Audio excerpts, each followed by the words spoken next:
Hello.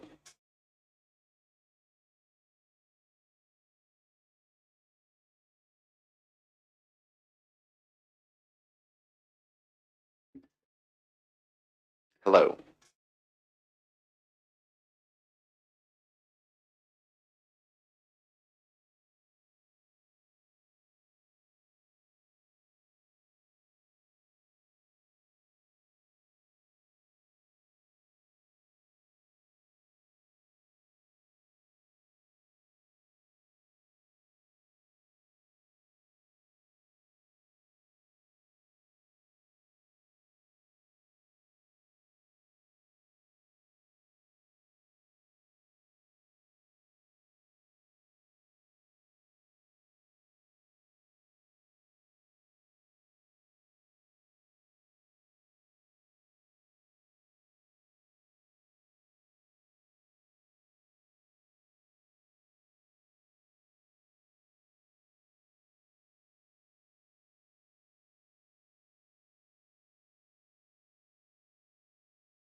Prova, prova.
Good morning. Good morning. So welcome. The Agency for Peacebuilding is honored and very glad to welcome you here for the 5th edition of the Bologna Peacebuilding Forum. We are very excited today. We are going to have plenty of full remarkable guests, and we hope we are going to have an insightful and fruitful conversation with all of you.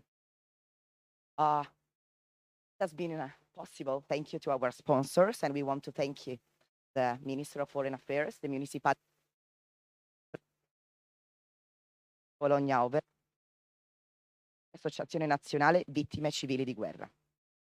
We also want to thank a partner, John Hopkins University, that allow us year by year to have this great space and prestigious institution to host our conference.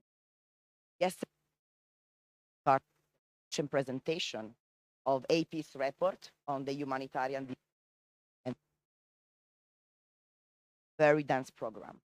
And yeah, we hope to create this engaging and open and safe for all the We also invite our dear public to feel free to engage in the Q&A part, to ask questions, and also to the conversation during the breaks. Since we are a very rich and diverse group of people coming with different backgrounds and stories, we want to hear your voice in terms of experience and insights. For this, in order to hear from everyone, over there on the wall, you'll see there's going to be 4 questions for you to answer if you want during the breaks, to share your ideas on what's your vision for peace for Europe and beyond. You are more than welcome to give us your insights because they're going to be useful for one of the sessions in the afternoon, and the highlights will be shared with our speaker. Thank you so much. I leave the word for the first session, War in Europe and Path to Peace, to our first moderator, Dr. Emiliano Alessandri, IP Senior Advisor. Thank you so much. Thank you. Thank you so much, Mikhail, and thank you, Bernardo, for the very kind invitation. We have a great lineup of speakers, and I'm sure we are all looking forward to hearing from them. So let me be very brief. I think this panel is an interesting as well as challenging one. The idea behind it is to go beyond a discussion about the ongoing conflict in Ukraine, and now that conflict may end. I think we all hope Ukraine will prevail and will be able to repel the invasion that took place a year ago. But the idea of this panel is to go perhaps a step or a few steps further and discuss what peace may look like, not just in Ukraine, but beyond. We talked a lot about definitions of peace yesterday when the report was presented. Peace can take different forms. Peace may also be, may not always be a just peace. And I think, the panel we have today gives us an opportunity to look into a concept that has kind of disappeared, right, from the policy debate, as all of us have concentrated on the dynamics of the war, the security needs that the war has created, not just for Ukraine, but also for countries in Europe and beyond. We have all moved into this mode of ramping up our defenses. There's an unprecedented investment in defense across Europe and beyond. And the panel today gives us an opportunity, even as we are still in the middle of this conflict, and we're probably days, if not hours away from another acute phase of the conflict, to look a little bit beyond and see how the European peace project itself may evolve, may develop as a result of the conflict we are seeing in Europe. For doing that, we have, as I said, a great lineup of speakers. I would start with Professor Sergei Radchenko, who is known to many of you. He's a professor here at SAIS. He's a Cold War historian. He knows the history of the conflict very well.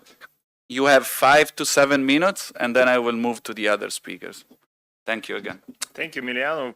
Let me also use my credentials, I suppose, as a SAIS professor to welcome you all here at SAIS. Thank you all for being here. Really delighted to see such a good crowd, and thank you for organizing this. Certainly very, very important topic.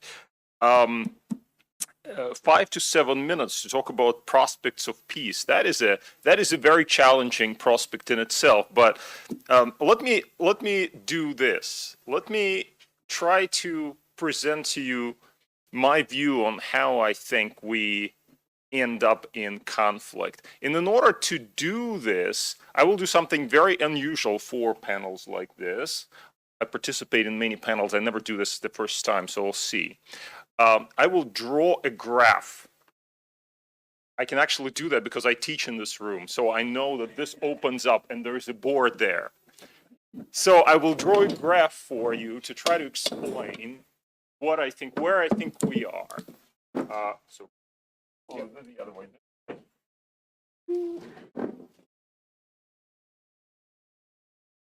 Oh, I'm sorry. I don't want to cause any. Okay. So there's a pen here.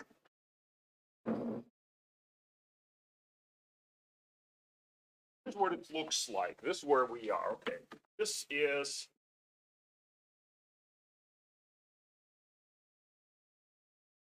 kind of a graph. Okay.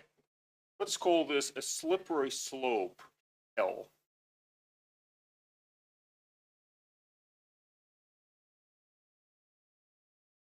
Why is it slippery? Because it goes down, you slide down. Yeah, there's a certain dynamic. Once you start going down, you go in that direction. This is wonderful world. Wonderful world right here. No life in the boom. Wonderful world, and this is another apocalypse.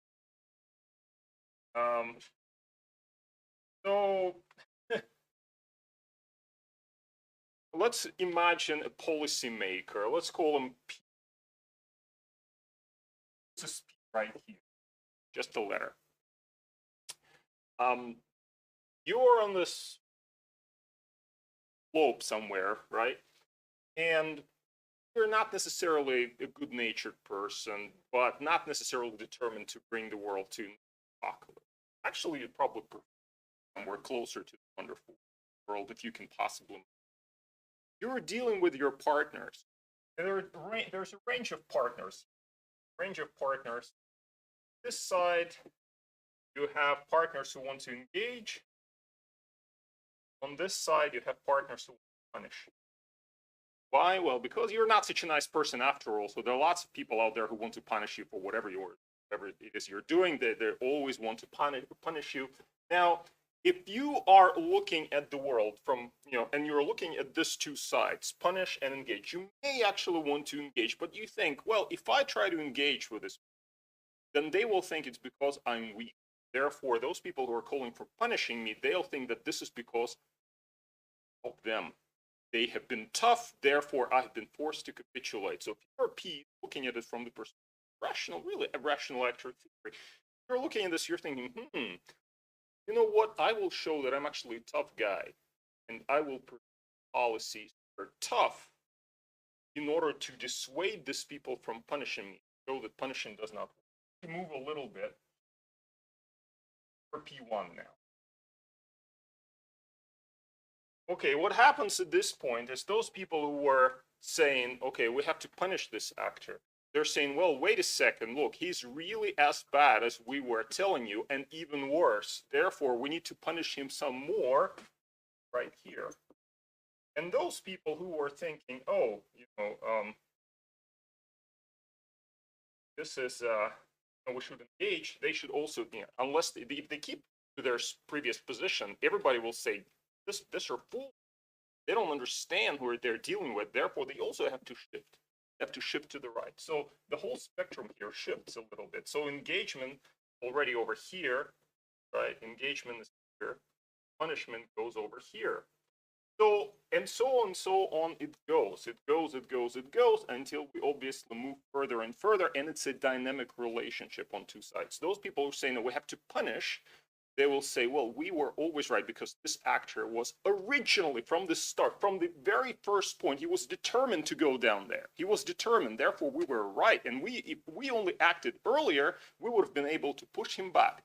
And those, and of course for them, it's a question then of proving themselves right, justifying their own actions. Although, if you look at it from a slightly different angle, you might say that they have actually contributed to this dynamic of insecurity that led us to where we are today. Okay. How does all of this end? Okay, that's the end of the graph. How does all of this end? Here's where I turn to history, and that would say it ends badly. Change, get rid of X. Different category. Ends badly because the logic of events, when you don't have trust, the logic of events will push you further and further and further towards confrontation until we end up in a nuclear apocalypse. Today we have an active conflict in Ukraine, which is very interesting, very unusual situation. It is a war. It's the first time, I think, since the Cold War, since even during the Cold War, that a major nuclear power is waging a war that it defines as an existential conflict. Now, what does it actually mean? You might say, well, actually, it's not existential. Just making it up. They're just trying to justify, but we don't. That is where the uncertainty lies. We don't know whether it's actually existential for them or they could actually, well, that is what makes it dangerous. If you go back to Cold War history, you will realize that we have been here before. Both sides can push to the brink until they get so scared of what's out there that they jump back and say, we don't want to go there. We don't want to go there. And then they push back and they try to build up trust. This happened in the aftermath of the Cuban Missile Crisis. And you know what? Why this became possible? It is because the publics of both countries, at that time the Soviet Union and the United States, they realized that they don't want to go there. They don't want to go there. And there was actually considerable public support for what we call détente. Now, unfortunately, it actually took a Cuban Missile Crisis to get there. Are we going to go through the same process with Russia or with China? I'm afraid probably we're moving in that direction. It's a very scary thought. It's a very sad thing to say at a peace forum, but that's the reality we're living in. How can we avoid? But I don't know. That's why it's called hope to. I don't have the answer. Thank you.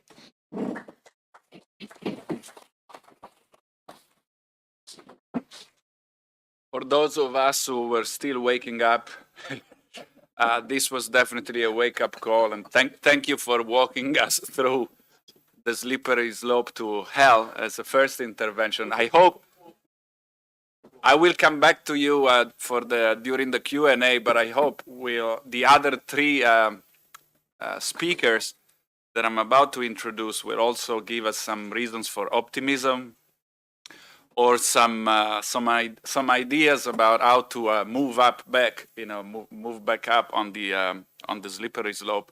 But thank you for the provocative intervention. I then move to Stephanie Fenkart, who is the director of the International Institute for Peace in Vienna. She brings not only an Austrian perspective, the perspective of a country that remains neutral, a country where debates about leaving neutrality haven't really taken off, from what I understand, but also somebody who knows very well some of the more unstable regions of Europe, particularly the Balkans. So maybe you can help us also contextualize the conflict we're seeing and maybe give us a little bit more of optimism than what we have heard so far. Stephanie, the floor is yours. Thank you very much, Emiliano. I'm not sure if I will be able to give an optimist outlook, but I will give it a try, though. First of all, thank you very much for the invitation. I think it is super important that we talk about peace these days, because I must say it has, at least in my career, and I work in peace building more or less in the last 12 years, it has never been that difficult to talk about peace as it is right now. So what is happening is that I have the feeling it is very difficult for political stakeholders, but also for peace builders to understand the whole complexity of the wars and what goes along with it. So what are we witnessing right now is after the attack on Ukraine, we do witness a militarization and rearmament in an unprecedented way, as Emiliano already mentioned. So what we need to understand is that the conflict obviously did not start last year. So why did we only now come up with thinking about what we need to do right now? We need to understand that the war is fought on all fronts. It's not only on the battleground. We do also face a war of propaganda. We do face a war on infrastructure. The war even goes up to the sky. So it makes it very, very difficult to talk about origins, to talk about the different aspects of the war, which is, of course, between Russia and the US on the one hand. It is, of course, between Russia and Ukraine for also this different narrative, historical narrative, which Russia is trying to implement not only recently, but especially since Putin's speech last year. And of course, there are also differences within Ukraine, dividing lines between East and West, which obviously have determined in different ways now since the war started last year. So everything, like all these issues, make it very, very difficult to come to terms and also to address issues without being one-sided. So what I mean by this is that it is also difficult for people talking about peace in the sense of calling for negotiations. I would say everyone is in favor of negotiations. If Zelensky and Putin would say tomorrow, oh, we want to negotiate, I think everyone would be in favor for that. So what is happening, unfortunately, right now is that many people do not also understand, who are calling for it right now, not understand that the timing might not be there. Why is this the case? Because both Ukraine and Russia still think that they can win on the battlefield. And I think this is very, very problematic, and we need to face the situation as it is. So we need to understand the dilemmas, that there is no negotiation possible right now because of, as I said, people think they will win on the battlefield, and there is no trust in general. We do face the securitization, the militarization, but we also need to ask ourselves that if we only focus on security and armament, if this really will bring long-lasting peace. And I'm not really sure, because yesterday we also talked about human security and all the different aspects which come along. We do think, we also need to think about the danger of escalation, which is not very comfortable when we talk about, as you mentioned, a nuclear state, which is now raging this war in Ukraine. So this is another thing which makes it very, very difficult. And of course, also we need to ask, and the peace camp also needs to ask itself the question, what would it mean, for example, if we call, I mean, in the German-speaking sphere, we have many people advocating for peace, that they ask for the stop of delivery of weapons, and immediately people would say, yes, of course, stop the delivery of weapons, so no one will die. But we need also to ask ourselves, what would that mean? What would that mean if Russia is successful, of course, with its strategy? What would that mean for the Baltics? What would that mean for European security in general? I would like to talk a little bit about the European Union, and I think this is very important. I'm not talking about NATO because, as you mentioned, I come from Austria. We are a neutral state. So the European Union has been a very important success story. It is a peace union, and I have the feeling we tend to forget about this. War was normality in Europe until the European Union was built. We saw this very, very impressive unity after the war last year. By the way, not in 2014. There was kind of unity, but not in the same sense. So we saw this unity in the way that we all came along with sanctions, and something very important also happened. We granted candidate status to Ukraine and Moldova, and I have been working on the Western Balkans for many years, and believe me, I did not see that coming a year before. It is really something very, very new, and I also think it is important for us to take this credibly, so that is on the European Union.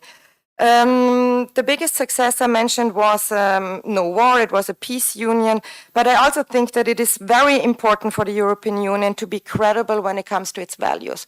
I do have the feeling that also the European Union tends to forget that it is founded on the values. It's Article 2, it's not just a buzzword, it is actually there. The European Union is founded on its values. So we need to be credible, not only in Ukraine, but also in other regions. And this is, of course, where the Western Balkans also come in.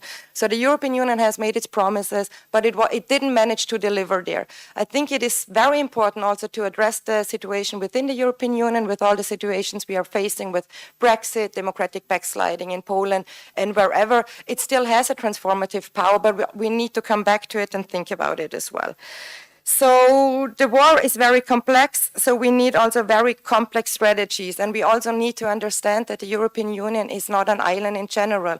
We do know that the United Nations, I mean, there is a resolution, I think 141 states condemned the Russian attack on Ukraine, which is the majority, but many, many major powers did not. We need to understand this. I think it's very important. It's not China, even though I hear that China might be making a move towards calling it also an aggression when it comes to Georgia. So maybe China might shift. And I think this is also, we need to grasp what is possible without saying we cannot even talk about China, and China cannot and should not play a role. Maybe we need to think about what China's interests could be. So in the sense that we need to stick to our values and our cooperation with China. We need to cooperate where possible. We need to stick to our values also when we deal with China. But we don't need to dismiss it in general. In general, we need to be cautious, but also to look, for example, at the 12 points plan. When China came up with this plan, you would hear immediately, oh, it's not worth even the paper what it is written upon. But if you read it, there are some good things written in there as well, especially when it comes to the nuclear escalation, when it comes to situation on the field, the exchange of war prisoners, etc. So we need to be cautious, but not dismiss it in general, and see maybe we can bring China on board to put some pressure on Russia. And I think this is important because I think we need to find a way to put pressure on Russia. I understand that it's difficult for Zelensky in Ukraine, and it is very, very also from our moral point of view difficult to push on Ukraine. But why do we not talk about pushing more on Russia? And that is also my criticism when it comes to the peace camp, especially in the German-speaking countries, those who are calling for the end of delivery of weapons. I would like to hear them also to call on Russia to get out of Ukraine, because we cannot and we should not forget that the war obviously is on Ukrainian territory and it is not on Russian territory. So, however, what we are dealing with is something else. That we also need to be self-critical. The European Union needs to be self-critical also when it comes to what it is possible to do, but also when it comes to past experiences. I mentioned the Western Balkans, when it comes to credibility, but also when it comes to how we look at conflicts. The war didn't start in 2022, it started in 2014. Wasn't there anything more possible to do in that case? I think we need to pose these tough questions. If we want wars not to happen again in Europe, we do need to think beyond deterrence. I think that is very important. Deterrence, I think it is a thing which is important. We understand this, especially now when the war came back. But we need to think beyond deterrence, and we need to think what organization could come in. The OSCE, I think we will hear more about it later. The OSCE tried to build something like cooperative security. It is highly politicized these days. There is no dialogue happening. So it is in a very, very difficult situation. The United Nations, the same page, more or less. The Security Council is paralyzed. So we cannot expect wonders from the Security Council as well. However, I do think still that we need to put human security into the focus. We need to come back to think about other conflicts as well, which is not easy as well, because the world is so complex. We have many different conflicts. I mean, there is a very, very concerning situation in Sudan. So this whole complexity of the situation we are facing doesn't really make it easy, but I do think we also need not to forget about peace, in the sense of that we need also to work for peace in peaceful times. And I think this is something we tend to forget a lot, and we just start reacting. And what we are doing right now is reacting. It is like exactly what you have been mentioning right now with the states. It's, oh, we already told you. Those are the bads, and now we are right, so we need to push more for that. We need really to think, to have a complex idea about which future we want to live in and how we go there. Yes, Maybe one more thing is also obviously the longer the war takes, the more difficult it is to get out of it, and the more necessary it is, though, to talk about peace. I think we need to talk about peace, understanding complexities, and also understanding limits of it. I leave it already here, but yeah. No, and thank you. Thank you, Stephanie, for touching upon a number of relevant aspects to our discussion, and for raising also some of the sensitive and controversial issues in the debate we are having about the war, including your observation that the parties to the conflict continue to believe that there can be a solution on the battlefield, and how, probably short-sighted that idea is. At the same time, and I say it without any pleasure, we have been repeating when it comes to a number of conflicts that there are no military solutions to them. But we have seen, in fact, if you look at the Middle East, if you look at the case of Syria, pretty successful examples of conflicts being repressed, not solved, but repressed with military force.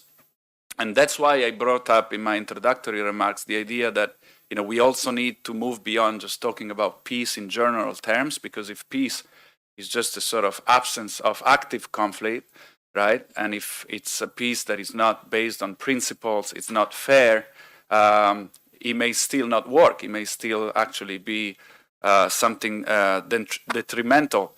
But thank you for all the stimulating points, and the fact that you already touched upon the situation in the Balkans, which I think will be at the center of Ivan Vejvoda's remarks. Ivan is a permanent fellow at the Institute for Human Sciences, also in Vienna. He's an expert on the Balkans. Ivan, you have 5 to 7 minutes as the head of a project that is dealing with Europe's future. I'm sure, futures, plural. I'm sure you have also debated the question of the future of European peace. So the floor is yours. We all look forward to hearing from you. Okay. Thank you very much, Emiliano, and thank you to the Agency for Peacebuilding. It's a real honor to be here. I am fortunately or unfortunately, I think one of the rare people in this room who has gone through war. My country that no longer exists, called Yugoslavia, imploded. It's usually referred to as Balkan Wars, which is not exactly true because it's one country in the Balkans called Yugoslavia that went to war with itself. And it ended up with a bombing by NATO. And I was in Belgrade with my family, 78 days under bombs. Wasn't a very pleasant experience. I wouldn't wish it to anyone. NATO also bombed civil infrastructure, electricity grids. It used cluster bombs. It used depleted uranium bombs. And so there's nothing nice about war, frankly, and there's a whole history. You don't need to go to the Museo della Storia di Bologna at Palazzo Pepoli, which I did yesterday, to remind yourself that the history of this city, like many others, is littered with war and conflicts, internal and external. It's no surprise that Machiavelli wrote Dell'arte della guerra, or that Hegel says that war is a positive moment wherein the state asserts itself as an individual establishing its rights and interests. So the history of the world is a history of war, but we have the counterpoint of the European Union. It is, as Stephanie said, the most successful peace project, and we all want to join it. In fact, all of the Balkan countries, the Western Balkan countries, want to join.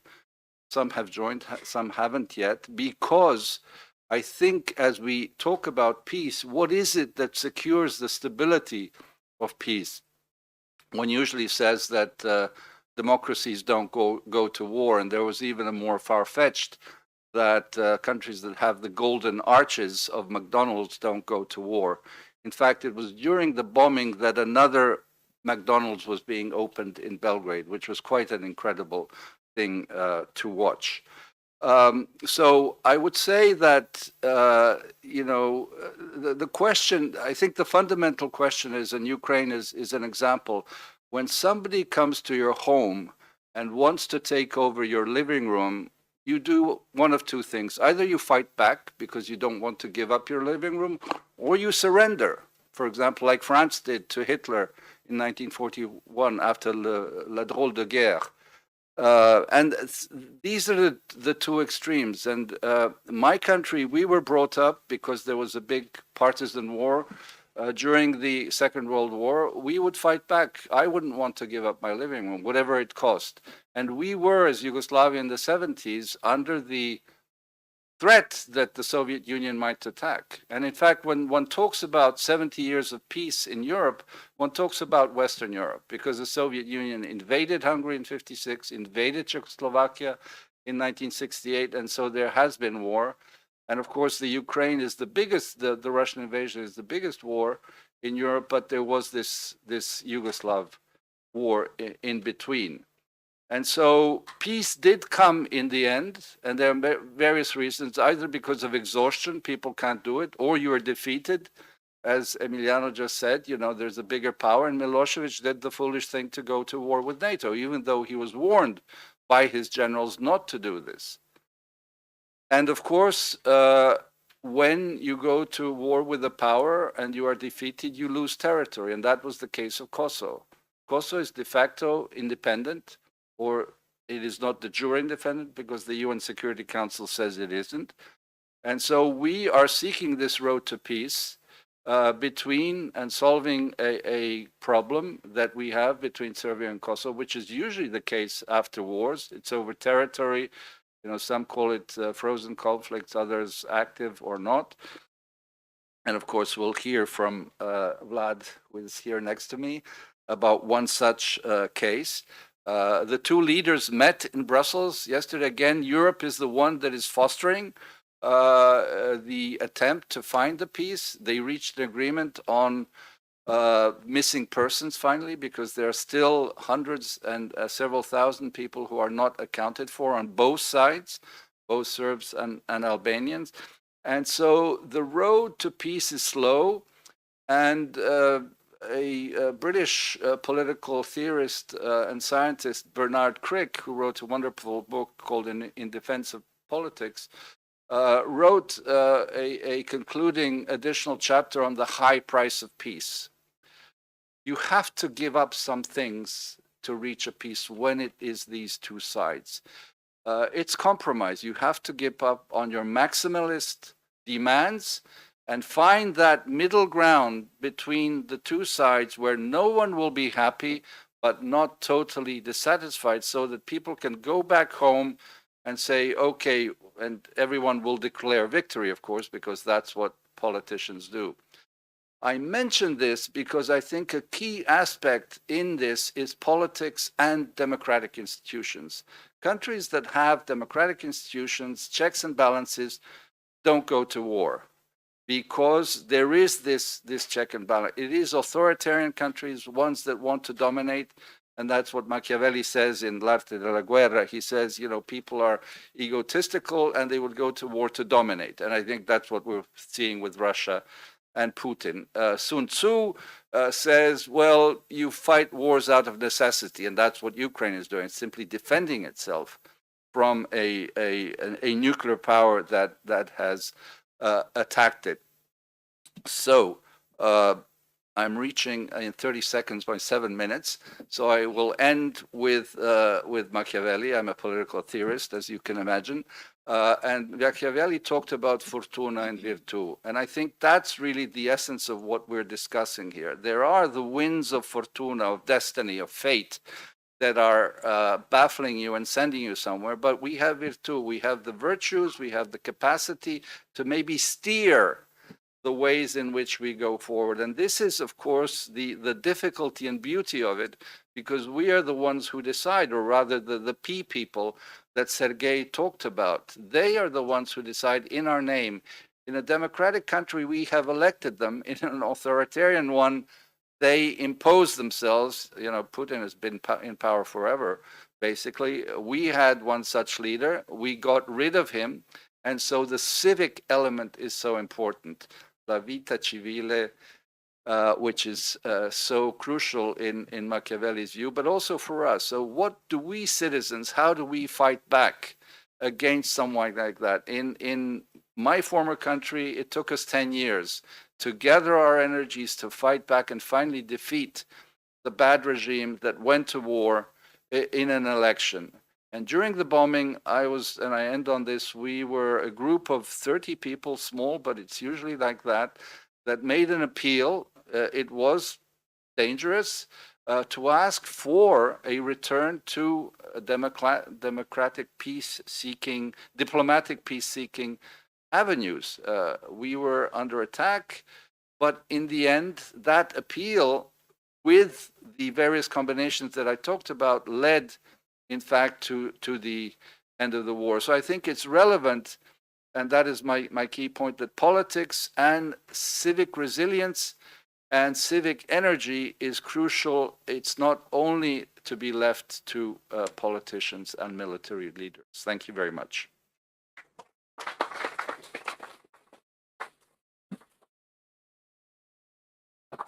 Thank you so much, Ivan, for the very insightful presentation.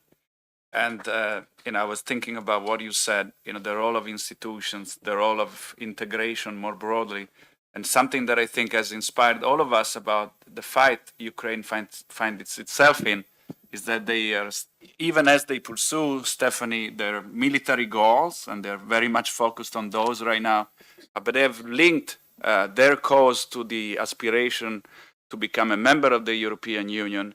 The European Union flag flies on buildings across Ukraine, So even as they have come under attack, and their immediate goal is to get back their living room and more, they still, I think, have this very clear view that peace will never take roots, even if they achieve it, if Ukraine remains outside of the larger European family and the institutions we have all built.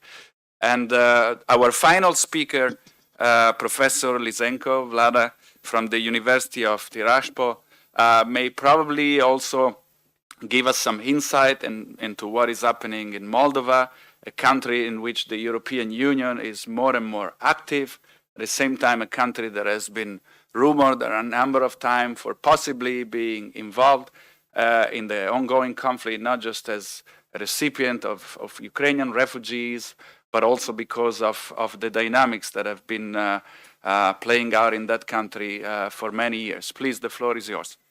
Thank you very much. It's also a great honor to be among so distinguished experts and distinguished auditorium, and the topic is really very important.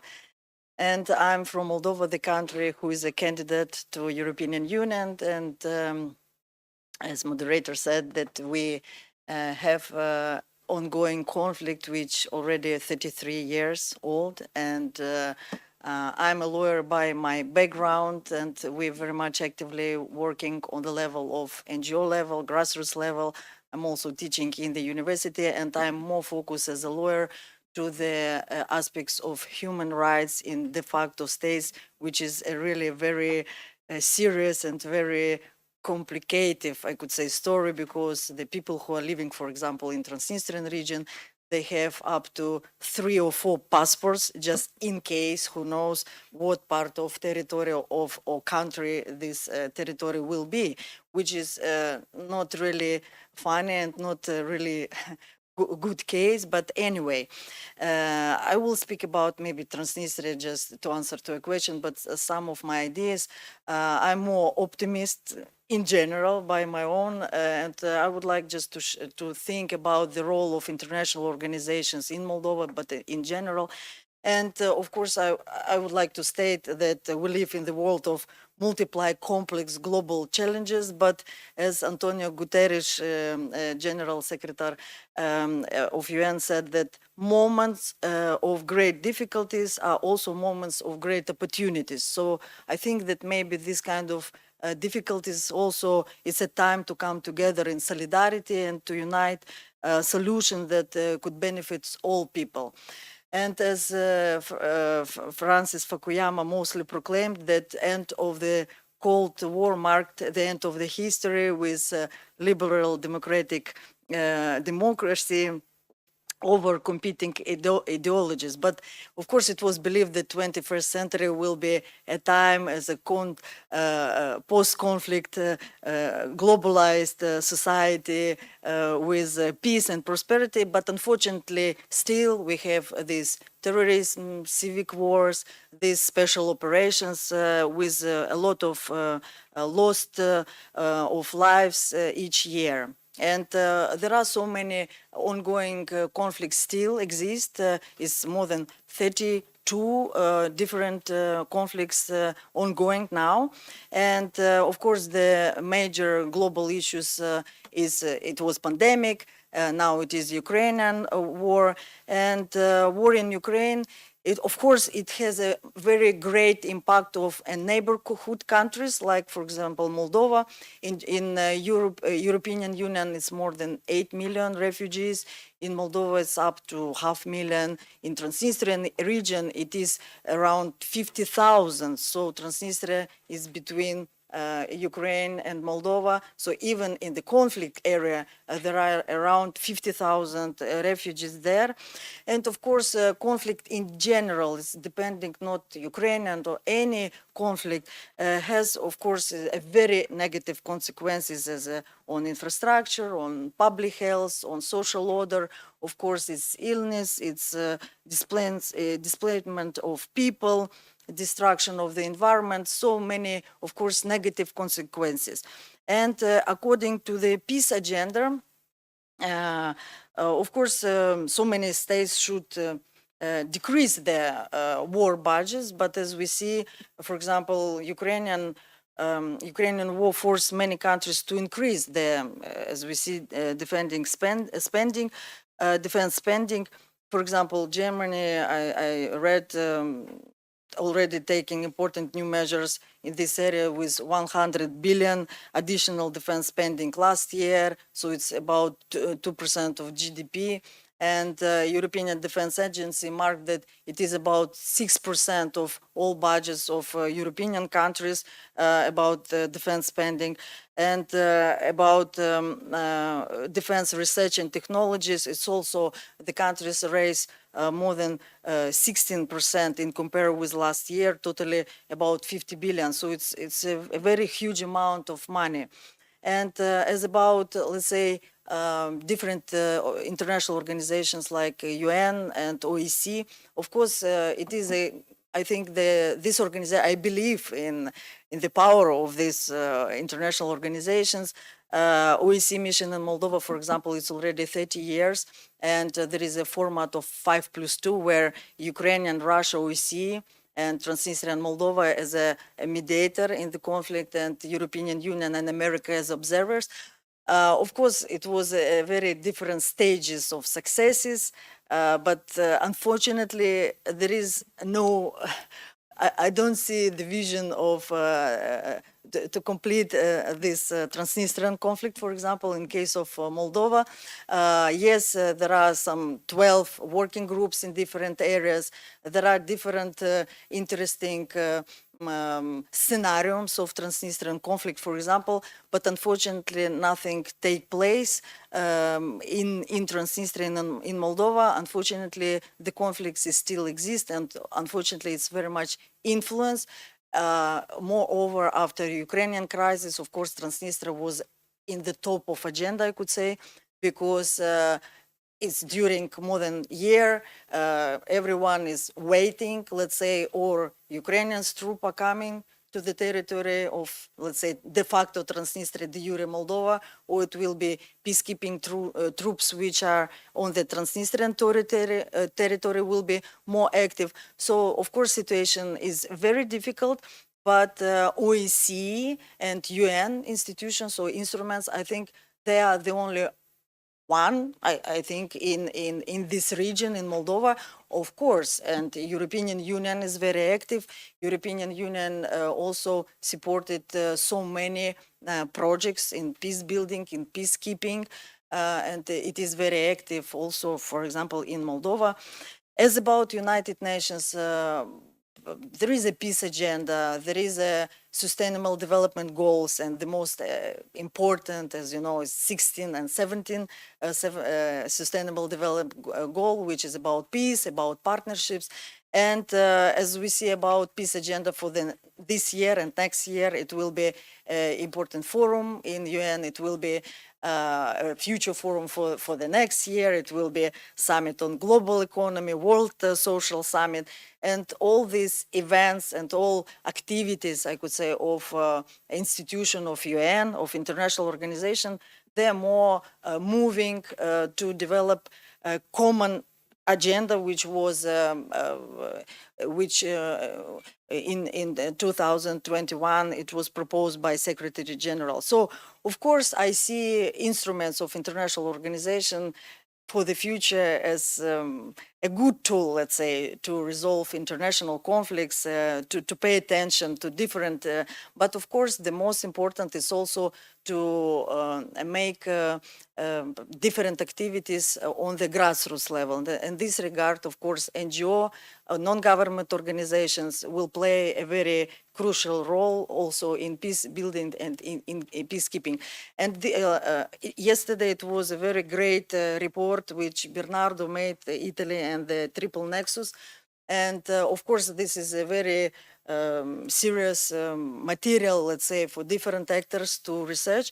And as yesterday somebody said that it could be a skill nexus as a Italian NGOs, Italian think tanks, expert could be a very serious background for the expertise for let's say, countries like from Eastern Partnership area, to be some kind of a good methodology to give, to share. And I'm sure that, let's say, this kind of cooperation on different areas, education, NGO level, this kind of different, let's say, instruments on different, let's say, levels could be a very serious, let's say, step forward to come closer, let's say, to peaceful way of negotiation or this, to decide the conflicts in Transnistrian conflicts or Ukrainian conflicts.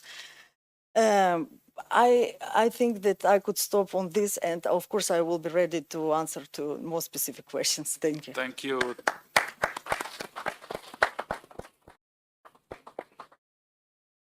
Thank you, Vlad, and thank you so much for mentioning some of these organizations that, of course, have been challenged by developments on the ground in Ukraine and beyond, but they still remain useful. They are resilient. They're changing. So I think during the Q&A we'll have some of this discussion about how the EU itself is changing, becoming on the one hand a more capable security actor in its own right, but also accelerating a process of enlargement that had been stalling for some time. If there are no reactions from the speakers to other speakers' comments, I would open up the floor for questions. We have less than 30 minutes before the panel finishes. Please raise your hands. Yes, and introduce yourself. I think you will be given a microphone. We already have a couple of people. Yeah, please. Hi, good morning. My name is Anna Cervi, and I've been working in the humanitarian sector for the last 15 years, and in countries that are unfortunately still at war. Sudan, Afghanistan, Syria are some examples. And I'd like to pick up on a couple of things that were said by the speakers and ask a question. Stephanie mentioned about perspective on European Union from other countries that are not just those in the European Union and are not just those involved in the current conflict in Ukraine. And my question is there a reflection and a realization that while the European Union represents a core set of values, at the same time has been, is unable to actually keep the credibility it used to have for countries that are, for instance, in the Middle East or in East Asia. So is there a discussion on this? Is there a self-reflection? And is there some level of thinking on how to engage or re-engage with those realities? And then the other observation is on picking up of what Ivan was saying.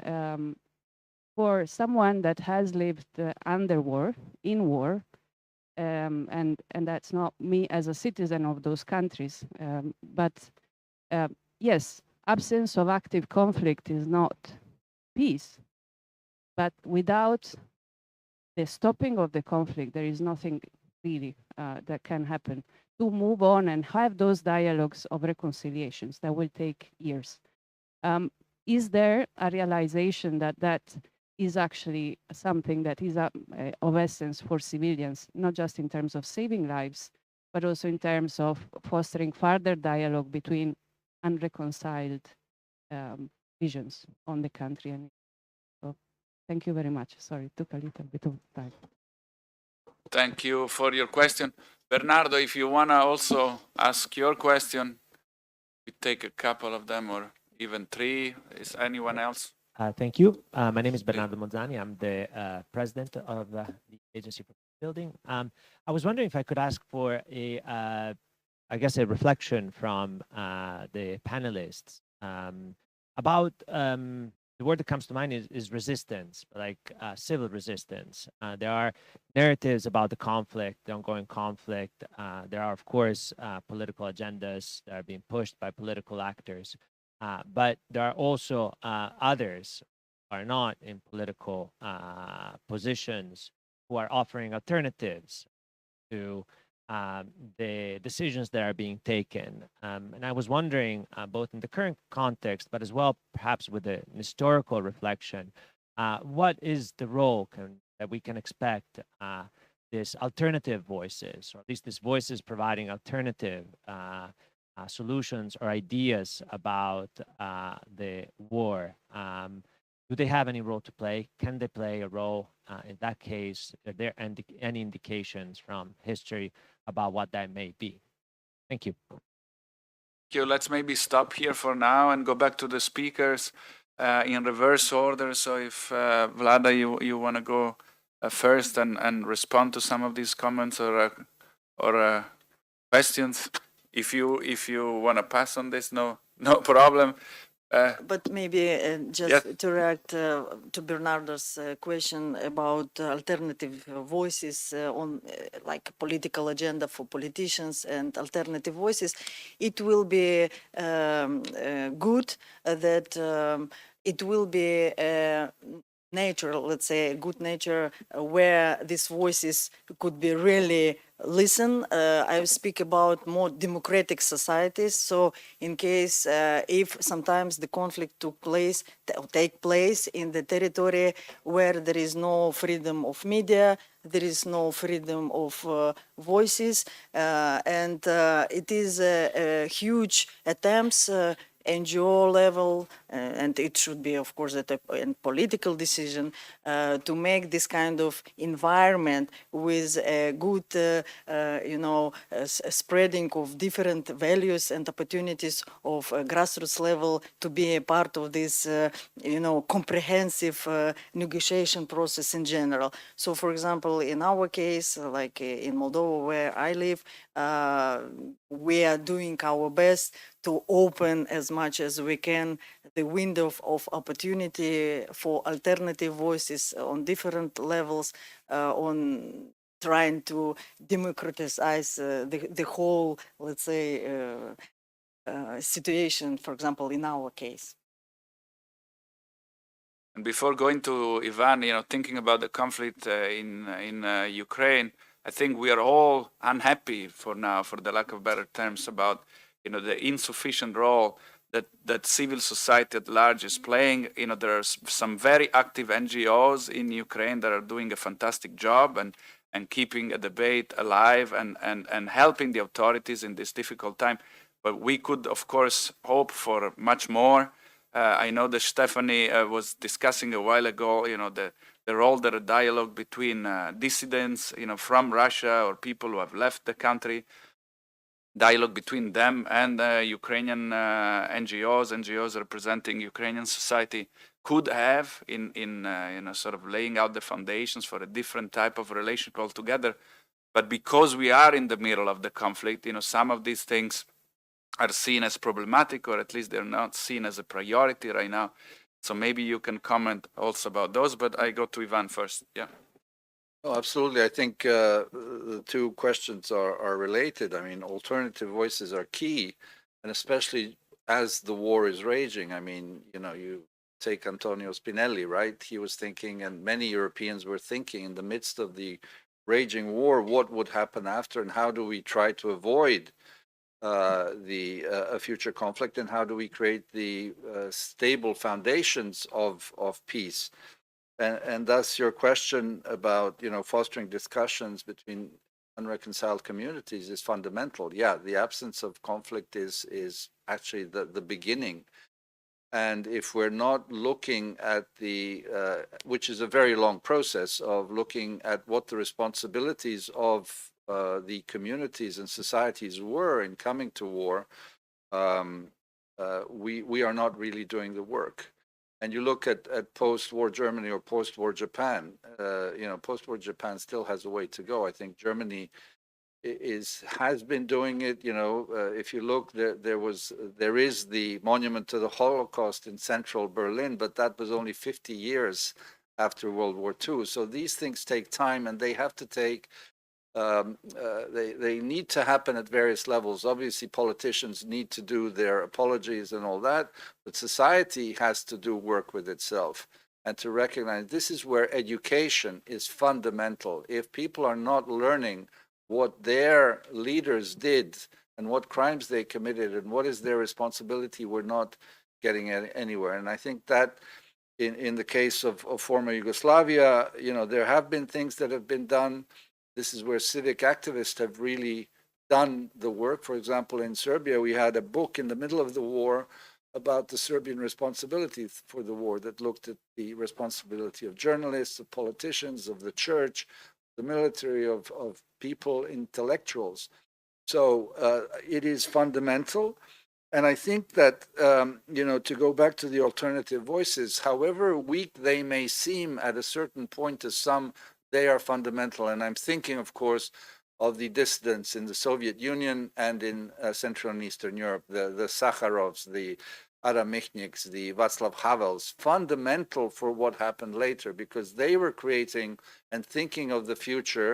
Obviously, we can add peace to that because, as I said, democratic institutions they were thinking of were fundamental then to creating that foundation of stability. Thank you. Thank you a lot, Ivan. Stephanie? Okay. Yes. Yes, maybe on the alternative voices as well. Of course, they do exist, but I mean, I must say, and also from our own experience, the situation is very toxic. So it is very, very difficult to bring those people at one table. And we are trying that. I mean, at my institute, we are trying that. We do that in Chatham House rules environment. And there, sometimes it works that we find Ukrainians and Russians sitting together. But that's the only way. And quite honestly, it's not so difficult for the Russians, actually. It's the Ukrainians who do not want it. And it is a very and even though, and I talked to my Ukrainian friends, and I would like them, would you come? Would you sit on a table? Would you discuss? Many of them are like, I would actually like to, but I literally don't dare because of the situation back home. I mean, many of them are men; they cannot leave the country, so they need to live there. They do have their careers, so it is. I think it is enormously important how we are able to create this room where they can sit together in a very safe environment to discuss what they think is needed and how to get out of the situation. I don't really see a lot of room in there, and I mean, even in the civil society sector. So you can imagine how difficult it is for other organizations like OSCE or others. So I think it is very difficult. And that is not only for Russians coming from Russia, but also for civil society Russians in exile. Like even with them, it is difficult. So if you're doing something in public, I mean, it's no problem also to do it in Vienna, to have Russians sitting there, but you wouldn't find Ukrainians sitting there. Maybe another example, there is planned a civil society conference in June in Austria from different angles of civil society, a very pro-peace camp. Some of those, I would say, not really also understanding the complexity of the whole situation. But there are already 20 Ukrainian NGOs who try actually to block this conference for happening. I mean, this is the reality we are facing. So I think it is very importantly that we also need to address this, that we need to discuss, we need to keep dialogue channels somehow open. And I must say it is very unfortunately super difficult. It's a lot more difficult than it was during the Yugoslav wars, I must say, because I know that this happened in Vienna during the hot phase of the conflict still. I don't see this happening at the moment, very, very unfortunately, especially if you consider how close the ties have been before. I mean, we cannot do as if Ukraine's history evolved in a vacuum from the Russian history. That's just not the case. But it's really, I think, relationships are shattered for the next, most probably decades. And this is what we need to go once the war ends, like the hard war ends. We still need to focus on these issues.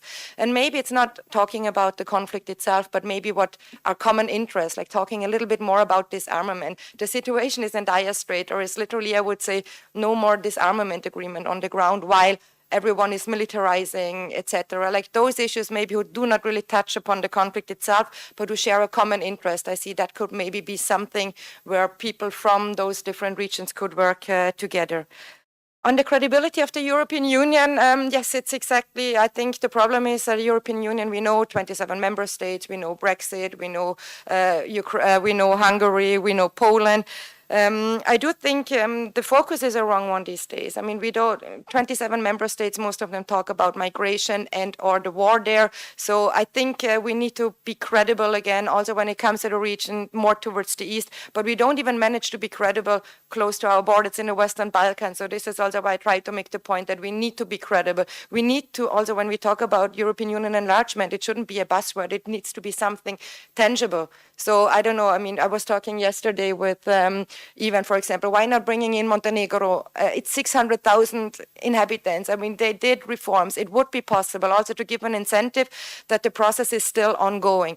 We do not manage to be credible there. I think it is even more difficult to be credible anywhere elsewhere, very unfortunately. So I think we need to come back to this value aspect, saying again, it's not a buzzword, but it is actually the foundation of the European Union if we want it to survive. Yes, I think, was there? Thank you, Stephanie and Professor. You know, before you also react to the comments and the questions you heard, because in your initial remarks, you know, you commented on the Cold War and dynamics. Then, you know, what do you see as the main differences here? Because, you know, Stephanie mentioned one, right? There was an arms control regime, not throughout the Cold War, but throughout, you know, a part of it at least, and that's largely gone. And that's one difference. Civil society, I'm not sure during the Cold War there was a lot of civil society to civil society engagement across the blocks, but everything looks more fluid, if not more chaotic now than in the sort of decades of the Cold War. So please feel free also to address these issues. Yeah, thank you very much. I'll address that, and I'll also react to something that Stephanie just said. Regarding alternative voices, if you go to history of the Cold War, absolutely they mattered. In so many cases, they mattered. I mean, look at for example, U.S. war in Vietnam. Did alternative voices not matter? There was a whole civil society protesting, linking the war to civil rights struggle in the United States, etc. And that had a huge impact on the way that the war unfolded, and particularly American willingness to prosecute this war unfolded in the late 1960s and the early 1970s. Did the civil society not matter during the U.S. British involvement in the war in Iraq? No, of course they mattered. I mean, I remember back in, I think it was in 2003, I was part of a major peace demonstration in London. I think it was the biggest that London had ever seen. And, you know, it made a huge difference because the public debate shifted in the direction of why are we there? Why are we fighting this war? You then focus on Russia and ask the question, well, why isn't there public support again, or public protest against the war? I ask this question to myself all the time. I wonder, because when the war broke out, I personally felt extremely depressed for weeks and weeks and weeks. I could not understand how it could possibly be happening, and yet I saw that there is actually considerable public support. And I think that considerable public support, let's be honest, continues today in across Russia. I think that's because the government was able to win the struggle of narratives. They have tried to present this war as existential, war against the West, as a war for Russia's very survival, and they have a lot of purchase from the public for doing precisely this. In 1991, Russia lost a sense of purpose. The Soviet Union collapsed. The ideology was gone. They didn't know what they had to do in the world. They never developed an idea of where Russia was going. And Emiliano, you mentioned Ukraine, how they are so enthusiastic about joining Europe, joining the European Union, how this is driving the agenda in Kiev. Russia doesn't have this option. They're kind of drifting out there, trying to figure out whether they're Asia or Europe or God knows what else. You know, they don't have a purpose. Because they don't have a purpose, they are extremely gullible when it comes to government presenting them with this dire choice. Either you are with us or Russia, the only thing you have, it will fall apart. And that, I think, is the reason why you do not have much in the way of public voices against the war. But I would not underestimate those voices. I mean, I have been somewhat active in the Russian opposition movement to a certain extent. Certainly, you know, I'm not an activist myself, but I have done certain things, and I see those people out there who, you know, people like Kara-Murza, who's now serving a 25-year prison sentence for what? For speaking out against the war. There are people like that. There that I think I would agree with Ivan here that, are Sakharovs of today, and they do present roadmap to the future for those Russians who have a conscience, who understand, no, we have to get out of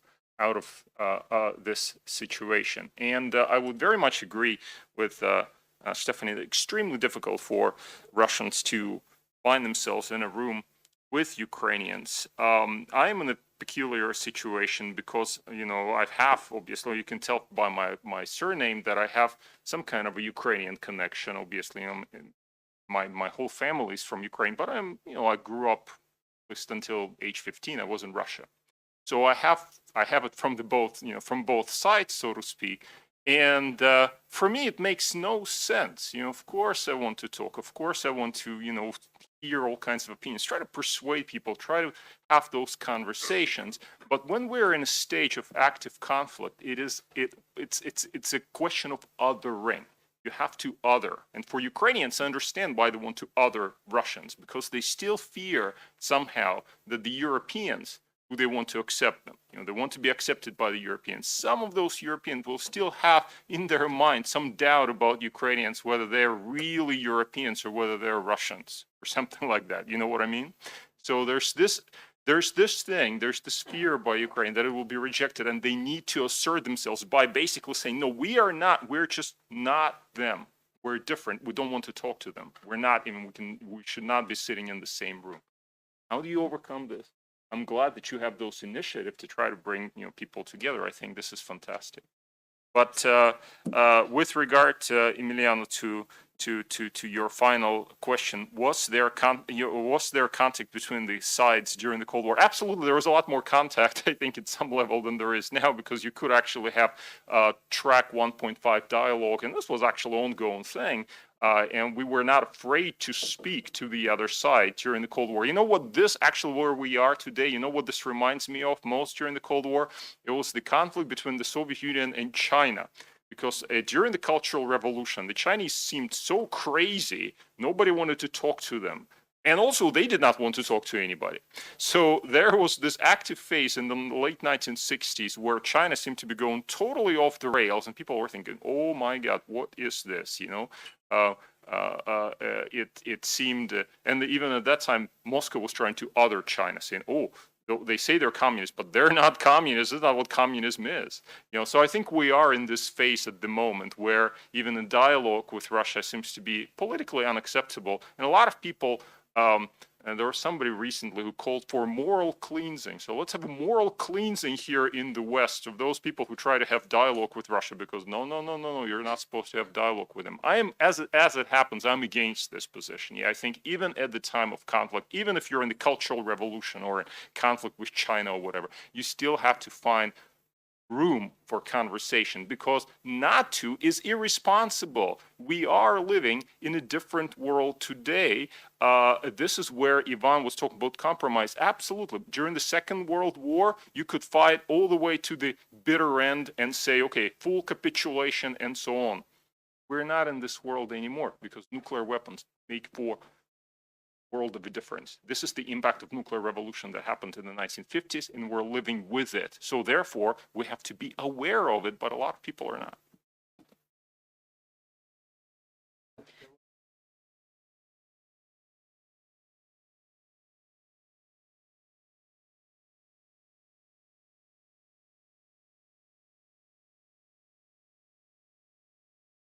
Thanks a lot for these insights. And since this is not only an extremely interesting conference, but a forum, I just wanted to take a minute for self-reflection. Since, we are the forum of people in Italy that chose peace building as a field of studies, of action, of analysis. So I think, we all have the responsibility to be those stakeholders in the upper part of the slippery slope that do not accept going down, that still want to engage up there in spite of the situation deteriorating.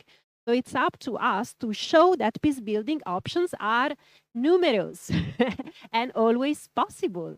And just as an example, with my friend Laura from Patrir, we've been managing a small peace building project. We received very little funding for peace building engagement in Ukraine. but we had Ukrainian partners that were willing to build a training curricula and courses on peace education in Ukrainian schools.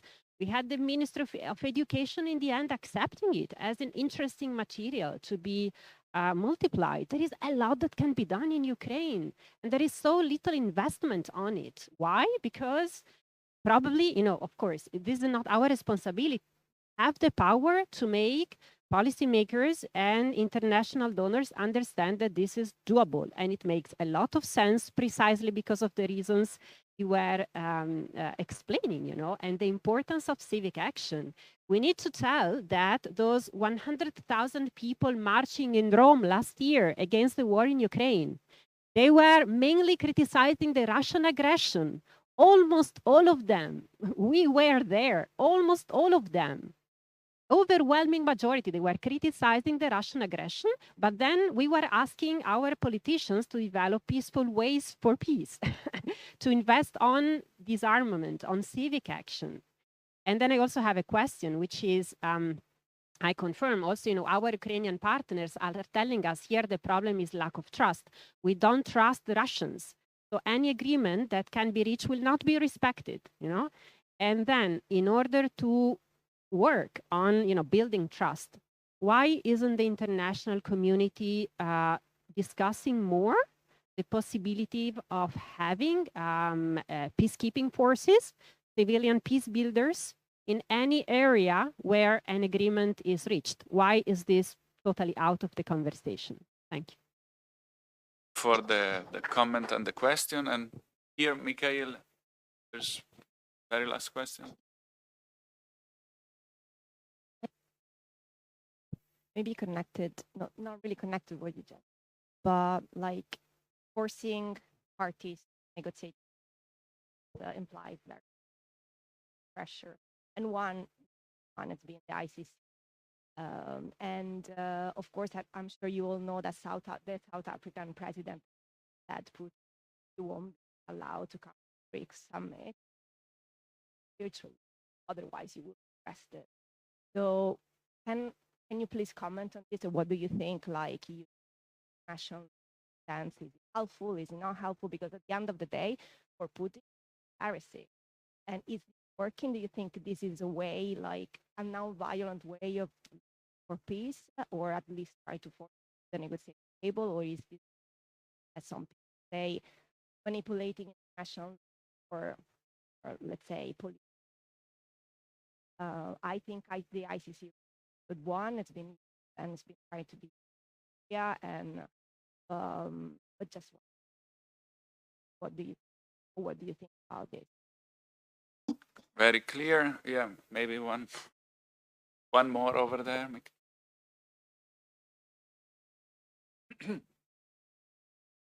The question: are there measures of assessment in international law or in international relations or in international area? I'm Albanian.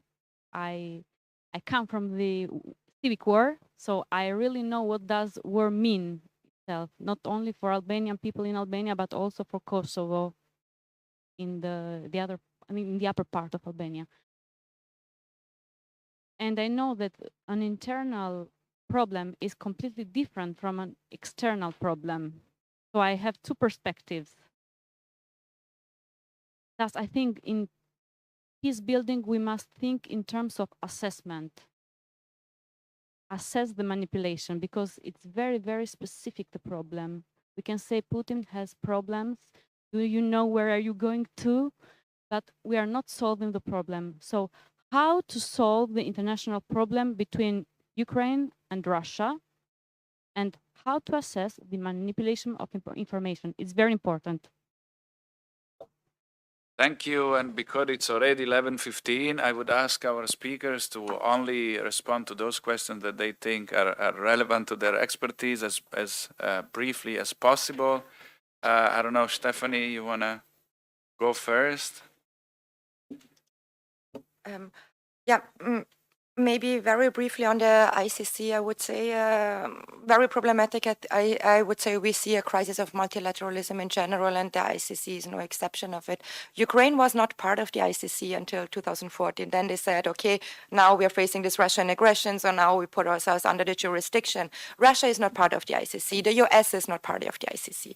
So this is part of the big problem, of course, with institutions like this, and I think we need to foster towards why is any country saying we are not going to be part of an international criminal court, which is actually only targeting the most serious crimes. I think this is the problem we are facing in general when it comes to this whole value debate, and this is also when it comes to credibility, what I tried to make the point before. So I wouldn't say, you can interpret it in all different ways, if it was good or not. I think there are many things in favor of it. It's also a signal, but of course there is also the other side of it, to making the whole ICC and less important institution in general. So it is a very, very difficult and tense situation in this context. I don't remember the other question I have. Yeah. Shall I leave it with that? Yeah. I wanted to say very briefly just before on the public support in Russia when it comes to the war, because I think this is another very important topic, because it is obviously true. I'm not saying it is not, but this we need to understand that Russia does not really have this kind of civil society. They're under a lot of pressure. There is no press freedom, not recently, but that already started when Putin, in the first Chechnya wars. So when he actually limited the access to public opinion and all those issues. So the public support is there, but it also depends on how would you ask the population there. So if you, for example, because I was discussing this with a Russian sociologist just a couple of months ago or weeks ago, when he said it depends on how you ask the question. If you ask them, are you Putin is doing this war, are you in favor of it? They say yes. But if you ask them, if Putin stops the war tomorrow, are you in favor of this? They will also say yes. So it's not this enthusiastic approach towards this war. And why is that? It's more or less, they don't really care so much about it because it is not happening in Russia. We need to understand it. It's not an everyday issue for Russians these days. This is also what TV Rain and Memorial are trying, all of them in exile. They are trying now to bring, their target group is within Russia. So this is very important also, that we support those TV stations or whatever who are outside of Russia, but who still have some audience within, because it is very difficult to enter into this Russian debate. This is just, it's very difficult in autocratic systems to talk about public opinion in general. Just, sorry. Thank you a lot. Are there any other reactions, answers to the questions? Ivan, yeah. Yeah, just very briefly on the International Criminal Court. I think it's an important initiative with all of its imperfections. Stephanie said what the problem was. So the similar case of the International Criminal Tribunal for the former Yugoslavia, very important. Nobody was happy with it. Lots of imperfections, but without it, I think it would have been much worse.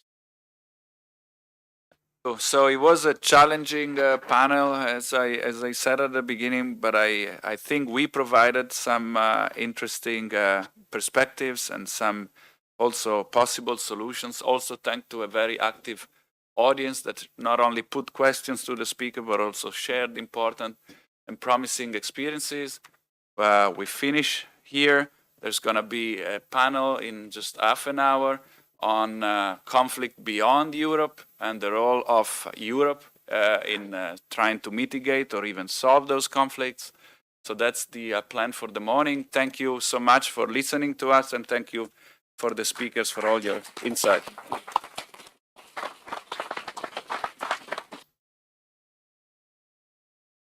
Thank you. Thank you very much for exploring the complexity in such a realistic, but also recalling the values and the importance of civic energies. So now there is the time for a coffee break. You can find it at the main entrance. Please do take your time to enjoy and network and keep going with the conversation, since we are a forum. So there's a place also to keep a conversation going. Please do not leave your belongings unattended, because the organization and the venue are not responsible for them. So please keep attention to take the opportunity also, if you want, share your thoughts over there on the wall for the vision for peace to Europe and beyond. And we will restart at 11:45 sharp. Please do be in time, since we have such a dense program, and see you very soon. Thank you.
Test, test.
Hello.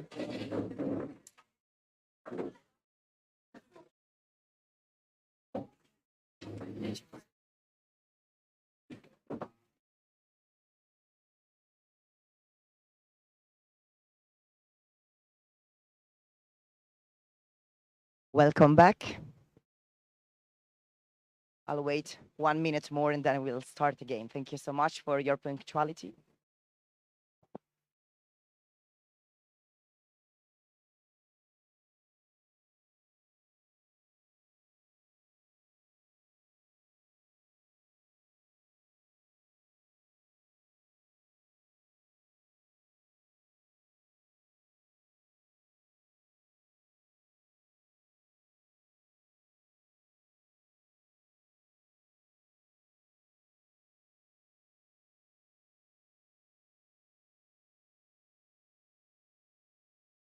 So welcome back. Hope you enjoyed coffee break and a conversation. I've heard plenty of great and insightful conversation going on. So I'm happy to welcome our second round of speakers and guests for the second session, Europe and the Global Peace Agenda. I will give the floor to our moderator, Dr. Giorgio Comai, Senior Researcher at the Osservatorio Balcani and Trans-Europa. Hello, good morning. Thank you. Welcome back from the coffee break. Nice to see you all here. And we move on with this second panel, second conversation we have today. The title of the session is Europe and the Global Peace Agenda. Myself, I've been for a long time a researcher working mostly on the post-Soviet space, on conflict in the region. And in this session, we're going to talk not so much, actually, not at all, about the post-Soviet space itself, but how the ongoing war in Europe had an impact on the rest of the world, on the capacity of the European Union to be an actor for peace in the rest of the world. So on many levels, we'll be talking about the fallout of the ongoing conflict and war on other world regions, and the capacity of the EU to work as an actor of peace at the global level. Think about how the EU can support peace building in other circumstances. And we'll look at the EU from other countries, from other world regions, and see how they look at the EU and what they expect, what they hope the EU would do to support peace efforts in their own contexts. So let's start our panel. I'll give the floor now to Donata Garrasi, Political and Security Strategy, former director at the UN with a long and impressive career working on peace and international affairs at the global level. So the floor is yours. As for the previous session, I'd expect you to talk for about 7-8 minutes, not longer. And I ask all of you to pay very much attention to the other speakers, because I would like to pick on one of the issues that you hear during the panel and comment on that later on. So thanks again, and the floor is yours. Thank you very much. Good morning, everybody. Buongiorno. Just a few reflections to begin with from the current situations that we're experiencing in the region, in Europe, with the Ukraine-Russia situation and where the EU stands there. Well, the implications and what's happening, we all know and read, and we heard a lot about it. But I'd like to point out three key outcomes of the current crisis that matters for where the EU is going. The first one is that we're realizing that the international institutions and international instruments for peace and security aren't working. They're not working, the global and regional ones. And the EU being a really important regional peace and security actor, besides an economic and political, in theory, actor. So that's number one.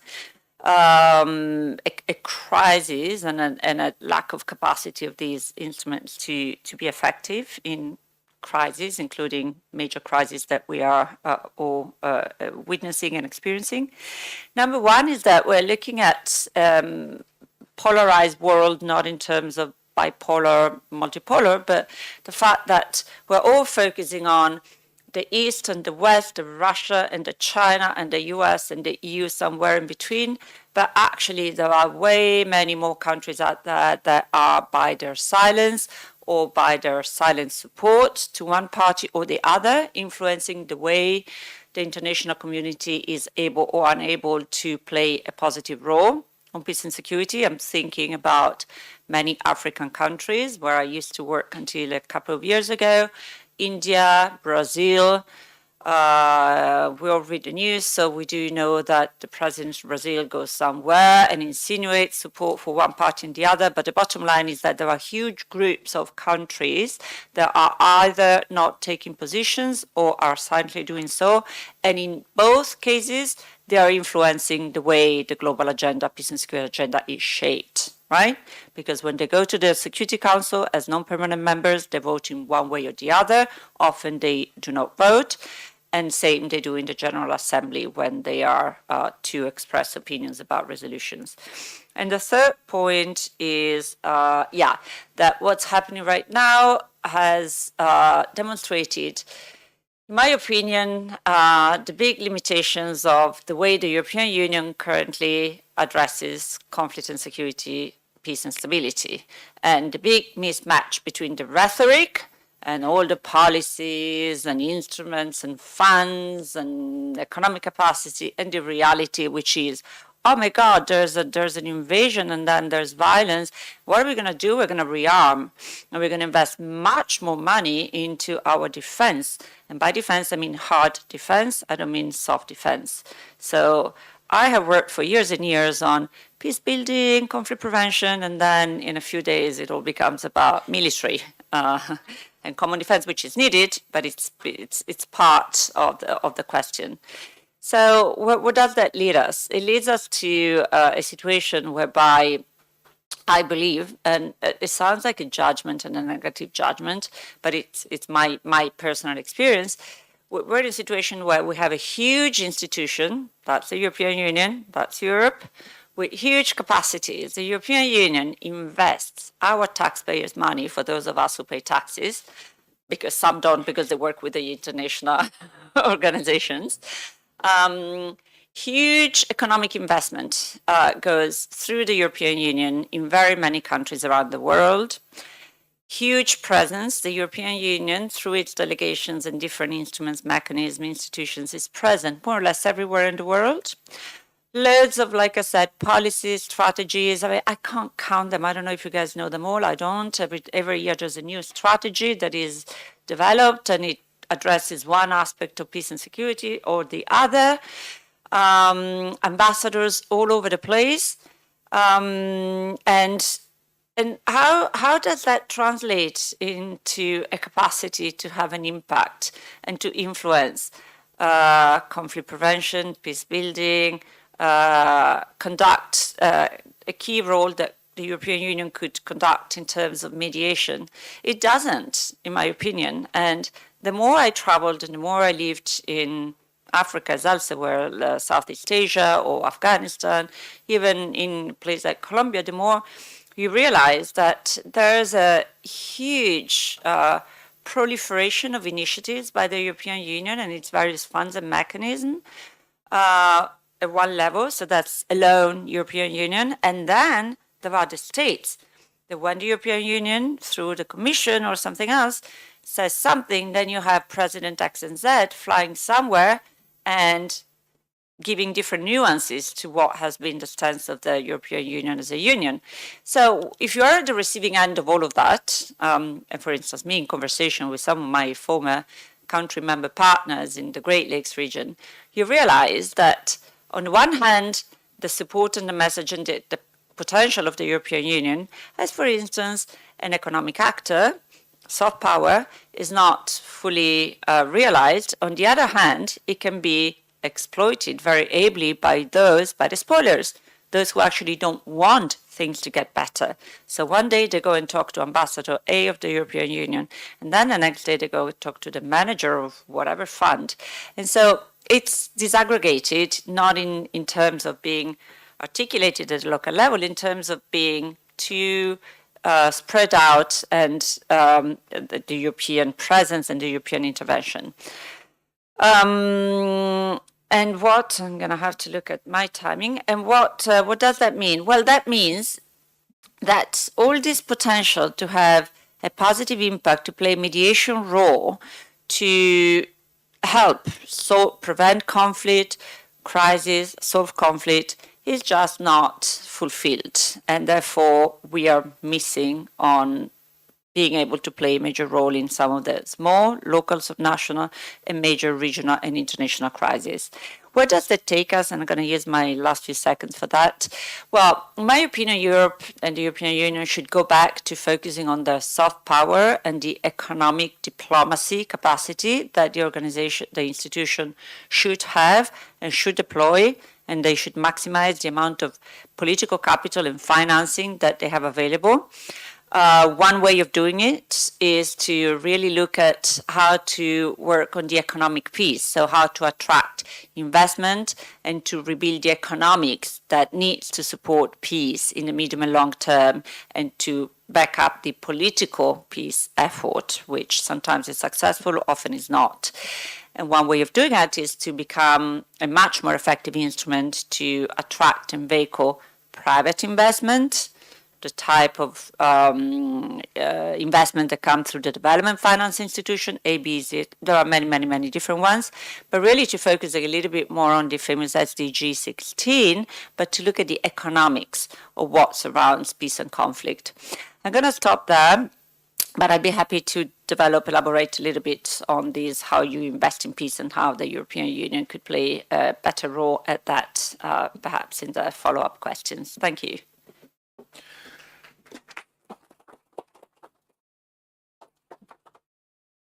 Thank you for raising many substantive points, and in particular this dimension that we may think of, especially in this context of the EU as an actor engaging in peace initiatives focused explicitly on peace, but on many levels in many places of the world, the EU is thought perhaps primarily as an economic actor, and the influence that the EU as an economic actor can have on different situations of conflict is something that we should, of course, think very much about.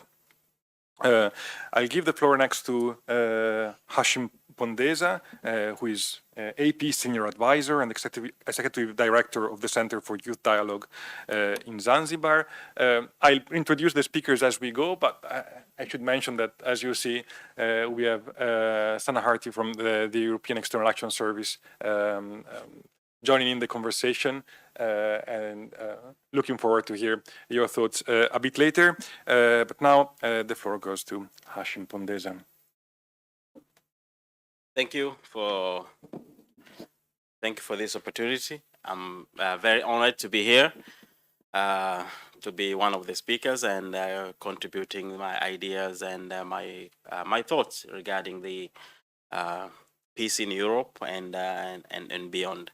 I'll be speaking on three kind of main questions that will guide my presentation. The first question is that the war in EU, specifically Russia and Ukraine, is impacting Global South or Africa in particular. And the second question is that of looking at the EU, is it a relevant or championing kind of bloc in terms of peace? And the third question is that how can the EU support middle range or at the grassroots level kind of support to strengthening peace around the world? So coming to the first question, that the war in EU, particularly the war in Ukraine and Russia, is really to some extent, and is really impacting Global South and in particular in African countries. For instance, there is a high rise of food prices. Food prices has really gone up, and it's something maybe not really making sense for some of the developed countries to see the food prices can really impact social, political instances, but it is. we all know that all the unrest in Sudan started with just the price of bread, changing of the price of the bread. And you see what is going on in Sudan right now. And it's the same with the situation now in Kenya. We say it's because of the food prices and all this kind is causing political instability, and also goes hand in hand with economic instability. And this is because grain is contributing huge kind of percentage of kind of food that we eat, and then Ukraine has been one of the bigger supplier of this thing.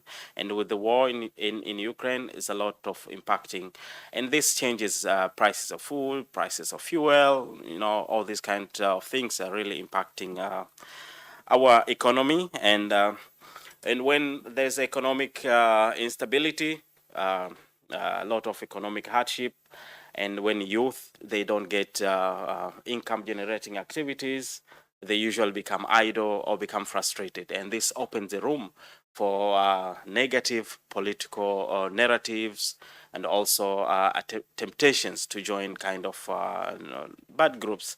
And these are the situations that the groups like Al-Shabaab in East Africa are really utilizing in terms of recruiting youth based on frustration, economic frustrations. For instance, last year, in mid last year, more than 30 youths from Zanzibar disappeared. And the authority, they don't know where they went, but it's highly because from what they reported to their own families is that they went to join the extremist groups around the world. Some they went to Somalia, some they went to the ISIS in crossing the Djibouti and going to Yemen. So this is the global impact that, in a very summary, is applied to global South, like African countries. And has the EU still a peace champion at the global level? In my experience, and I think in my perspective, it is a very huge kind of contributor to the global peace in the world, and particularly in Africa. But we have to acknowledge that there's a high competition from other actors.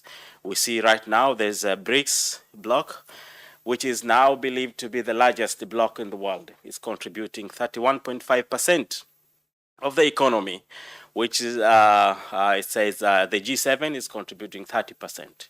So it's really growing up. And we also see that the Brazil, Russia, China, India, and South Africa, they have plenty of waiting membership for countries to join them to become very, very great kind of bloc. And they have different kind of missions. If you, I had my sister-in-law travel to China last month, just before Eid holidays, and she couldn't use her credit card to use the USD, because the China, they really don't allow use of US dollars. And this is very close to the EU, to the euros. So when you see there is impact to the utilization of USD, that is going closer to the utilization of euros. And recently, Kenya decided to buy oil from Saudi Arabia by using their own currencies instead of USD. This really reflects what is happening, what is going to happen in terms of major blocks in the world. We see that there's a perceived truth that the current instability in Kenya has been contributed by BRICS, but also the Western, like US and the EU, fighting on the domination of the Kenyan kind of environment. But this is the same also. There's the BRICS, but also there's the EU and other countries. They want to have influence in Africa as a bloc, but sometimes as individual states. And all this has really impacting the African countries and the space that EU can work on. But still, EU is supporting the IGAD Center of PCVE Excellence in Djibouti. And we find that 150 billion euros that EU is investing in Africa to support infrastructure, to support social growth, but also security in African countries. And recently they added like 20 billion. All this really indicate the position of the EU to support the global peace, and particularly in Africa. I myself, I was in Nairobi in February, attended the International Humanitarian Peace and Support Center, and I saw some EU-supported countries who are supporting training to the AMISOM groups, and this is very showing that the EU is really supporting the peace in the world. And coming to the, based on the time, coming to my third question, how can the EU support the middle range and also the grassroots level? It's already happening in the world. For instance, in my country, in Tanzania, EU has supported the strengthening peace mechanisms in Zanzibar, whereby, I mean, the peace instability at the very small place, the island of Zanzibar, in particular in Tanzania, when there's peace instability, and the recruiters, extremists, they are using the space to recruit youth, and then they become part of the Al-Shabaab fighters, and they make negative impact to Kenya and other places. So, I mean, the EU is really supporting the grassroots kind of strengthening peace. And right now, there's the Swahili Coast Project, which AP and other partners are working on to strengthen the capacities and linkages between youth and other peace stakeholders in Africa. Finally, I will say that violent extremism is a global problem, but only has local solutions. Thank you.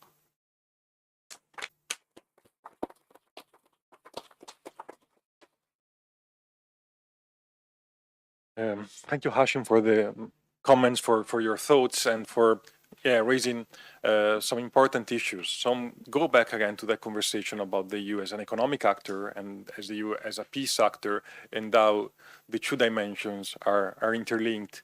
And you also raised another big issue that has emerged more evidently in recent years, because I mean, the current war is, you know, as part the result and part as strengthened geopolitical tensions that were pre-existence, and they play out, unfortunately, very unfortunately, in Africa in different ways. So this is something we should also think about and consider when proposing a solution, both if they regard, you know, hard security issues or more long-term and grassroots investments that can really deal with, you know, bring peace in the long term and prevent issues such as violent extremism from emerging.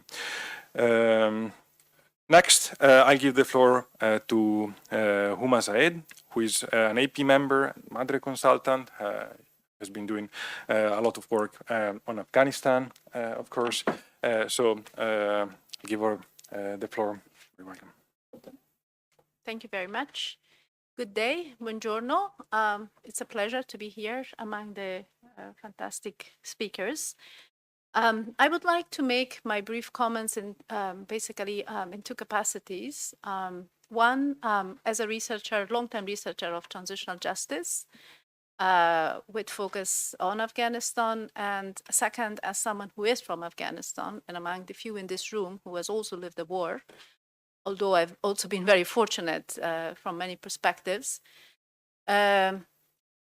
So as a researcher of transitional justice, and also referring specifically to the role that the EU has played in Afghanistan, not just the current role, but also the role that the EU and the international community, the huge role that the international community played in Afghanistan in the last 2 decades in the country. And EU was quite a significant actor in this period in Afghanistan.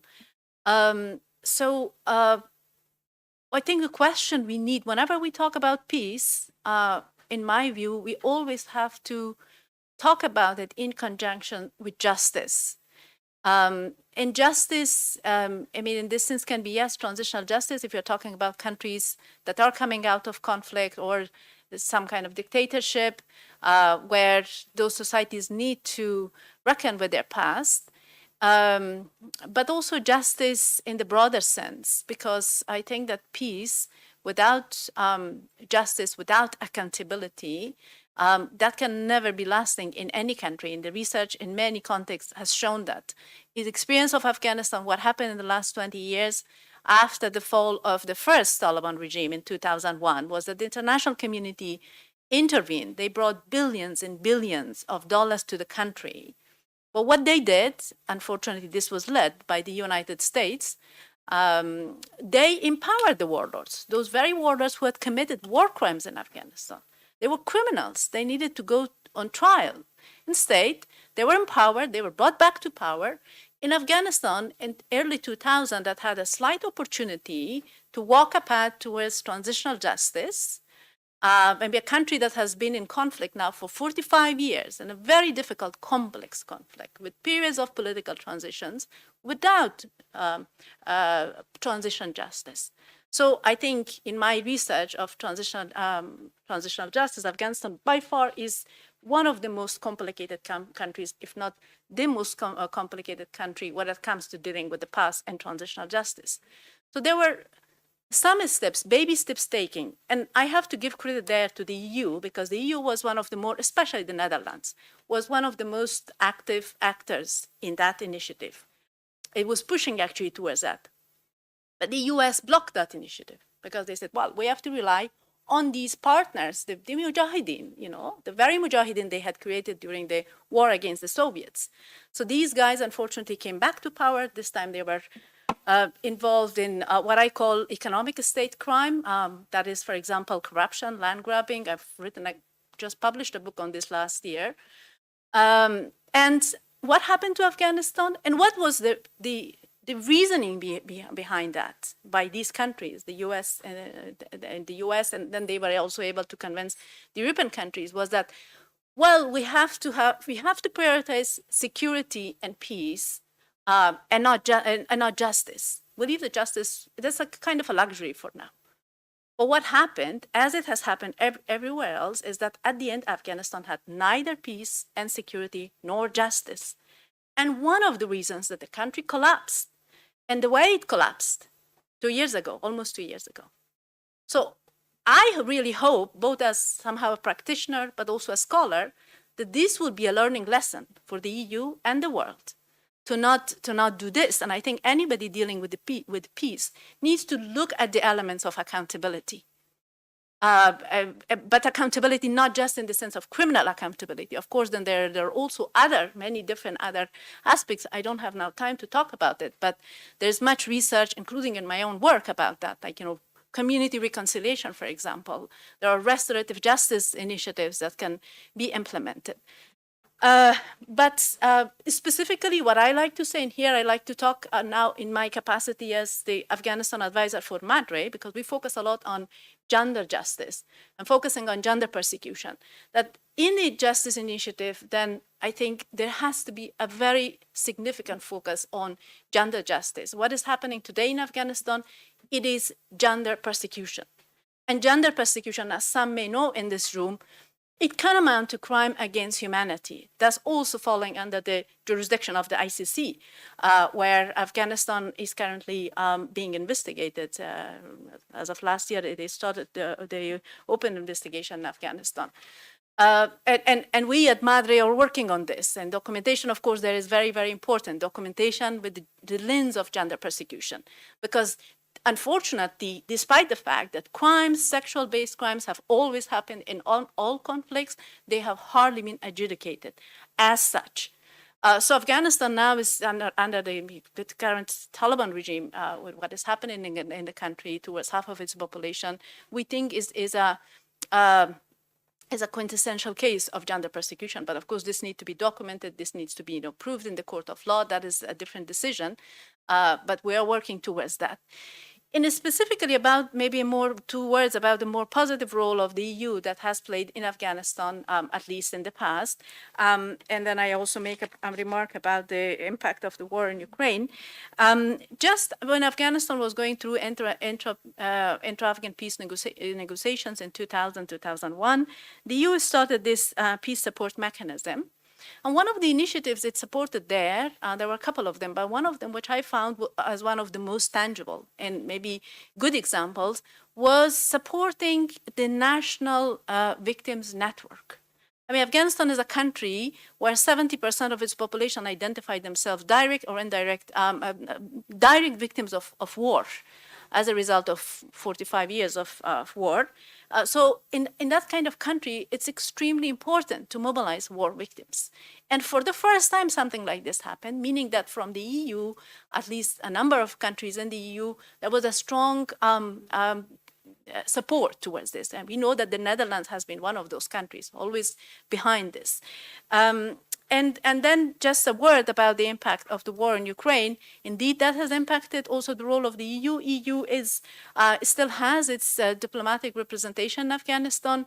I was just reading one piece on this that said that this researcher found out that there has been like 48% decline of EU aid in Afghanistan due to war in Ukraine, or as one of the factors. The other factor is also the internal dynamics of Afghanistan. As you know, no country at the moment recognizes Taliban, and that of course also has its impact. But for example, in 2021, EU had allocated 222 million euros, whereas that dropped in 2022, that dropped to 115 million. That's in the country. Outside the country, Afghanistan has a huge population that lives outside the country, like something like 6 million. Not all are registered. There are many now increasingly also in Europe, and that also significantly has impacted the asylum seeking cases. There are many stories that I don't have time to go to that, but certainly yes, the impact is there, and at the moment I don't know exactly what EU is doing on the ground. It has its presence, but I haven't really followed the specific cases. But I think it's important that it supports the local initiatives, and I think that is one of the issues that it continues to do. But one of the reasons we don't know that much anymore about is because many local actors, given the circumstances in Afghanistan, they are now keeping very, very low profile. So it's not like before where people would have their websites and you could go and get information. But we know that local civil society still exists. There are initiatives, the EU and UN, they are there somehow supporting, but there's not a lot of data and information. So we also don't have time anyway to talk about that. But I hope that even at this level, something continues in the country. Thank you.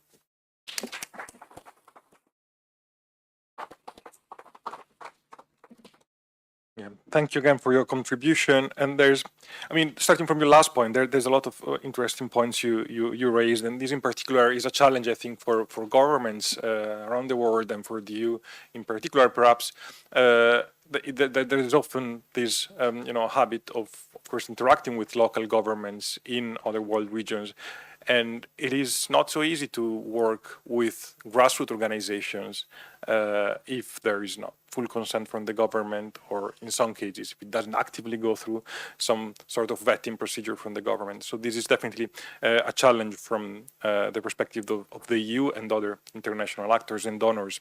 But there's like another aspect you mentioned that I think that like to connect some of the dots between the previous, let's say, talks we heard.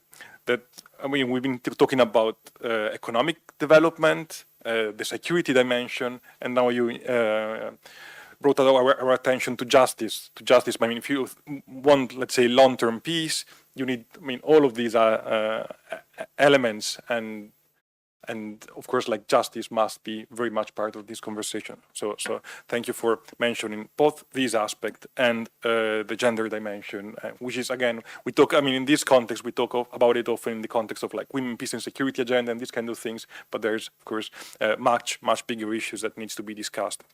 With this, I'll now give the floor to Sanna Arti from the European External Action Service. So looking forward to hear more about the policies and practices of the EU in this context. Thank you.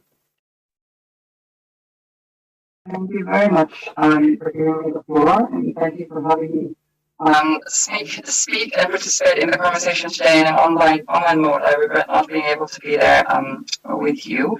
Very interesting interventions already. Thank you very much. I very much enjoyed the reflections by Donata on the challenges the EU, including the EU, faces Also the concrete positive examples of EU support by Hashim and Huma, thank you very much for raising the challenging context of Afghanistan and the EU support there through the peace support mechanism, for example, and our continued presence. Indeed, maybe not the focus of our discussion today to go into the detail, but highlights how the EU makes efforts to engage in the most challenging contexts. I will start with the fact that it is clear that the EU's and the global security environment has deteriorated dramatically since the Russian invasion. The EU now faces a war at its doorstep that has the potential to further escalate, increasing the human cost and threatening the world's security architecture. So it's natural that citizens in Europe and beyond demand that the EU strengthen its geopolitical role as a global peace actor. This includes a need to reinforce its ability to be a security provider as well, and Donata has alluded to this, so I should mention that as well. In March, I'll focus a little bit on policy and strategy, of course, coming from the EAS.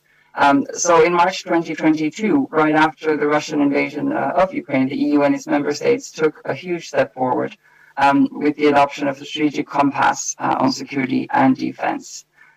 In the compass, they agreed to increase the EU's joint capacity and willingness to act, strengthen its resilience, to secure access to the strategic domains, and to invest in much needed capabilities, and to deepen strategic partnerships. And importantly, from the conflict prevention and mediation support angle that I work on, they also acknowledge that we need a more dynamic approach to conflict prevention and mediation to address the future challenges. And within this scope, the EU is working with a range of countries to address the root causes of conflict and instability through an integrated approach, which also includes the security and defense angles, which I won't go into more detail on. The Russian invasion dramatically changed the EU's outlook, prompting it to take unprecedented political decisions in a number of fields, as already mentioned, security, defense, sanctions, enlargement, and financial support. And the EU is delivering on all these with exceptional political unity. And of course, we should mention that in the field of security and defense, the EU and its member states are collectively providing substantial support to Ukraine in many ways. But notwithstanding this support, the war will end like all wars do, with peace negotiations. Then we received some guiding questions beforehand. So is the EU still attractive as a peace champion? As you know, the EU was born as a peace project after World War II. It grew upon the conviction that cooperation between countries reduces the risk of violence. And this notion and commitment to peace building has been a reality in Europe ever since, and it has become a key element of the EU foreign policy and a core foreign policy interests as well. So preserving peace, preventing conflict, and strengthening international security are part of its core mandate. Moving on beyond Ukraine, while the war is raging there, numerous other violent conflicts continue or risk outbreak in different regions in our interconnected world, impacting more and more people's lives. And the EU is not forgetting the fragile parts, these other fragile parts of the world, and on the contrary, is paying increased attention to many other conflicts after the war in Ukraine. We will continue strengthening our role as a peace actor. And I look forward to the conversation later today because you might have notions on how we should do this best. I want to mention peace mediation as a key part of the EU's role as a global peace actor. We've enhanced our mediation profile, revised our policy, and expanded our internal capacity in this regard. This includes the establishment of an EU concept on peace mediation in 2020, the first ever EEAS peace mediation guidelines, which we are about to update. They're a public document online. And we also have a gender-balanced pool of EU mediators. And we engage in a range of mediation roles and have assumed a role in most national peace processes during the past decade. going back a bit.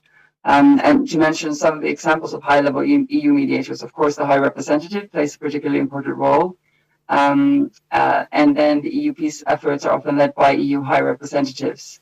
The EU Special Representatives, EUSRs, of course. And in other regions, beyond those covered by the the special representatives, the EU offers discrete mediation support to key partners, be it the UN, EU member states, regional organizations like the African Union, or specialized civil society organizations. So in sum, the EU is already today a key mediation actor, while increasingly becoming a geopolitical player as well.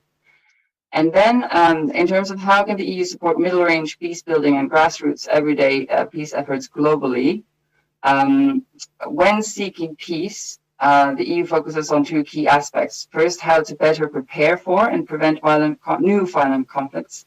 And secondly, how to mediate in existing conflicts to settle them. So this mediation angle I already touched upon. The increasing complexity of the geopolitical landscape leads to even more complex conflicts. And we work steadily to constantly reinforce our peace tool set to adapt to such emerging realities. For this, we engage consistently in conflict prevention efforts based on key principles and universal values, acting upon warning signs before tensions turn violent. So through tools such as early warning, horizon scanning, and conflict analysis, we aim at better understanding the reality in fragile and conflict-affected countries and regions to identify opportunities and tools for conflict prevention. We're uniquely placed. We can mobilize a complete set of tools, ranging from humanitarian aid to mediation, from training police forces and judges to institution building, from support to good governance to protection of human rights, from development aid to trade and investments, from disarmament to reconciliation, and from non-proliferation to empowerment of women and youth. So personally, this is the aspect that I found most fascinating when I work within the EU, because we are so unique in possessing this broad range of tools. Then in terms of the new challenges we're facing, the landscape of conflicts is changing, and we need to constantly adapt and keep developing our response. And we're constantly refining our approaches and tools, and listening with a very careful ear to reflections like yours today on your views. We are taking these developments into consideration in our policy developments. I already mentioned some, and of course we do note that EU is not always perceived as completely neutral, as we're talking about the Ukraine war in Ukraine now.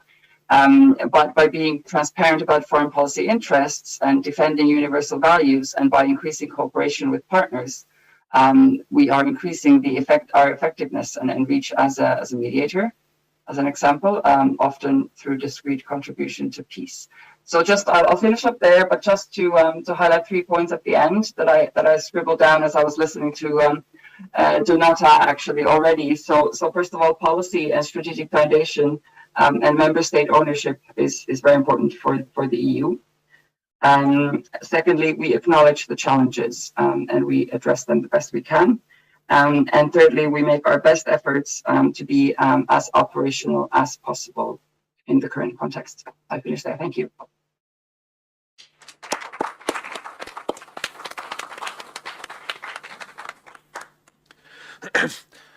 Thank you, Sanarti, for raising again a number of issues of relevance to our conversation, of highlighting the role and the priority that the EU gives to its mediation capacities and efforts, as well as acknowledging the challenges, the geopolitical challenges. I mean, some of them are long-term, some of them have been exacerbated by the war in Ukraine.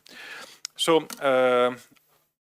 to to all of you in the public, that's the time to ask questions. I'll make a couple of brief comments, so you have a few more seconds to think your questions, so be ready to snap your hands up with your questions. I'll make a couple of short comments to our speakers, and then I'll give the floor to the conference participants. So in your, let's say, follow-up, I'd like you to focus on the, let's say, as pragmatic dimensions, so make as specific and concrete examples as possible of the kind of things you've been talking about. So, for example, I mean, Donata Garazzi has been talking about, these funding opportunities and investment. So how this should take place in practice. Hashim Pondeza has talked about some of these grassroots initiatives that have been taking place. You could make some more examples of the kind of initiatives that EU and EU-based actors could, have led or could implement to improve the situation on the ground with local partners, with local ownership. And Huma Said, you talked about justice and gender issues, but there's now this big debate: how is it possible to implement and support grassroots initiatives as long as the Taliban are in power? So if you have some thoughts about this, could take place, that would be very welcome. And to Hannah Harty, you mentioned, made reference to these geopolitical challenges, but I think it would be interesting to know, if you have some examples or some thoughts about how these challenges have emerged in practice, in some specific situation, how they created new difficulties for the EU, and how there have been some perhaps attempts to deal with them, and to raise these new challenges, or consider how the new geopolitical environment has actually created new conflict situation or new problematic situations in some conflict areas where the EU is active. So these are broadly, let's say, my inputs. So something pragmatic, perhaps that touches upon the impact of the war in Ukraine on the issues you mentioned. So how, the impact on that. And of course, if you have some point raised by other speakers during the previous talks, feel free to comment briefly on them. Please take your notes. If there are some questions from the audience, we'll pick them up. So I see them too. So first, here the gentleman. Please introduce yourself briefly and ask your question very briefly. Hi, thank you. I'm Paul Grevet. I just graduated from SAIS, University of London. I have a question because I wrote my thesis on the peace process in Mali and the interventions from France, the EU, and the UN. And I sort of, in my research, came across the different missions of the EU, so training the Malian army forces, the Takuba task force, etc., and sort of the influence it had. And it was like the impression I had, it was that it was sort of moving towards from development to more of a security aim. And so that goes back to the triple nexus. And I was just wondering, is that, will that, because the term that I found was security traffic jam. So I was just wondering what your thoughts were on this shift, and if you think it's a positive shift, and how that could compromise the role of the EU in championing peace, if it, it has to tackle between security and just more like peace implementation as a economic peace, as you were mentioning, Donata. Thank you.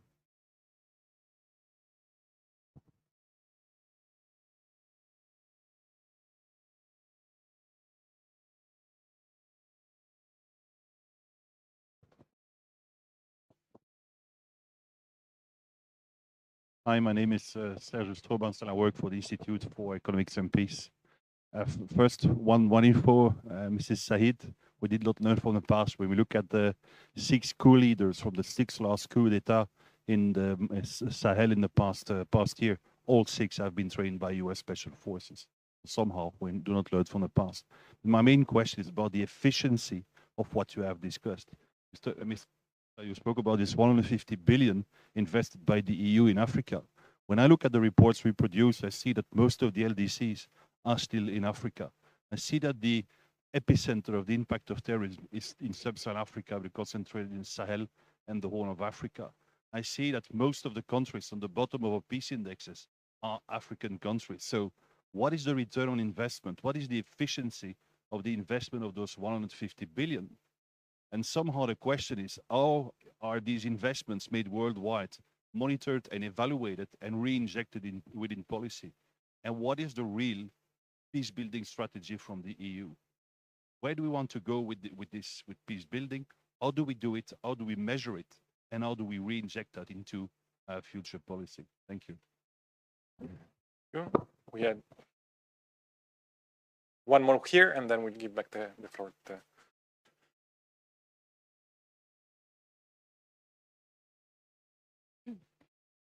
Thanks to all panelists, first of all, for your very interesting presentations.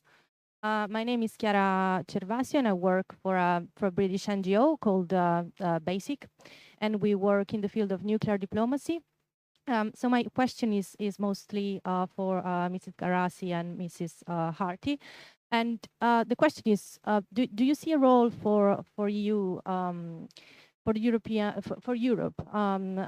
in the field of nuclear diplomacy? What role, if any, should Europe have? And I mean both in like state-to-state diplomacy, but also in collaboration with the civil society, in like disarmament debates or nuclear risk reduction, because with the increasing, I think, salience of nuclear weapons issues globally, with the NATO-Russia competition and US-China increasing divide and competition, I think that Europe should think about these issues. Thank you. I think we give back the floor to the speakers. We'll have time for a second round of questions. So again, think about your questions if you have them. Be ready to snap up your hand. I'll give back the floor to the speakers in the same order that we talked earlier on. So first, the floor goes to Eurasian. Okay, thank you. I was hoping for a different order, but let's go.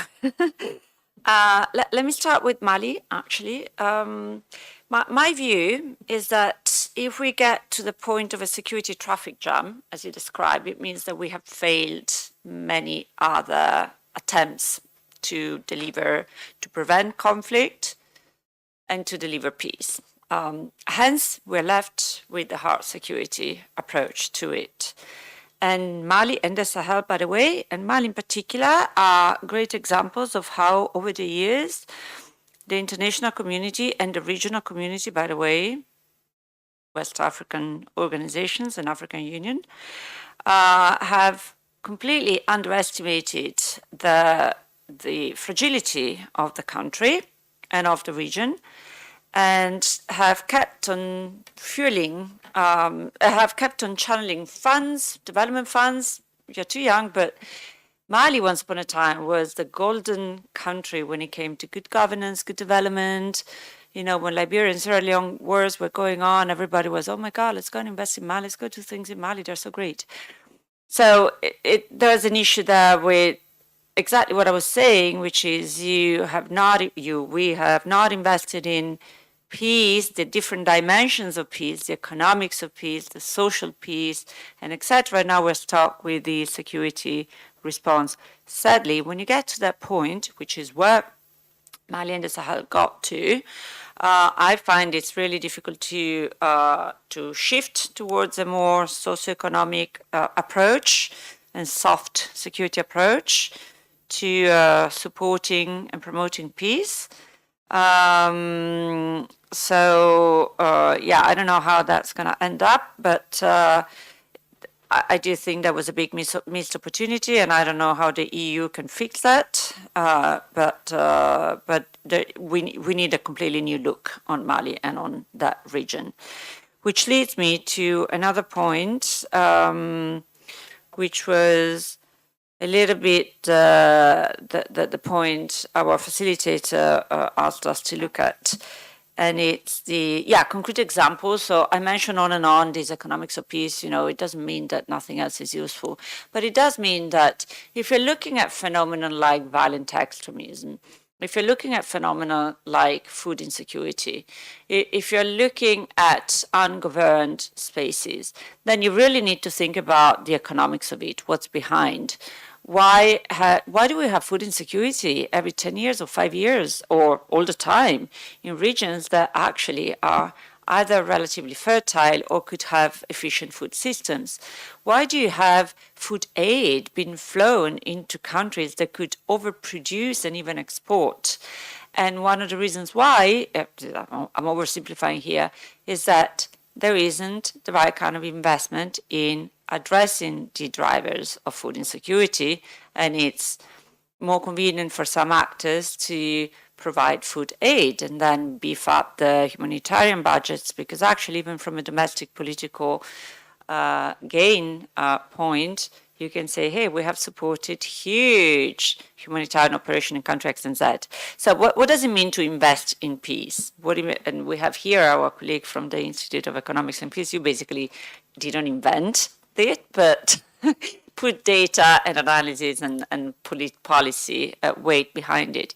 It means to invest in the drivers of peace. It means to bring the money to develop systems, money, investment, funds, to develop the systems that can produce and enhance social cohesion, that can reduce food insecurity, that can reduce the cost benefit of joining an extremist group, and so on and so forth. Let me stop here because no, there was an issue, a question addressed directly to us, the EU in diplomacy, civil society. Yeah, well, like I said, and I didn't want to. Well, I did sound critical of the EU, but then I come from the UN, so I'm used to that kind of criticism. The capacity of the EU to bring together its different instruments, as our colleague from the EU External Action Service said, there are many, is potentially huge. In my opinion, it's underutilized. So the EU could do much more. I don't have the answer, but working with civil society, for instance, is not what I'm used to. I haven't done enough of that, I think. But even that, you need to figure out an effective way of working with civil society where the EU becomes a vehicle for an effective partnership with civil society, but not just for the sake of it, because what I see is a lot of for the sake of it business. Yeah, let's bring in civil society and let's talk about arm reduction or whatever. So it's a different transaction, I think, that is needed. And I really don't have the answer. I'm going to think about it as the others speak, and maybe I'll have a better idea. Thanks. Thanks again, progress to Hashim. I should remember that, of course, you can reply only to the questions that you feel you have some thoughts to give about. Perhaps one small addition, as I mentioned when I was talking about the pragmatic aspect that Sana Harty could talk about. I mentioned the geopolitical competition, but of course, pragmatic aspects of mediation would be just as relevant and interesting. So I should mention then. I give the floor to Hashim. There you go. Thank you. I would like to respond on the 150 billion kind of investment and how that can be, how can the EU get it in return about it in terms of investing in African infrastructure, peace, and security. Well, this is very challenging question because of difference in priorities. I mean, different in definition of conflict, but also different of definition of peace.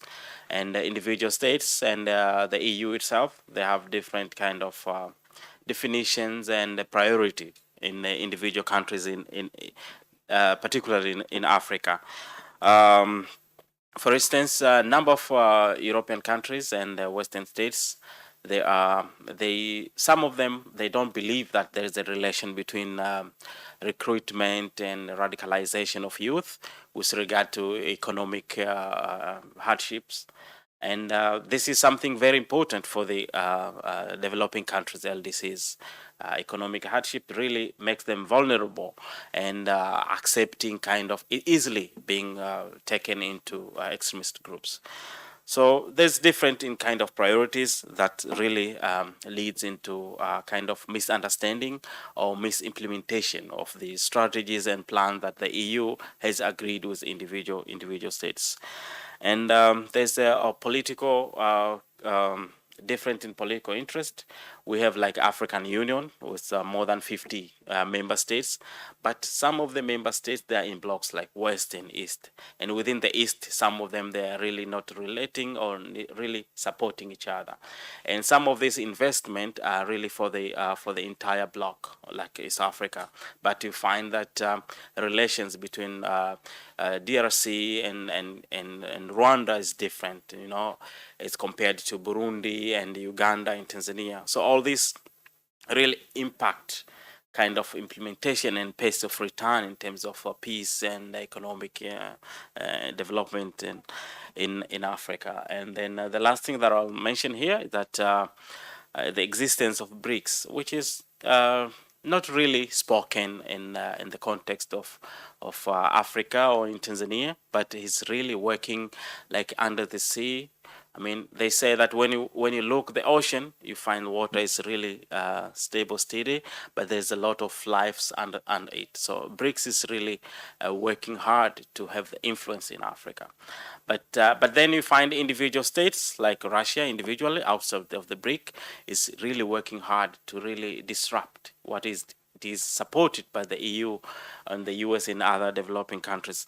But also Russia is doing the same. We find that now countries like Uganda, what is believing, what is making statements, what is happening in Kenya and other African countries has some extent of influence from the individual states, Russia and China, but also in the US. And you really need to have an example of leadership that really they define their existence and what they want to do. Like for instance, the country of Rwanda, of Paul Kagame, is really revitalizing the green energy, but also investment is coming up. This is because of the decisions is not providing room for the influence from different parts rather than making decisions on what is important to his country. And this is make space for the country to really make their own decisions. Thank you. Thank you. Thank you. Maybe I will start with some pragmatic examples that you were asking us. With regard to Afghanistan in the current situation, it is very difficult for international actors to operate. I don't know if you have followed some of these latest developments with the Taliban imposing all the restrictions, including the latest being on the UN local female employees. And that really sparked many discussions among the UN with very confusing messages. So the next day, some UN agency, including the head of UNDP, announced that, you know, we will not work in Afghanistan under these conditions. But then the UNDP country representative came and said, we're not leaving this country. So it's not clear what is happening. I mean, the UNAMA or others, they declare that, well, the UNAMA really has not declared a either or position, and some experts believe that they are not going to leave. The UN is not going to leave Afghanistan, but there have been other comments like, you know, if this would be compromising our principles, so we're leaving. While this is being stated, another statement comes from the Deputy Secretary General, Ms. Amina Mohammad, saying, we're going to hold this meeting in Doha with the Taliban that just took place yesterday and the day before, and we're initiating against those baby steps towards the recognition of the Taliban. So for many Afghans, especially the activists, it is very confusing what is happening within the UN. Like, is there really not a coherence in the organization when it comes to such situations? And Afghanistan perhaps does present one of the most challenging situations to the UN. I haven't heard similar discussions about the EU. As I said, the EU has a diplomatic presence in Afghanistan. Somehow it is, maybe it's me, I don't follow it that closely, but it's also possible that the EU has found a way where it can operate without these kind of issues. For example, I haven't heard that the EU local female staffs cannot work anymore. And also, as I said before, because many organizations who were grassroots organizations, civil society organizations who were supported, receiving support from like EU or other international organizations, they've left the country. So for the first, at least a year or first months, there was this vacuum. Even I think international organizations, they didn't know their projects undergoing, but then the staff of these organizations, they left during that huge evacuation 2 years ago. But then now there are other emerging civil society organizations, or some decided to stay in the country, including some very courageous women. They have reformed their activities, but they've decided to stay in the country. But I have not been able to follow very specifically how the EU continues its support towards these very grassroots organizations. As an example, I'm assuming there is this organization called PenPath that has been working in the field of education. Very unfortunately, about a month ago, the person, the director of this organization, a guy named Namatullah Visa, who has been traveling Afghanistan, all over, Afghanistan villages, championing women's, girls' education, including the Taliban. He has been arrested by the Taliban. He's in detention. We don't have any idea what is happening. But I have, for example, seen his photos with the EU officials in Afghanistan. It's possible he was receiving clearly some support from the EU. So I think it is my guess that the EU is supporting maybe such local initiatives that do exist. But at the same time, they want to keep very low profile. Everybody in Afghanistan now wants to keep very low profile, at least, the local organizations, because, under the Taliban, of course, it's very, very difficult to operate, and they have to be very creative. Whereas in diaspora community, they're going very vocal, many women included. But I think, the EU is still, they're already providing some support to home-based schooling and initiatives, because that's also something that is happening.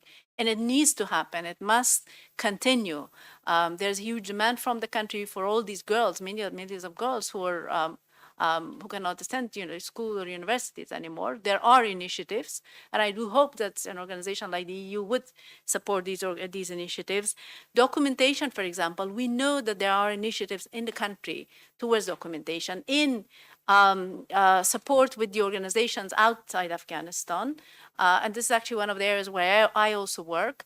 But it's very challenging. As you can imagine, in documentation and the current situation in Afghanistan is very, very challenging. It's taking place, but it's definitely an area that it needs support.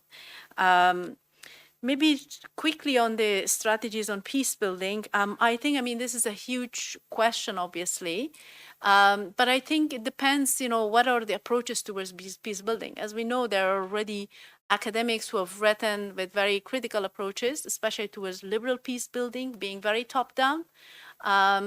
So I think those are some very valid points. But peace building in these countries definitely have their internal dimension, they have their external dimension.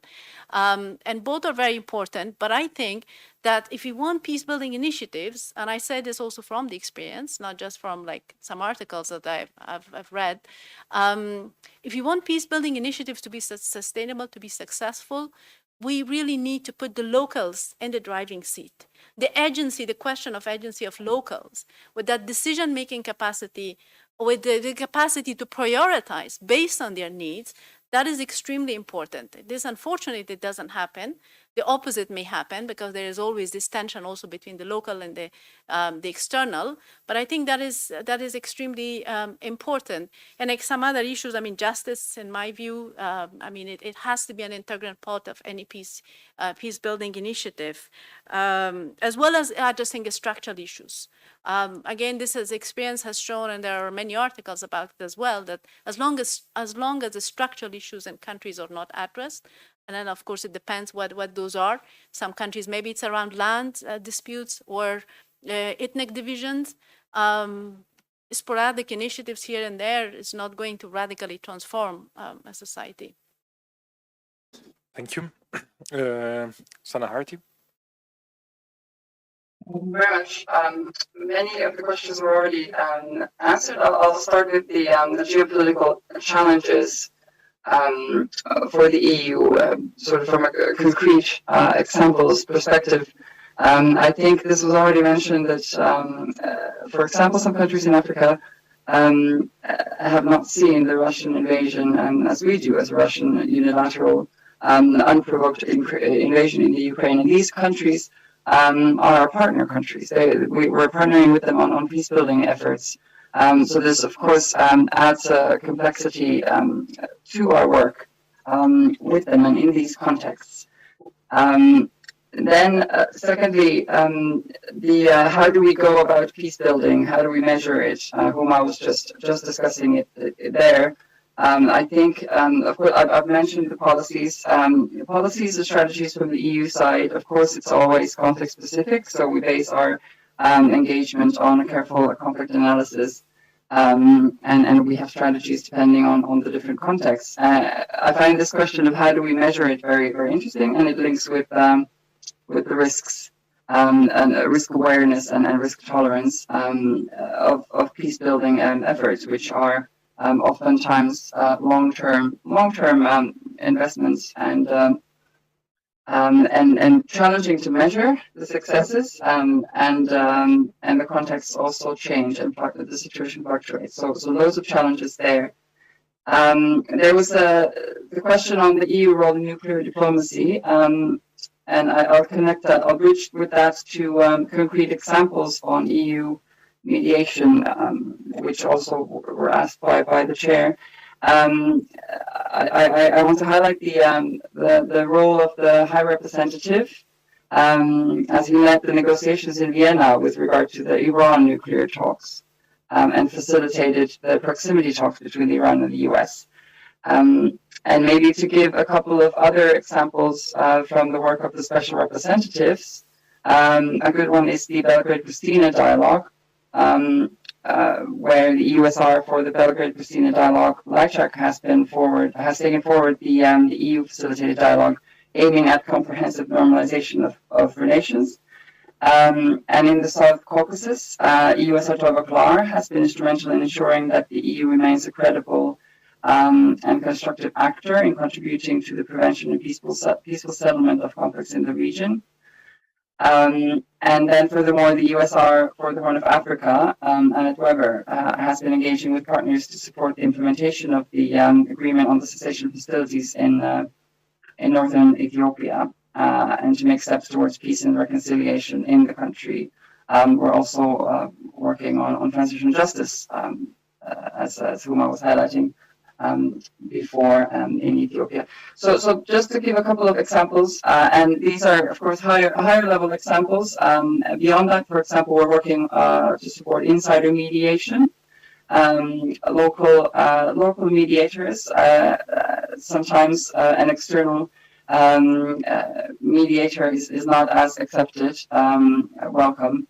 And it makes much more sense to support the local peace building networks in countries. So the EU is putting a lot of emphasis also on supporting insider mediation.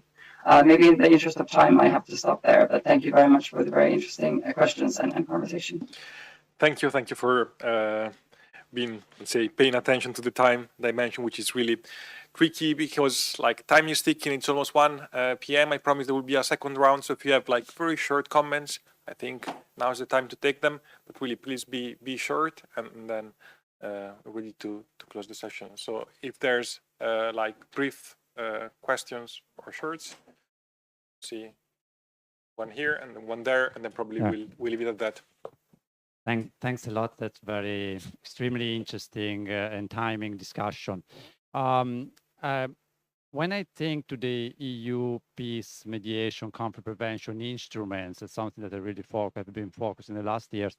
I think most of them are there, and all the wording and the concept that we really like are there. So gender mainstreaming, mediation, civil societies, and so on.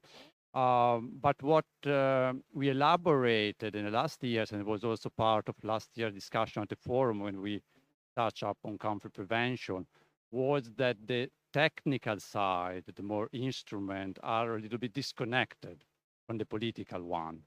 And that's something that I want to ask you from your different perspective, more Brussels AIS based, and for the different country. So we see, if I really read through the mediation guidelines, they are, I mean, they are great. I mean, everything is there. Also climate change, the psychological dimension, and so on and so forth.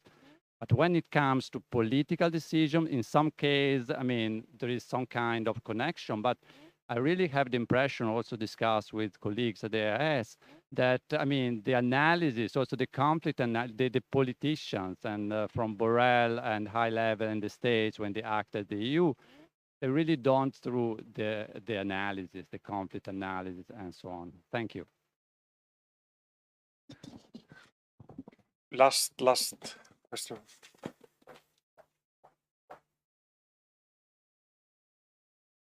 Thank you very much.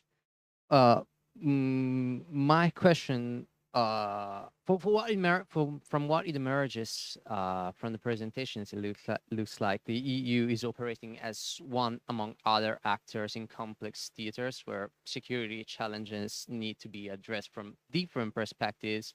And one of these perspectives is governance. Besides economic factors, bad governance can operate as a driver, even of dynamics of radicalization. And so the EU is operating as one among other actors. And my question is, how can the EU increase its legitimacy and credibility in contexts where other actors seek to operate as more appealing security partners, and so tackle problems related to governance? Thanks. So thank you. Like 1 minute answer for those of you who want to take this up. I think Sanna, probably we start from her. Thanks very much. I'll try to be very, very short. So the first question, technical side, disconnected from the policy. I feel the contrary from my work personally. So we work very closely with foreign policy instruments and INSPA as well in the implementation and operationalization of the concept. So we work hand in hand. Insider mediation is a good example where we work closely with FPI and UNDP as well. I'm not saying that there isn't work to be done there, but just to give some positive examples, conflict analysis screenings are implemented together between our division and INSPA, or facilitated, of course, always in the leadership of the under the leadership of the delegations, and then working in contexts where other competing actors. How can the EU increase our role? I think here the key is the utilization of the tools, the broad tool set that we have, which has been highlighted before. Donata was mentioning that there is capacity. There would be more capacity than how the EU is implementing it at the moment. So I think the answer lies there. Good mobilization of the broad package of tools.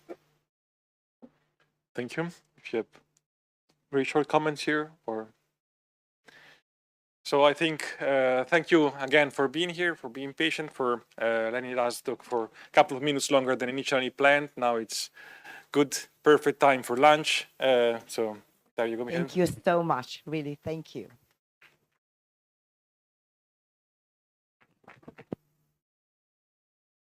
So it's indeed time for the lunch. So we will resume our activities at 2:30 sharp, please, for another couple of sessions full of insightful debate. The lunch is self-organized by participants. I just kindly ask the speakers to wait for us outside of the building to have lunch together. Let me also remind to all of you that we would be very happy if you can answer to the 4 questions over there on the wall with your personal view on a vision for peace in Europe. There are deposited there. You can write down your answers and post it there. They will be useful for the next session in the afternoon. So see you later at 2:30 sharp, and have a nice lunch. Thank you so much.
Back. So please take your seat. We are about to start in 1 or 2 minutes. Thank you so much.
So welcome back.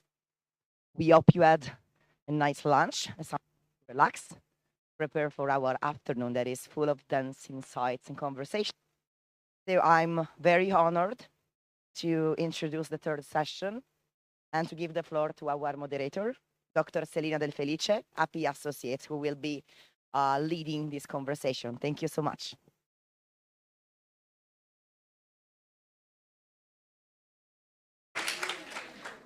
Thank you very much, Michael. Thank you for this invitation. I'm thrilled. As we are coming back after lunch, and one of the speakers has asked me, who's coming to this conference? And I said, what kind of profiles? And I said, well, from the list I can make assumptions. You know, so I shared what I think. But as an exercise becoming, overcoming the lunch tip, I want to ask you to raise your hands if you feel identified with the number of groups that we made, simply to know a little bit, to identify the diversity in the group. These groups are very artificial, but just for the sake. So, for example, if you feel if you're a student, can you raise your hand? Yes. Okay, yes, great. If you feel you're working for a civil society organization, if you identify as a civil society organization, okay. We can have multiple identities, huh? We can be, for sure, students and working for a civil society. Anyone working for a national government, public official? National.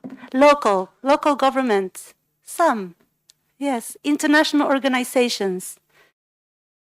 Some. So you see, it's a diverse group. Also, we make assumptions about where we come from, but this is the richness. And it was the richness this morning. It has its beauties because we can enrich the discussions, and it has its challenges because it might take time for us to, come to converging on some ideas. I want to thank everyone who contributed some ideas to the posters. I think we have had limited time, but a few things were quite interesting. For example, on the vision for Europe, cooperation, a strengthening of multilateral diplomacy, investment, trust building. These are issues that came up in the morning and that were highlighted and came back in the post-its. And already a nice comment that warmed my heart was that we are already building trust and dialogue among our countries, signed by two people, one from Russia, one from Ukraine. So, we must find the spaces through the cracks to build a dialogue. Values of solidarity, diversity, respect, justice. We talked about values this morning, and this is also important to come back to those values and see how much they are guiding our work. On forces, we talk about positive narratives of the work of UN and EU and the work of civil society and peace movements. I'm summarizing just to get how these ideas are also coming back through the post-its. And the risks, quite a few, not so many post-its, if I have to say. So it's good that mostly the positive wishes were mentioned more than the risks, but the two that were mentioned were securitization, militarization, fears, bias, and double standards. So there are those risks as well. So thank you very much. So without further ado, I would like to introduce you to this panel.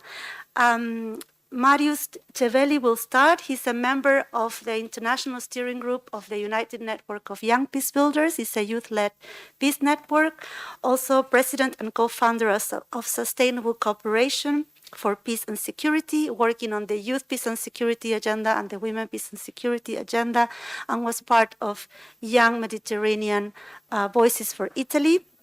Then second, we'll have Serge Strobans, Director for Europe and the MENA region at the Institute for Economics and Peace. And last but not least, we'll have Alessandra Morelli, who was a senior UN official working for UNHCR with more than 30 years of experience in high-risk environments, working on issues like counterterrorism in various contexts, such as Sahel, Horn of Africa. She told me she's retired, but I don't believe her. Because there's a lot of work that she's still doing. And the title of this panel is A Vision for Peace in Europe. And this morning we talked about analyzing the different realities and about learning from what has been tried, what has been done.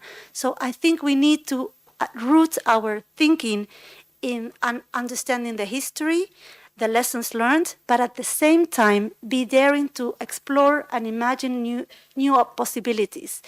And in peace education, I come from a peace education background. This is one of the skills that we are least trained on, to imagine and to dare to explore and believe and trust. So without further ado, I give the floor to Marius for your intervention. Thank you very much. Thank you very much for having me here and for having organized such a great conference. First of all, I'm really happy and glad to see so many young faces and so many young fellows. So this is something that makes me proud to see like young people that are interested in the peace building field. I'll tackle basically my intervention. I have divided my intervention in three main areas.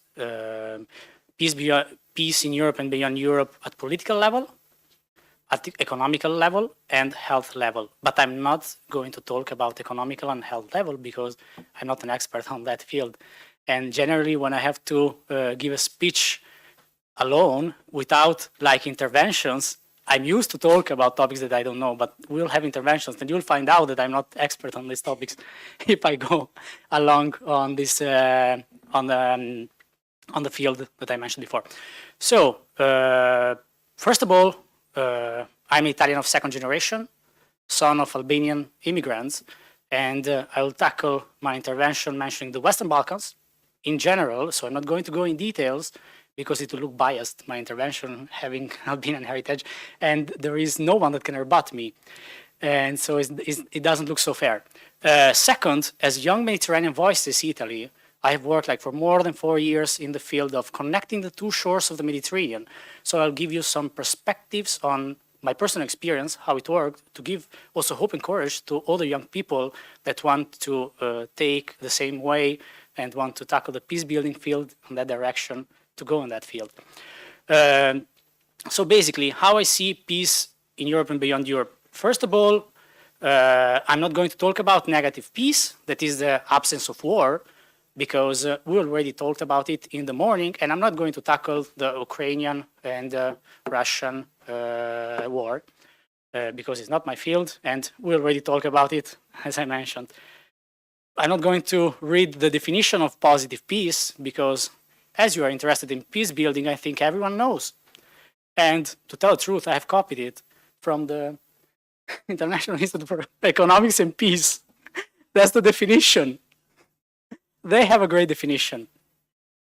So, first of all, when I have to talk about like how the Western Balkans are seen, I would use a word that psychiatrists use. It's like schizophrenic. Are the Western Balkans in or are they out? They basically are surrounded by countries that are members of the European Union. So they're totally surrounded. But at the same time, they are not part of the Union. And it's been almost 3 decades that they are waiting to join the Union. And so it's like a stressful process. And the Union is also losing a bit appeal in the Western Balkans. Before, around 80–90% of the people were pro joining the European Union. Even the most pro-European Union countries, that Albania and Kosovo, are decreasing their appeal to join the Union. So this is one direction. Basically, here you see 6 countries. And in the past, there were only 2 countries between the 6 that you see. It's like Albania, one country. It was former Yugoslavia, but not complete because we were missing Croatia and Slovenia that are already part of the Union. In Balkans, things goes really slowly. It took 30 years to have an agreement between Greece and North Macedonia on the name. The dispute was about the name of North Macedonia. After 30 years, they decided that it can be called North Macedonia. Before it was called FYROM, Federal Ex-Yugoslav Republic of Macedonia. So you can understand that things there go slowly and has to be handled a bit with care.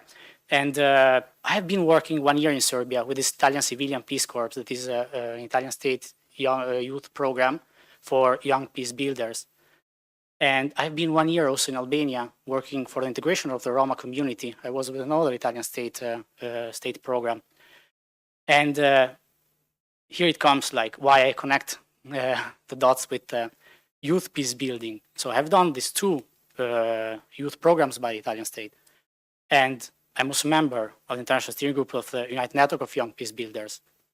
Basically, to the Young Mediterranean Voices program, that is a program of the Anna Lindh Foundation, I worked in connecting the 2 shores of the Mediterranean. So basically, my work as a peace builder goes in 2 directions: the Western Balkans in Europe, and the northern shore of the Mediterranean, so Europe, and the southern shore of the Mediterranean, that is North Africa and Middle East.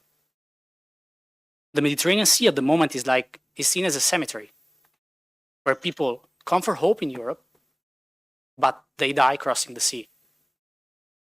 And my role as Young Mediterranean Voices was to connect with other leaders, young leaders, from the other shore of the Mediterranean, and to come together to advocate to policymakers for youth causes.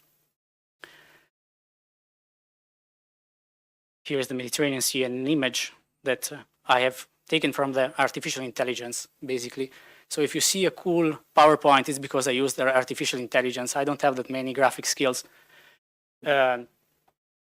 So basically, the Young Mediterranean Voices program before was called Young Arab Voices. And it was created to build a bridge between young people in the Arab countries during the Arab Spring, because it was a great gap between young people and policymakers. So this program was created in 2011 to build this bridge, to come together between young people and policymakers, so young people can raise their voice on the issues. And in 2014, Federica Mogherini, that was the High Representative, decided that the program should be expanded also to Europe. And from Young Arab Voices, it became Young Mediterranean Voices. And there I came in place, because after a few years I became Young Mediterranean Voices Italy, and I started my advocacy work, advocating for youth causes around the Euro-Mediterranean region.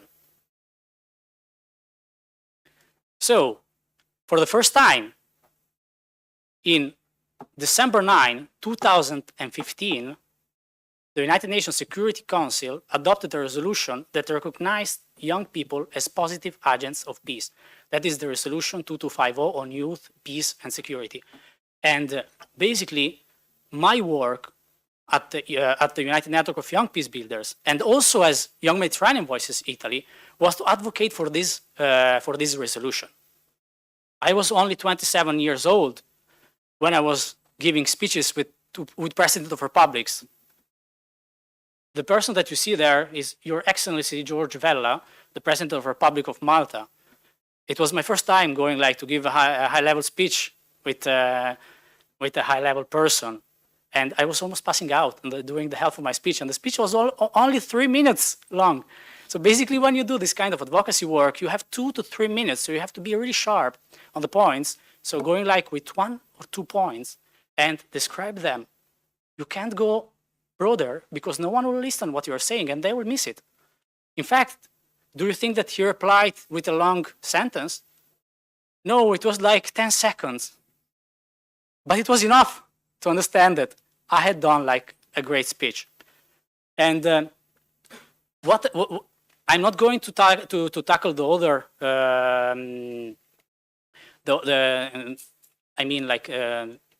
other perspectives that I mentioned before, like peace beyond Europe, because I think we'll have time to exchange about it, because I think also that United Nations have a critical role, especially during these times when it comes to peace.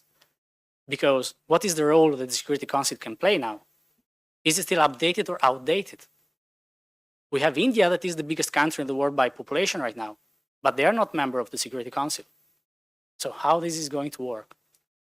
And I don't have all the solutions as a young person, and you'll never find alone, but you can work with other fellow young people, connect with them.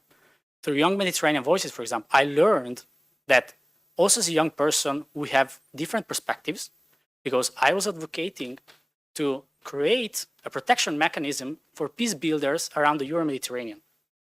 I'm not going to mention for each countries, because I know that this is a risk. You can't enter the country if you talk bad about the country. I know it because of a personal experience with a journalist that wrote some articles about the country and was denied the entrance in this country. So I'm going to be general, and for this reason, I'm not going to mention it. But when it comes to perspective of young people, I was seeing to create this protection mechanism. My colleague from Libya, he said something really interesting. He said, we as young people are asked to fight the wars, but we don't sit in the table of the peace process.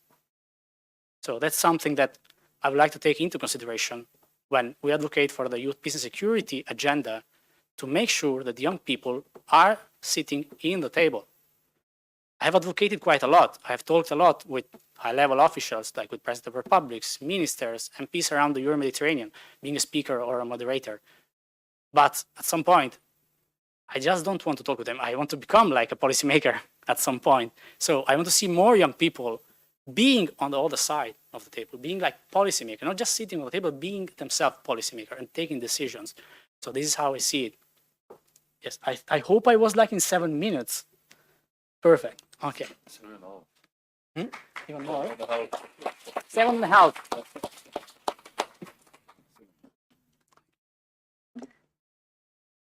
Thank you, Marius, for bringing your perspectives as a young activist and bringing the centrality of the youth peace and security agenda, which is often not very well known. So I hope people have questions, and I have one for later.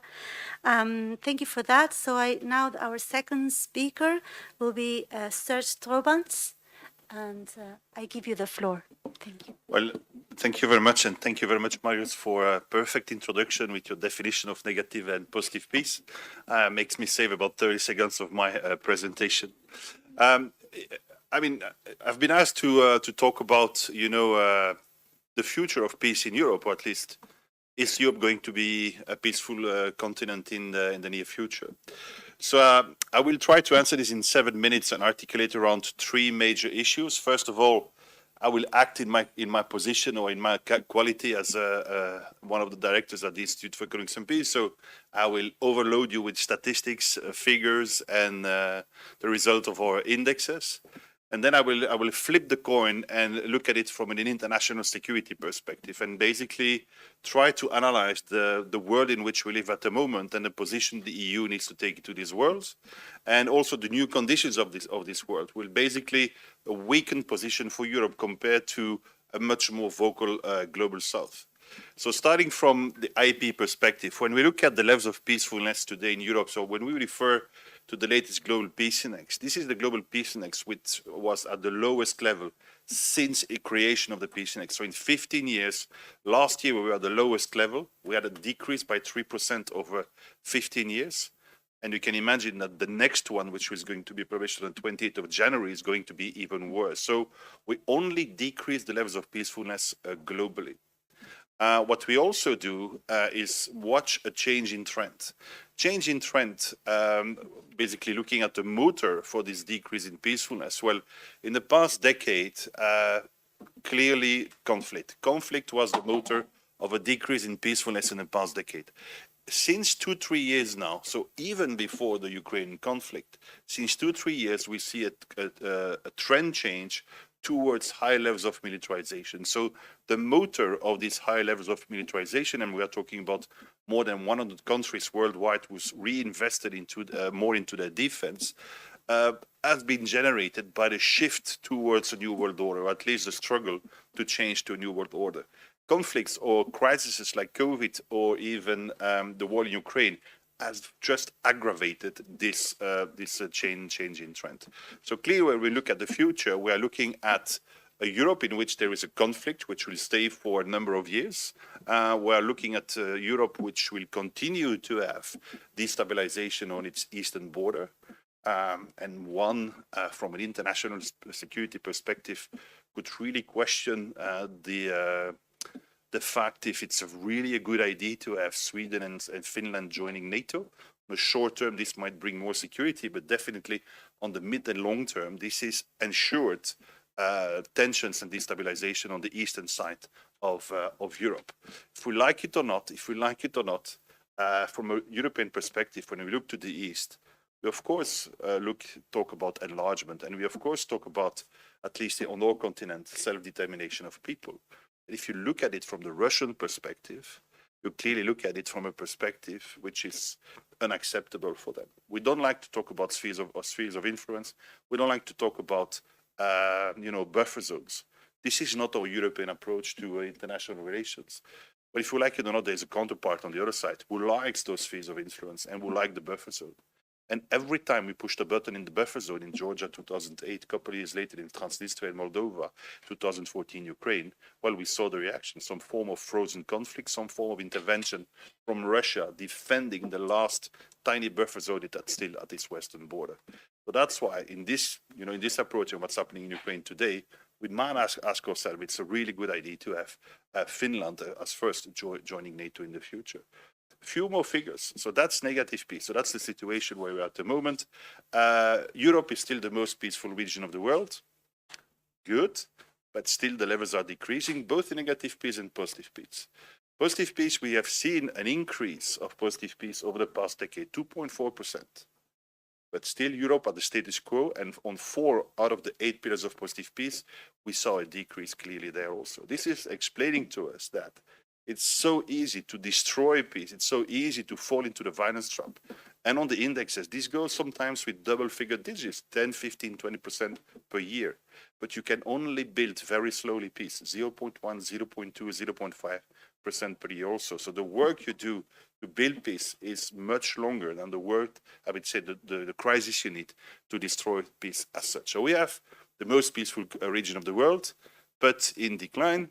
And we are surrounded by the least peaceful regions of the world, going from now I would say Eurasia, Russia and Eurasia, followed by the Middle East, North Africa, and of course sub-Saharan Africa with a concentration in the Sahel, the epicenter of terrorism, really the epicenter of ecological degradation and impact of climate change, also linked to climate security. So clearly there, it's impossible to conceive a peaceful Europe without peace in its periphery. So that's the first approach. More figures. Cost of violence. Cost of violence annually, of course, this is a statistical estimation. You might want to double this or maybe do 2.5 times the figure that I'm going to give you now. So last year, we estimated that we invested 16.5 trillion US dollars in violence. This is 11% of the world GDP. And this is only going to grow, because when NATO says we increase to 2% for everybody, it's basically a 7% increase of the defense budget for NATO. This year, European countries increased by 13.6% their defense investment. All right. So this is only going to confirm the change of trend we are now seeing for 2-3 years. And we are only going to increase the cost of violence, and we are only going to decrease the levels of peacefulness. So that's the situation as it is. 11% of the world GDP. Well, take 1% of this, 1% of those 16.5 trillion. That's the equivalent of the global budget for overseas development aid. So I think it's a political decision. Where do you put your money? Do you put your money in violence, or do you put your money in development? 10% of the cost of violence equals the global budget for foreign direct investment. All right? So do you put your money in the economy, or do you put your money in violence?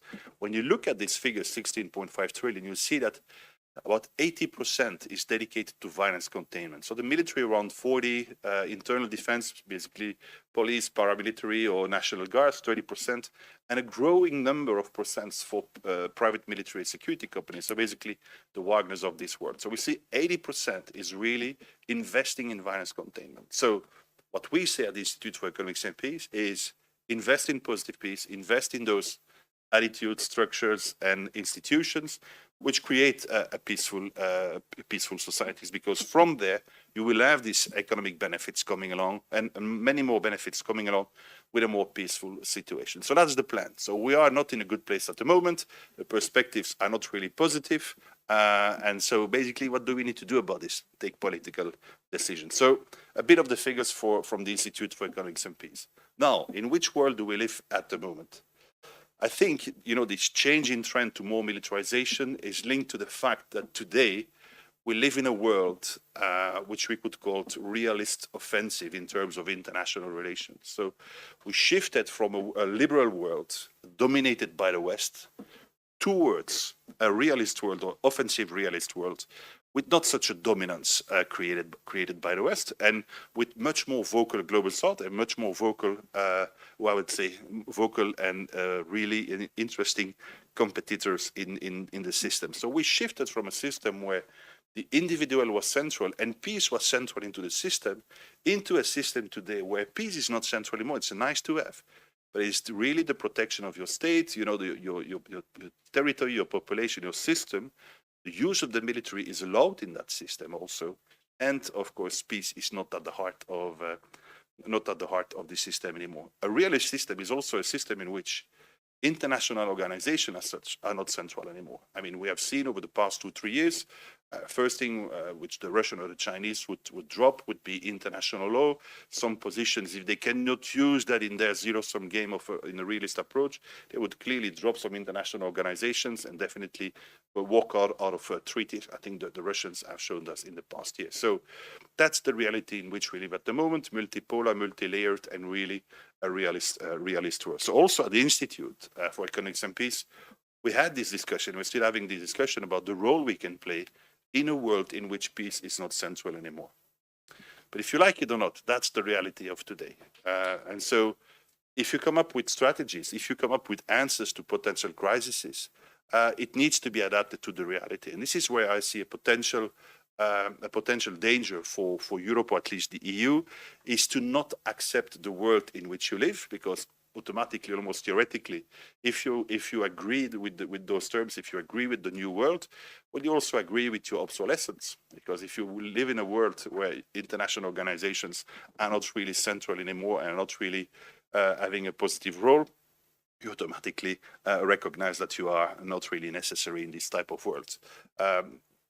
Which implications will that have, or what do I see? I see, of course, continued and permanent influence from the competitors on the ground.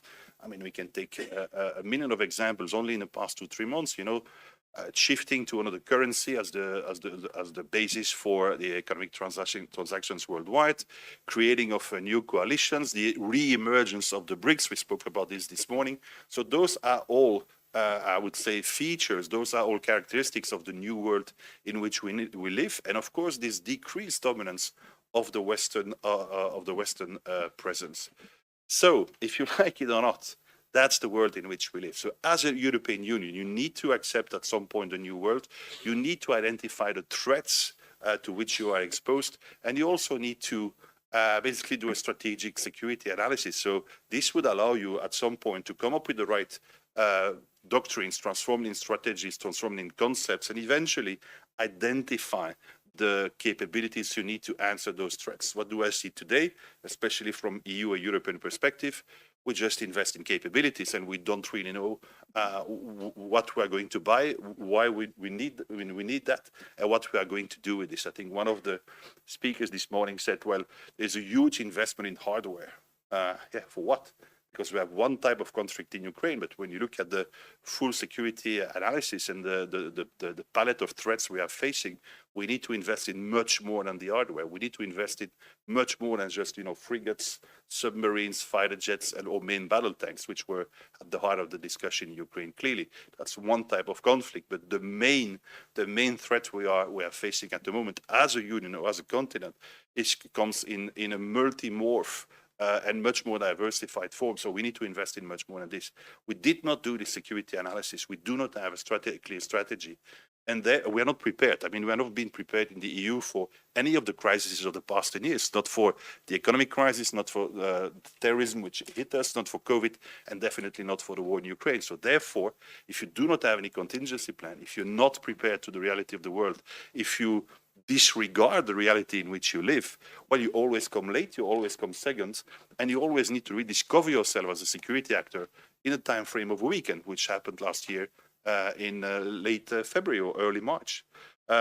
Unprepared, no contingency plan. So every decision you would take in this weekend will always be wrong decisions with no idea of the long-term impact of those decisions and the long-term impact on the stability of your region and eventually also in peace in your region. And we have seen now that we are in a situation, especially when it comes to the war in Ukraine, where we have harmed ourselves with the economic sanctions we have imposed. We have no strategy, so the only strategy we follow is the American one.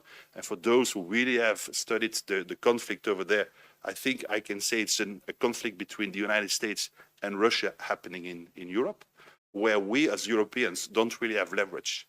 First of all, we were not part of the discussions before the war. We are somehow not really part of the discussions during the war. And when you look at the power game happening on our continent, we're not really an actor. We're not really the first actor on our own continent. So that's something we need to realize. And for those who are interested, we'll make the analysis and try to define the levels of power the EU is still capable of developing. Level of power meaning level capacity to influence other actors. Just have a look at the travel trip of Zelensky over the past months, and you will realize what our position is when you look at this. The last point, Global South, double language, double standards, that's over. When I travel to the Sahel, I emphasize, and I'm proud of my Belgian-French accent, but I emphasize this accent because then people continue to talk to me. If they would identify me as a French, they would stop talking to me. They would stop talking to me. There is a reality in the world outside of Europe also, which we need to understand. So we can talk about migration in Europe. We can talk about energy crisis in Europe. We can talk about confrontation of major powers. Well, that's the reality in which we live. We lost a lot of credibility. We lost a lot of influence in the rest of the world. That's gone. The voids are filled by other countries really influencing us. And of course, when you see all the African countries, and I'm going to finish because I see you're looking at me. If we look at all those... You said everything I wanted to say. Oh, sorry for that. I don't know what to say. Oh, I can go on for another 10 minutes then. So basically, when you look at at the Global South, of course, a lot of countries are becoming more vocal. Why? Because a couple of people are just whispering in their ears what they need to say. So the competition is on. If you like it or not, the competition is on. If you do not adapt to the system in which you live, you're going to disappear. And so if you would ask me in a private discussion what I think about the European Union in the current world, I would say look for another job because I'm not sure this thing is going to exist in 5 to 10 years from now. Because it's obsolete, and why would we need it? With the external pressures and the internal dissonances, which we already start to see, when we see two of the two leaders of Europe running to Beijing trying to save their own economy. So what is going to happen inside and what is going to happen on the outside. And we hear the Global South asking us to receive more dignity, to receive more respect, and to be treated eye to eye in diplomatic terms. We made mistakes in the past. We made mistakes in the past 20, 30 years. And my previous career was in the military. So in the past 30 years, and especially in 20 years when I was really actively deploying a lot of troops and deploying a lot of small teams also all over the world, where were the successes? What did we do right in the 20, 30 years? Which legal justification did we use to run all those operations worldwide? What are the successes today, and how did we help create the world in which we live today? I think those are questions we need to ask ourselves to realize that we basically created a lot of the problems we are facing today, because we really had this dominant, arrogant position. We did not do the correct strategic security analysis, and we do not adapt to the environment in which we live. So it's not only in the figures of the Institute for Economics and Peace, which is of course measuring the impact, but it's definitely also in the attitudes which you need to put in place. And when you look, that's the last sentence, and when you look at the only domain which is decreasing in positive peace, what is the attitudes domain. So clearly this is where we need to put the priority. We need to react, and we need to start to do a proper job in an environment in which we recognize. Thank you for that.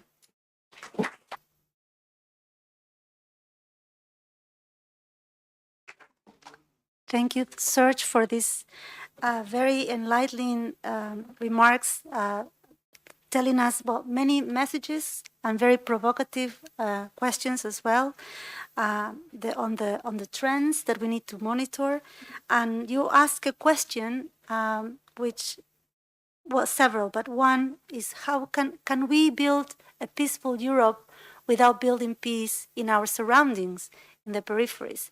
And I think this is a question that Alessandra could elaborate and pick up on, because, well, I wouldn't say that Serge said everything you have to say, but we see some convergences on this topic. So I leave it at that, and I give you the floor, Alessandra. I'm sure you have a lot to share as well.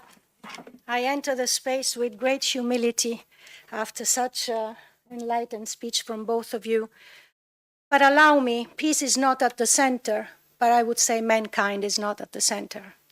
People, especially the ones I've been dealing with for 30 years during my career, I was inside the movement, but not a movement by choice. I'm going to go there because I'm going to visit friends, or I'm going to go there because I want a better future. No, it's what we call coercive movement, forced movement, and it's the life of internally displaced people or refugees. Let us never forget, please, when we analyze a conflict, or we talk about peace, or we talk about geopolitical, let's never forget to put at the center of our discussion and reflection the real victims of all of this. Today, in the world, we have over 1 million people that are suspended. And I use the word suspended because that's how you feel. You are uprooted. You are no longer part of the right to be a citizen. This is the dramaticity of what we're going through. Why? Because there is no peace. I've analyzed conflict throughout my career. I've been in the most important ones, I have to say, that have formed my also thinking of what peace is and what peace is not, and what is missing so that peace becomes peace. From the former Yugoslavia to the genocide in Rwanda, to the war of a few months in Georgia, through Yemen, through Somalia, through the never-ending Afghanistan. The victims are the same. The actors change, but the victims are the same. So I would like to bring this perspective, especially for the students, because that's how I try and build peace. Many people ask me, but what is your job? In the UN or in UNHCR. And I always replied with this sentence, which I think has a lot of value today, which is, I'd like to think of my job, of the job of many colleagues, of the job of the humanitarians as being a generator of space. Generator of space, and to fill that space of sense and meaning in when around you you're surrounded by the nonsense, by the absence of sense and by the absence of hope. Now, generating space, it's not an easy thing, especially in the work of people, of NGOs and international organizations that are working for refugees. The first space you generate is the right to stay, is to negotiate and mediate the borders to remain open. And while we are talking here, there are appeals at all levels requesting the neighboring countries of Sudan to keep their borders open, because that is the first protection that you can give. Now, peace in Europe, we are all interconnected. The world is globalized, although at the center there is something else, and I think Serge said it very well. Mankind is marginalized for several reasons, and we have difficulties to bring really the person, mankind, again at the center of the stage for various reasons that can be a debate among students later on. The fact that solidarity has not become a political value anymore, and the fact that the mere fact of generating a human gesture of welcoming has been criminalized is a problem today. The fact that Europe looks at the rest of the world as imposing the rest of the world to become a container of human beings. The fact that Europe is influenced by a process of defending itself from whom? From the aliens coming from Mars? No, by the same mere mankind. But this has changed dramatically because it has become a political agenda. I have been always fighting as a humanitarian that there are certain issues that you cannot politicize, and that is human crisis.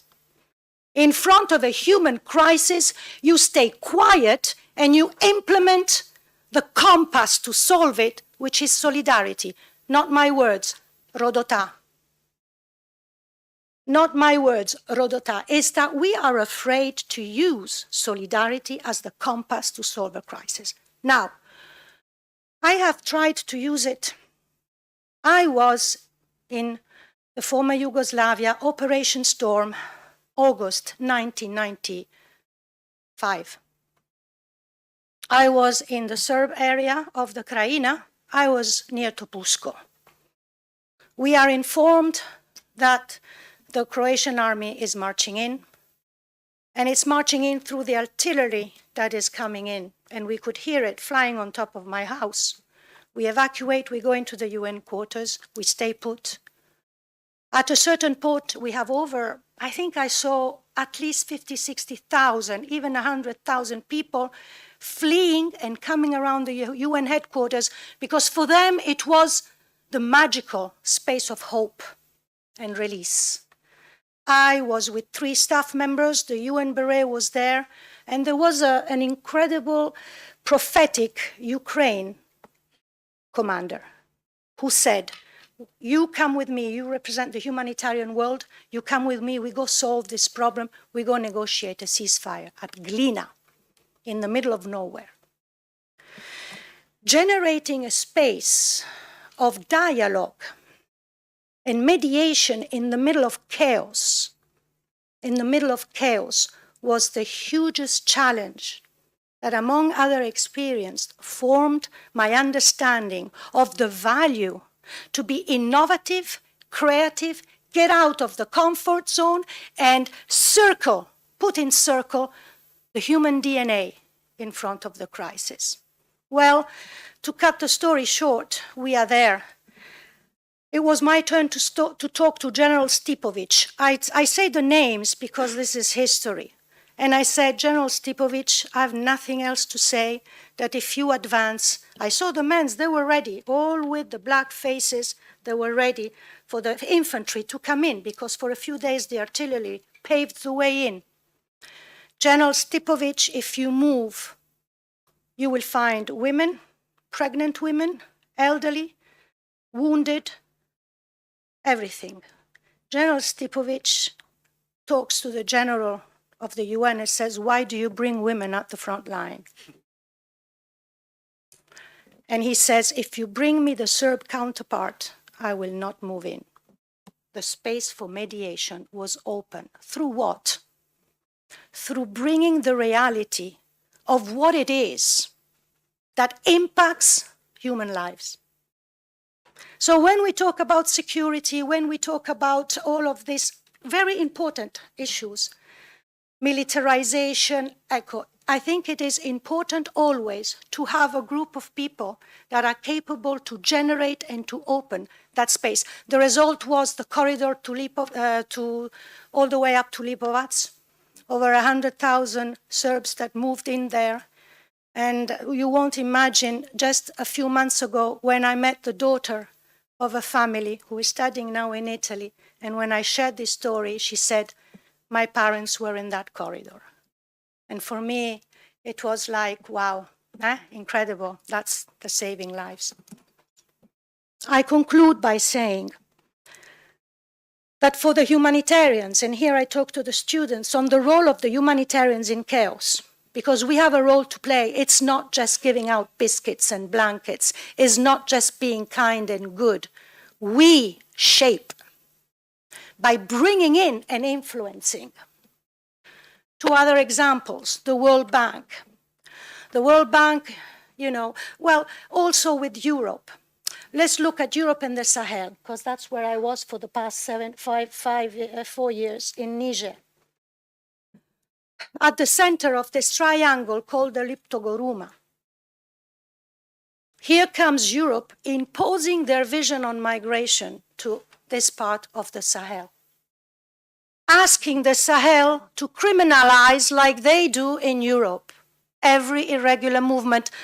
It impacted so much that the Schengen, the CEDEAO, the ECOWAS is impacted, where citizens of ECOWAS, every time they move, they are stopped, asking, where do you go? Are you a future candidate through Agadez to Libya? Impacted. The criminalization of freedom of movement. This is a very strong theme.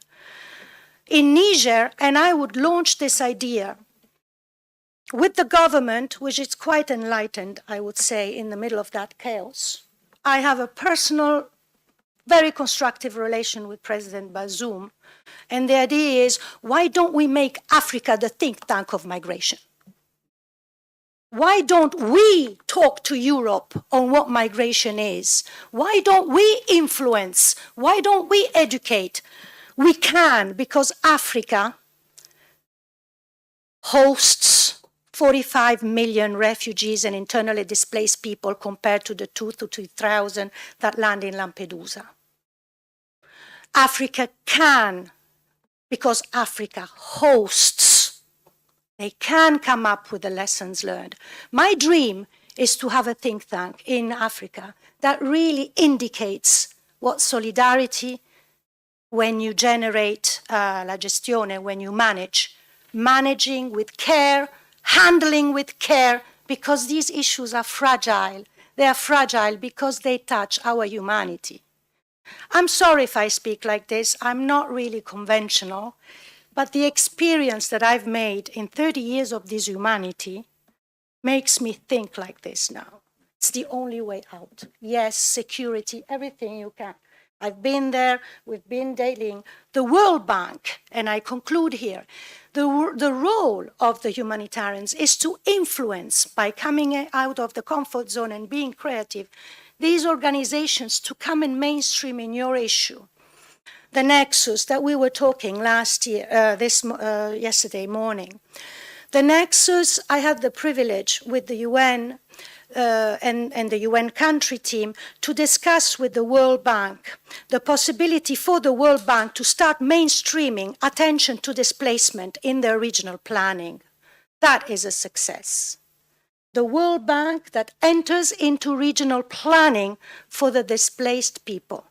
That is a great success. Investing in community-based approaches, allowing the absorption capacity to do what? To absorb, and avoiding conflicts. Well, in Niger, there are no more refugee camps. From the onset of crossing the border, you enter immediately into the development path, which is the community hosting you. But in order for the community to host you, you have to put the community in the condition to host. So this is the example in the middle of chaos. Just imagine the thunders of yesterday, a new little ant with the NGOs and the humanitarian world trying to shape dialogue, ceasefires locally, and trying to shape, well, this, I think, it's not seen by the world, but believe me, it exists every day. So what I'm saying, and I conclude, is that, yes, peace is not at the center, but everything that I believe that the essence and the DNA of peace, I was telling this to Bernardo at lunch, is the capacity to, in Italian we say, di essere tessitori di relazione, meticulous tailor of relationship. We are missing this as well. We are missing this as well. We are delegating, and I conclude, but I'm saying this as an engagement, as a pacifist. We have delegated to embargoes and to arms the capacity to make peace. And we see it. Refugees are not able to return home. That's the thermometer. Look at the thermometer of force movement and you realize where we're at. A war, a conflict today, it takes 30 years, if, to solve it. Third generation in Kakuma and Dadaab. Third generation. 12 years of war, over 12 in Syria. Passing over 10 years in Yemen. Non-stop incapacity to build and maintain peace. This is the real problem that Europe should also think about and resolve. Why Europe? Because Europe was funded as the guardian and the custodian of peace.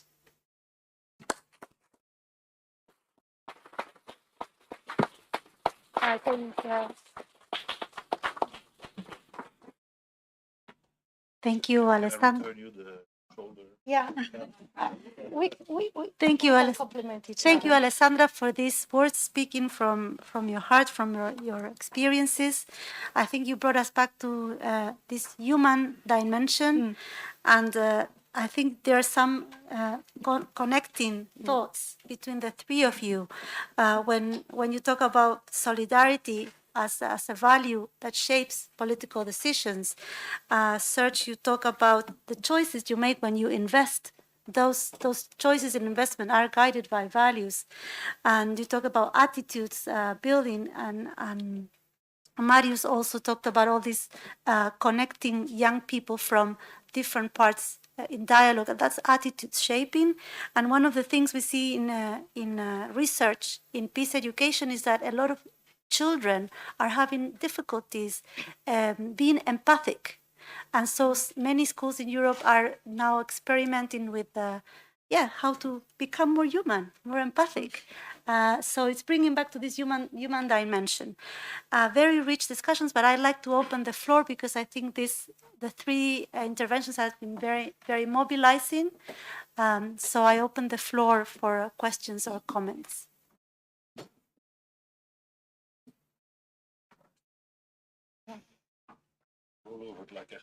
Yeah.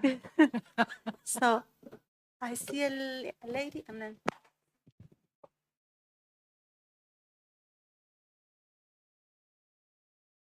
Speaking from. Fantastic. Could you introduce yourself? Yes. Say your name. Yes. Thank you. My name is Marianella Sclavi, and on how to be creative conflict years now. And I agree completely with your analysis of the three of you about the fact that we really need an European Union more effective, more capable of dealing with conflicts inside the European continent and in the world. And you cannot have peace unless you have, if you have all the places around, deal with the big conflicts, as you said.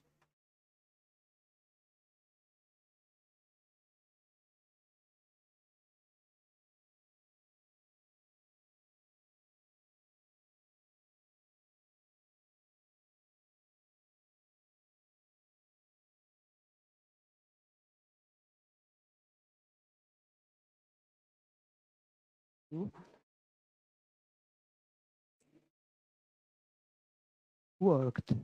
I know. I have that. Like all of you do, even a small, which is not is very important, but that you feel that that was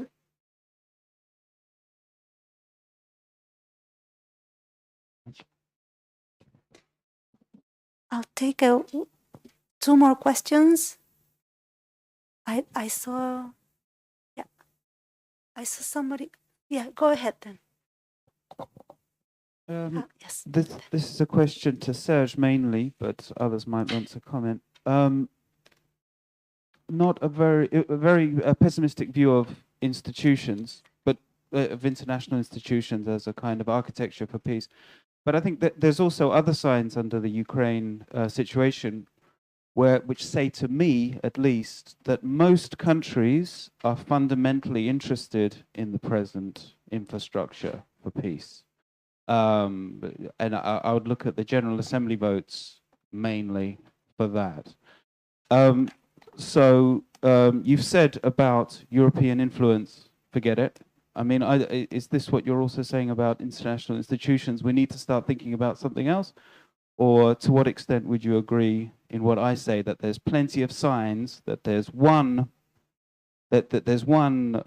kind of delinquent country which has gone against the international system. It's got a few allies which are also outside, but not direct. But the vast majority of countries still want this system to be preserved. And then we'll take a third question with you.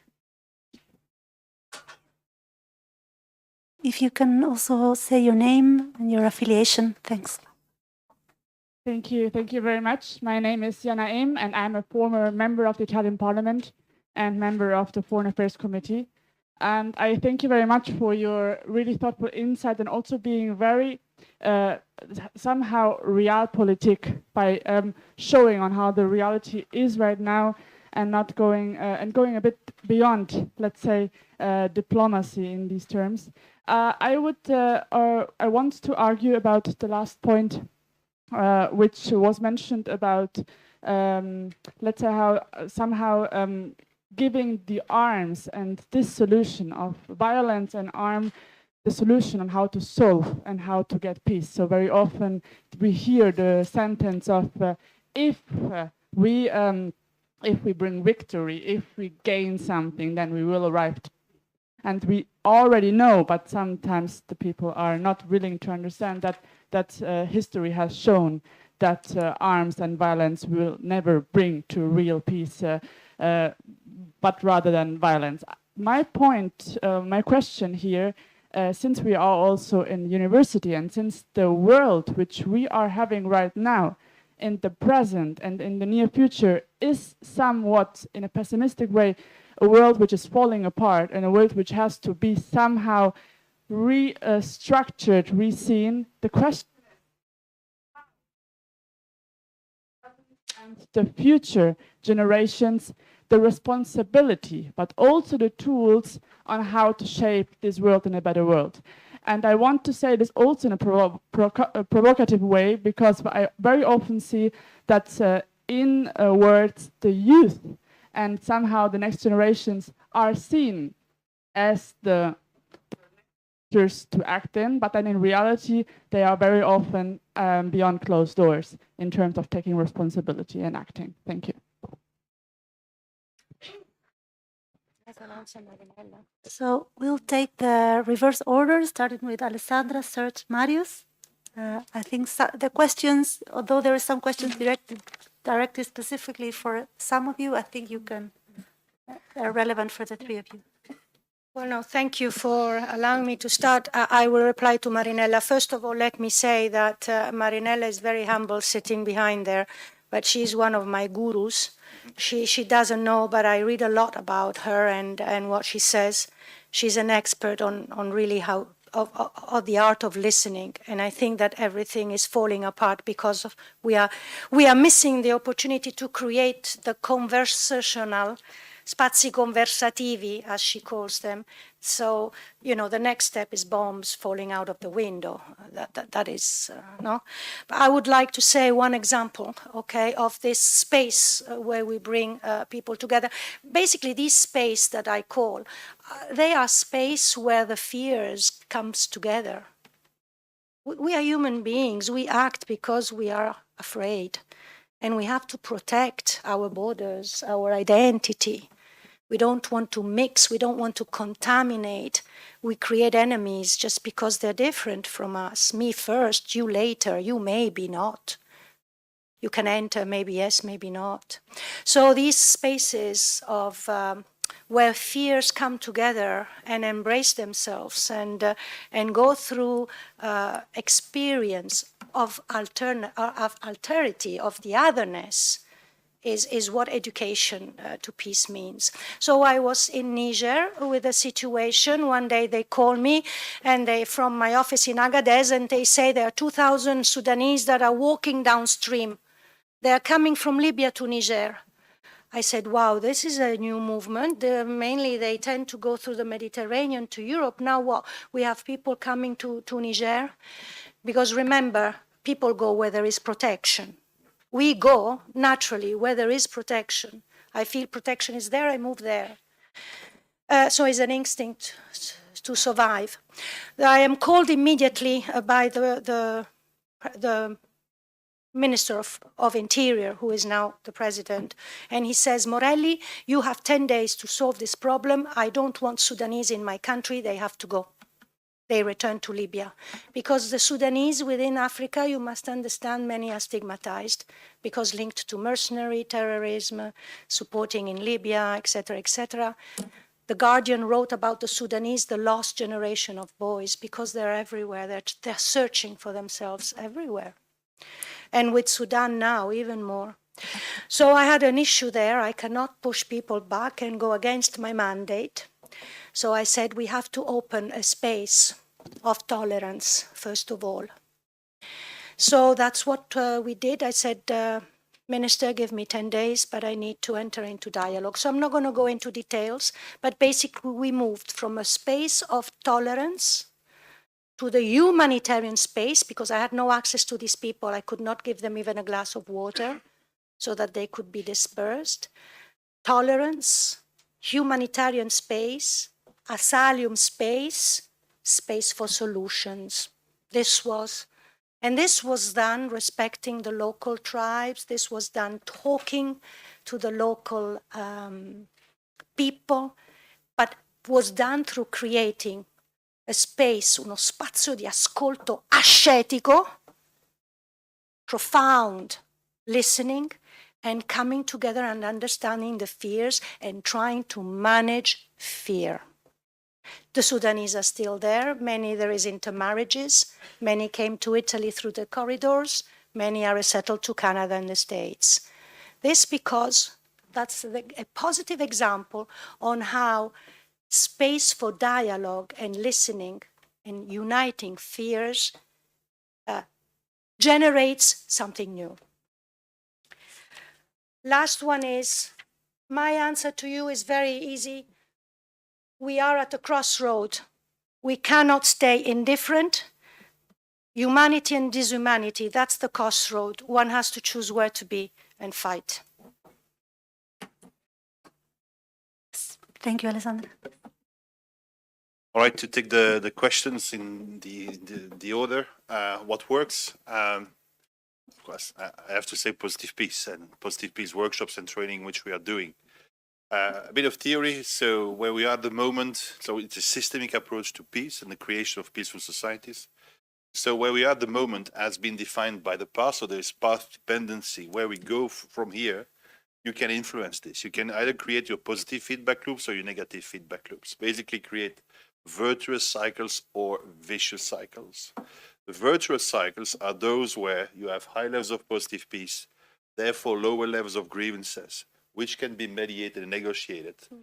You don't need to invest in violence to contain violence. That's money you can reinvest into your positive peace.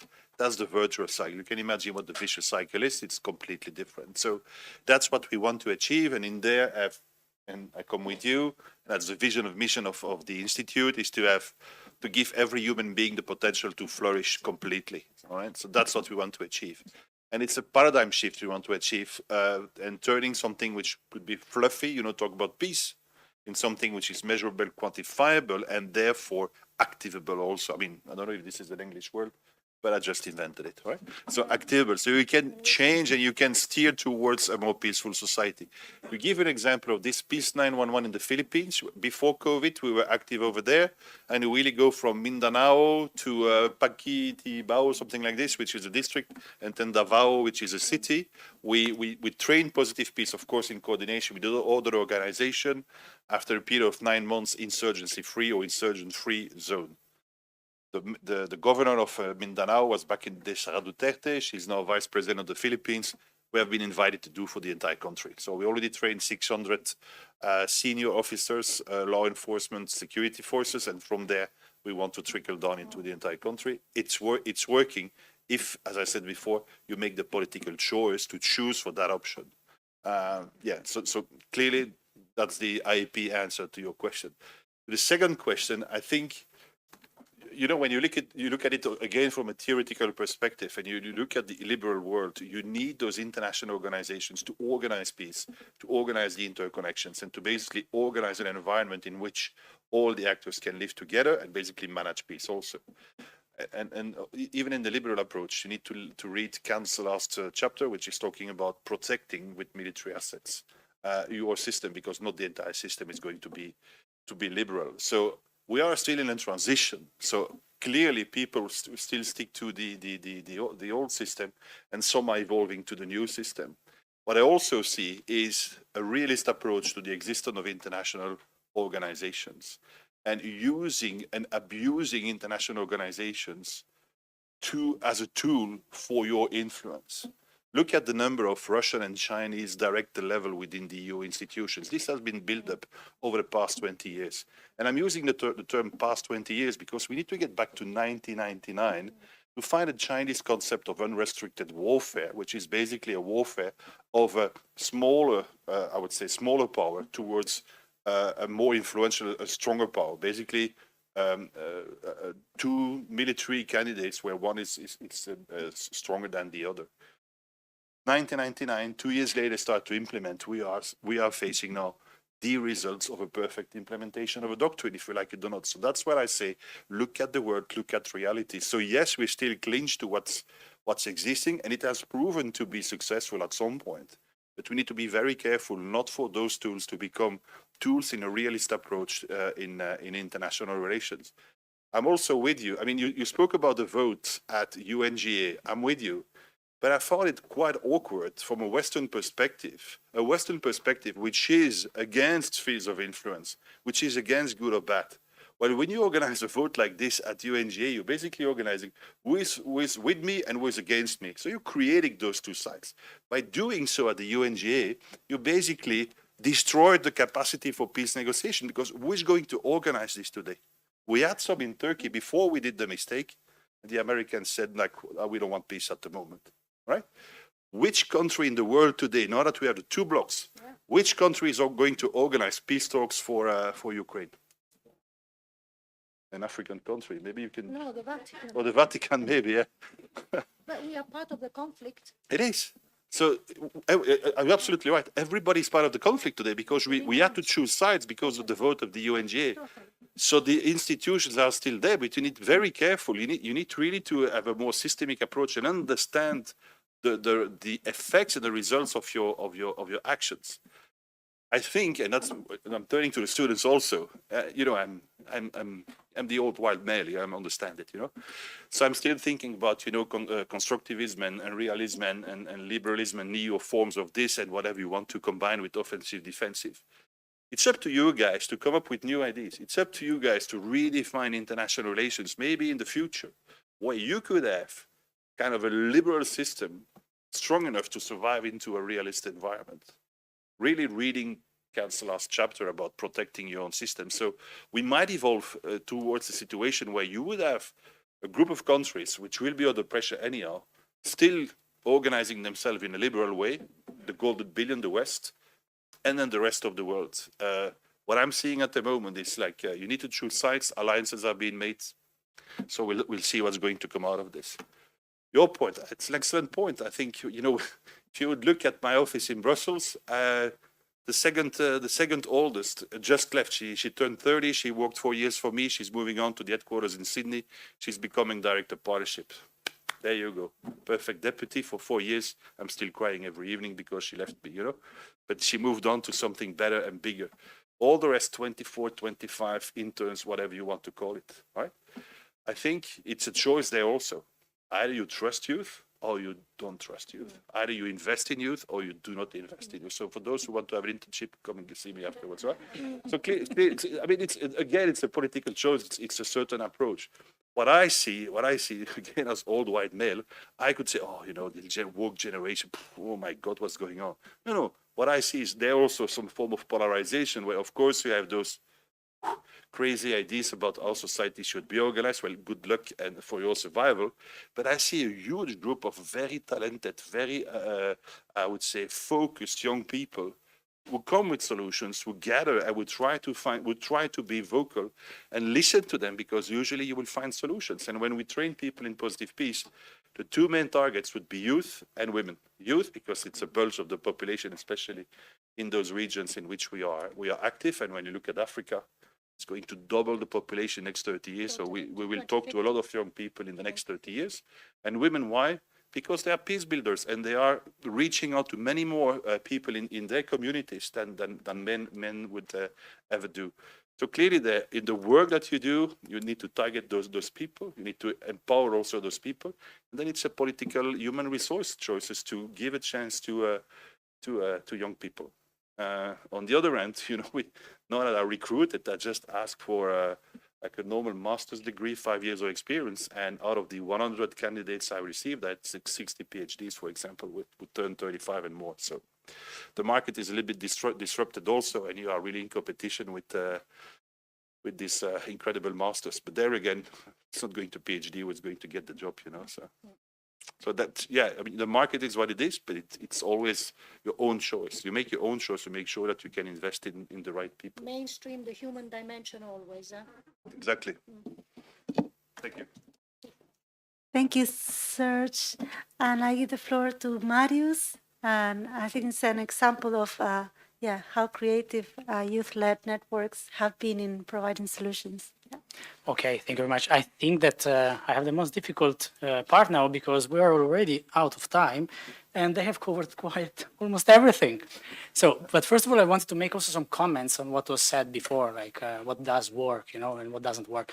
I can tell you, for example, that doesn't work the mentality of the Western Balkans during the 90s, like the ethnocentrism, the nationalism, like my population is better than the other one. But they are making progress. They are moving forward from nationalism to patriotic. So it's getting on the way.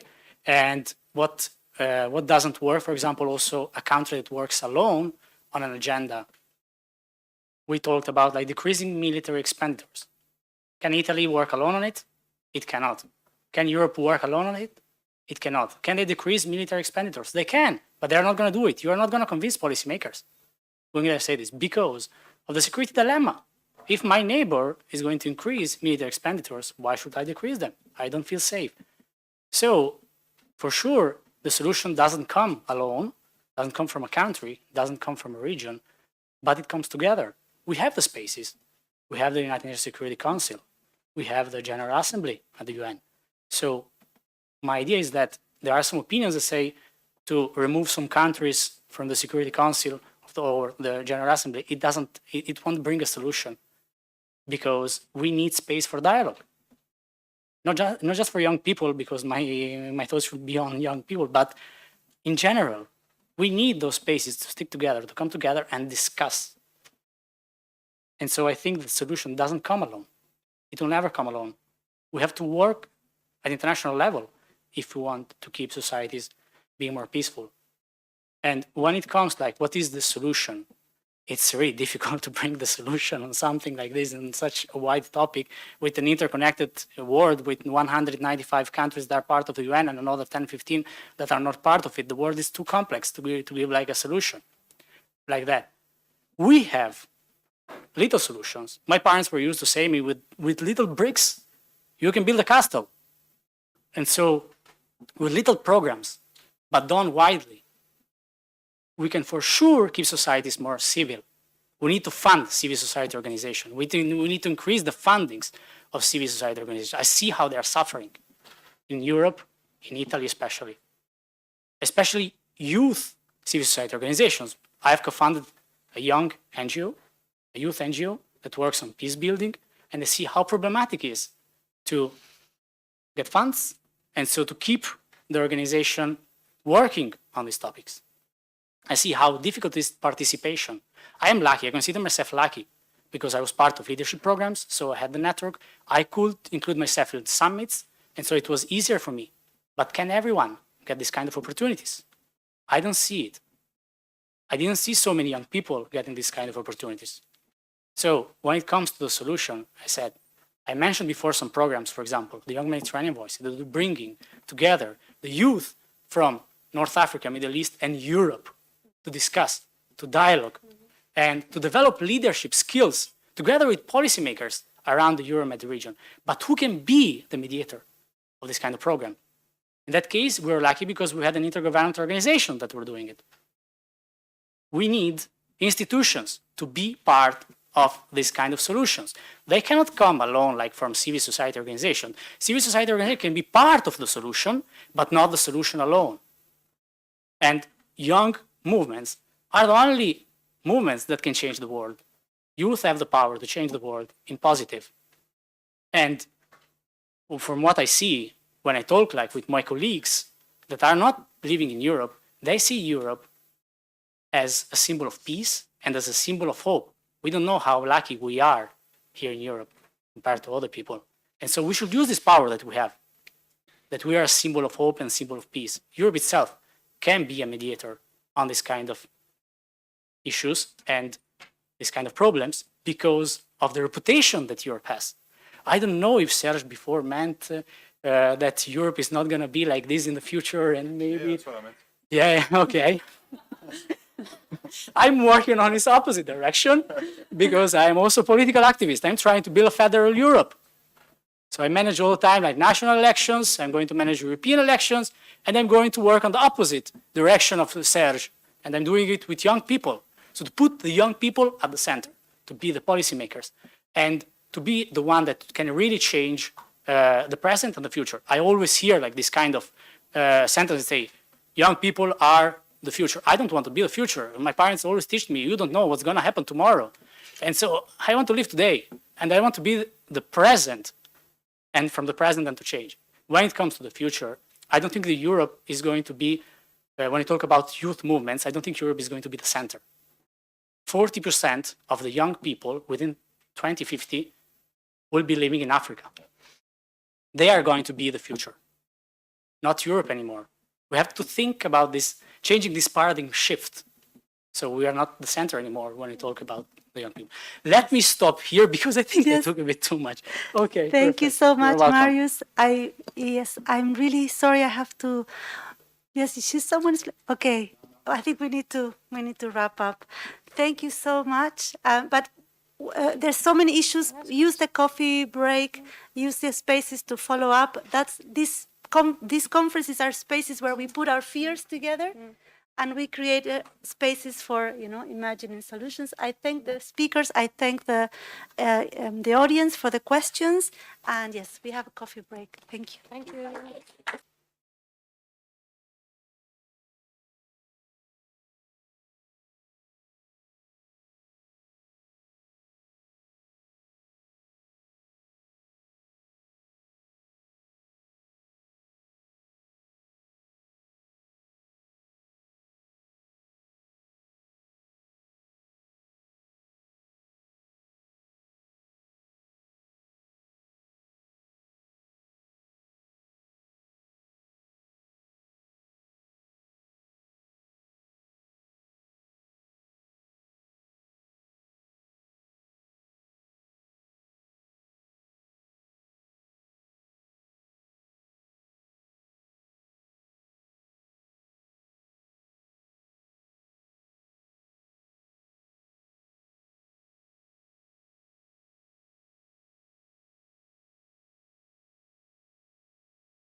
Prova.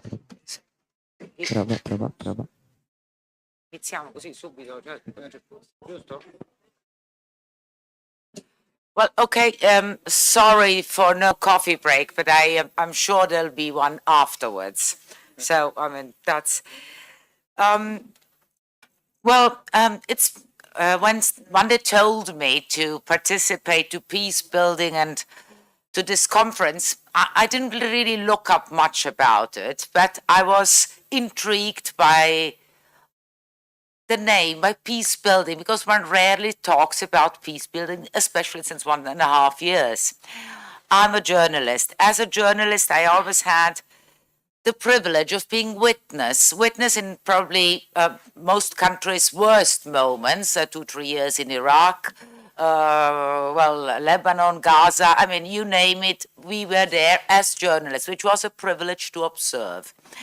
And I have always been observing turning points in history, and that is why I'm very happy that Lamberto Zanier, he is, and now you will hear him, he is a Italian diplomat who has traveled through all the crises that have been shaping present-day history. And my personal experience has always been, I mean, I'm old enough that I was already working 1989 in Berlin. And those are those little turning points that you really think something is changing. I mean, history will be made, shaped. You really have that kind of idea. And it happened to me various times. And once, I mean, I went to Tunisia, and it was rather difficult because I didn't like journalists there. There was Ben Ali.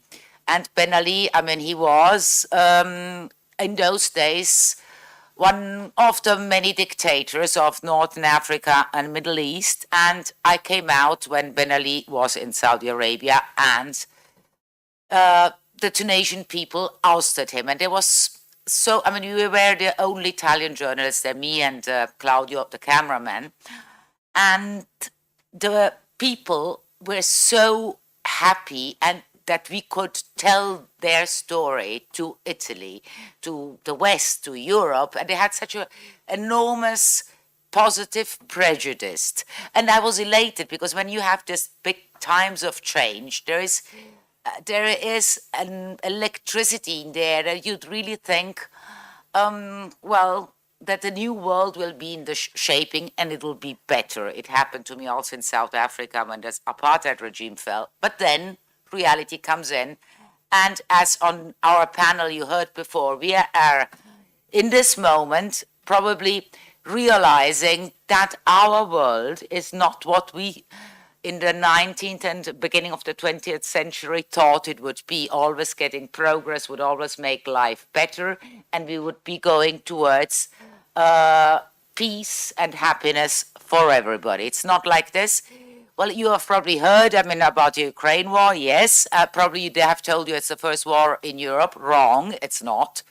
As you know, I mean, Yugoslavia, we have sort of pushed that in the back, but that was war. And that was hell of a war, and it was in Europe. And probably we could have shaped it differently. And here I come to the first question to Lamberto Zanier. Just 2 words to present him. He is a diplomat, an Italian diplomat. He has worked for the UN. He has been Secretary General for the OSCE. So he has lived through all this as a spectator, actor, and decision maker. So he can tell us from within. And there was a moment, I told you about 1989, the Berlin Wall fell, and then the Soviet Union collapsed. And there was a moment where it sort of seemed that the world could be one again. And you were there. Could you tell us about, because what is happening now in Ukraine has a lot to do how we built it. Because Storbans, he talked about, and I would bring that in mind because, I mean, here we have somebody who was part of OSCE, and at the moment, all the international bodies have never seemed so weak, partly because, I mean, Russia is involved in the war, Russia is in the Security Council, we are at loss what is going to happen with international law, we are at loss what is going to happen with international, the world order. it's not anymore as we thought it, and what is going to be next? Please. Thank you and good afternoon, everybody. Actually, yeah, I'll be happy to share a few considerations from that period. In the 80s, I was in the CSE, this process of, this conference dialogue between East and West, NATO, the Warsaw Pact, and the neutral and non-allied in the middle. So I remember, East Germany being there and the Soviets, etc. And it was for me quite an amazing moment when I saw the CSE adopting a new charter, which was called the Paris Charter. There was a charter adopted by the heads of state and government, so at the highest level of these countries of the CSE, saying the Cold War is over. This is a new phase, is opening a new phase where we have a family of states. So we need to build a space of peaceful cooperation. And this is an opportunity that we have decided to make. And there was reference to democracy as a key process to which everybody subscribed. And then they said, and then we will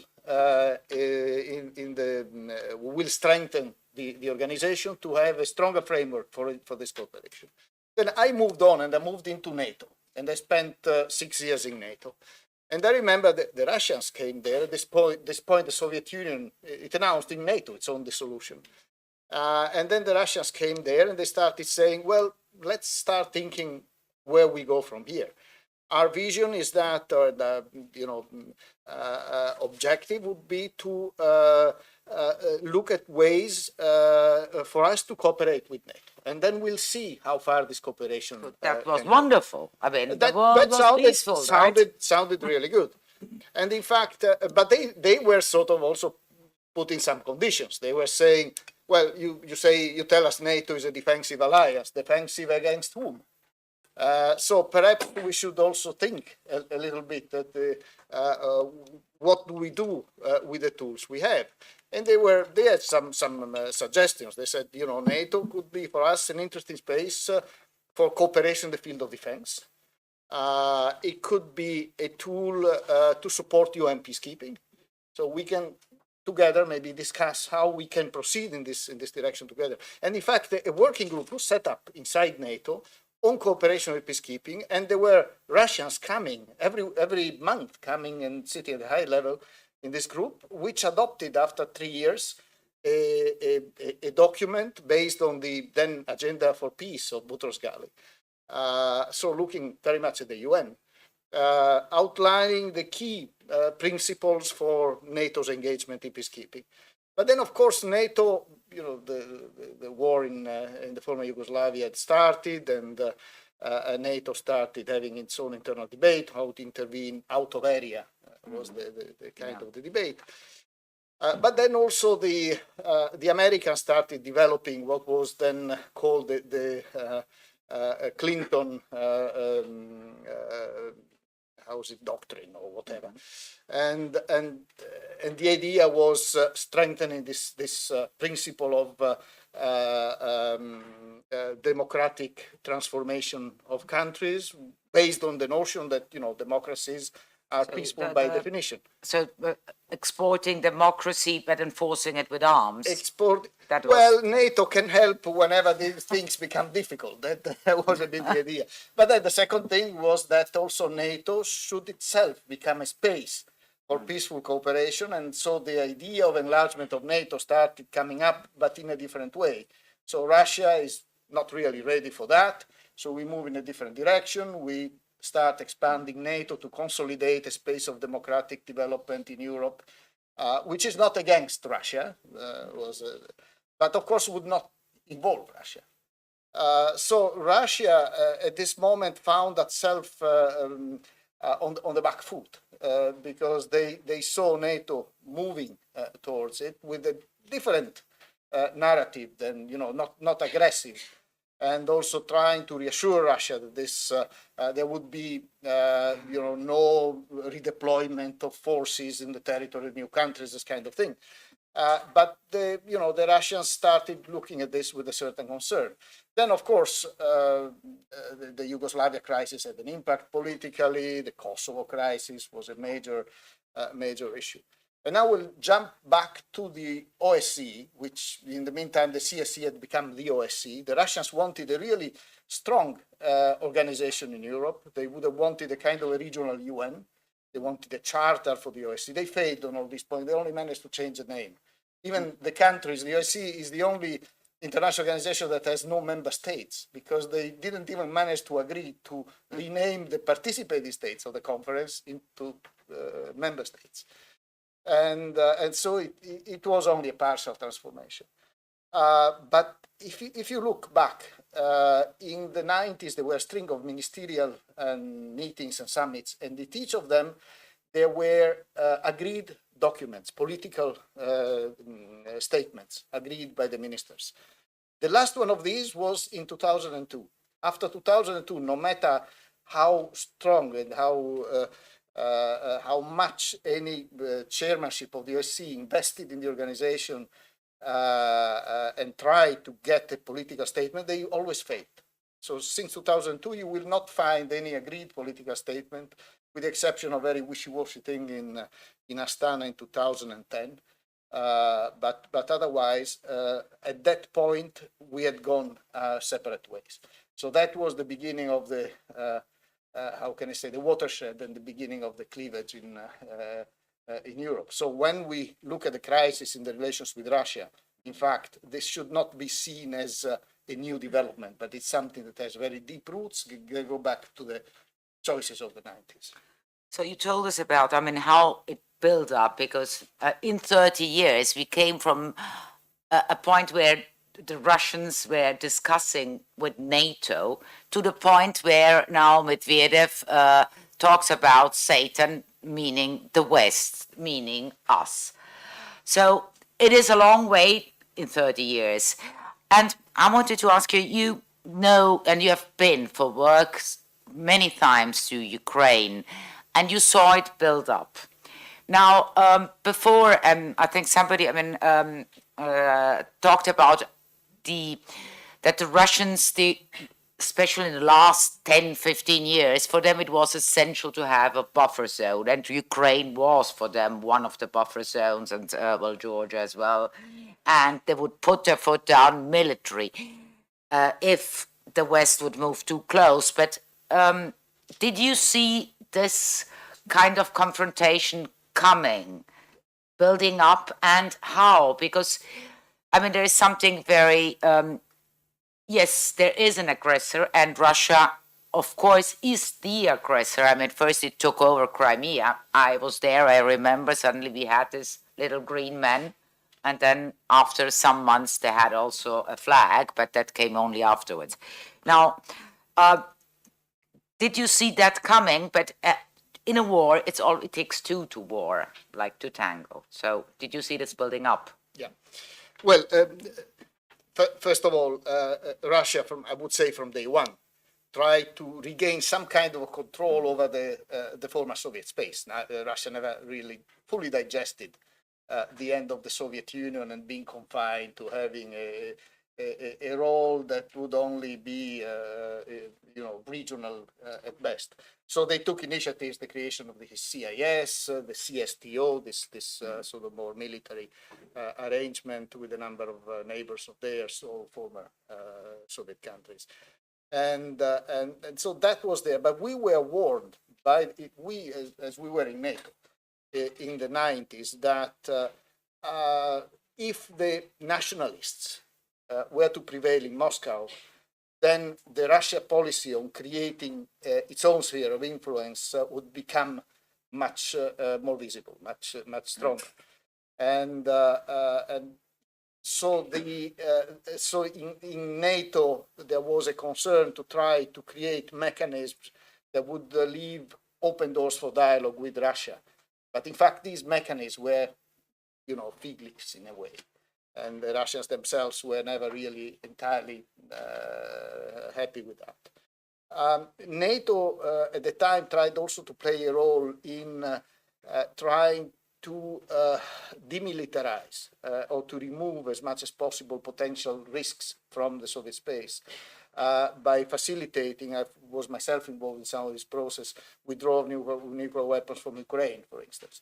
And that's what led to the security assurances, security guarantees were given by a number of nuclear states, including Russia, to Ukraine in the context of the withdrawal of these weapons. But the impression was that the perceptions in Moscow were changing, especially with the turn of the century and with Putin taking, in a way, the reins of the country. The Munich speech of 2007 was, giving out very clear signals of what the mood was. We were all very, very well aware of the risks that were there. So the interaction of the West with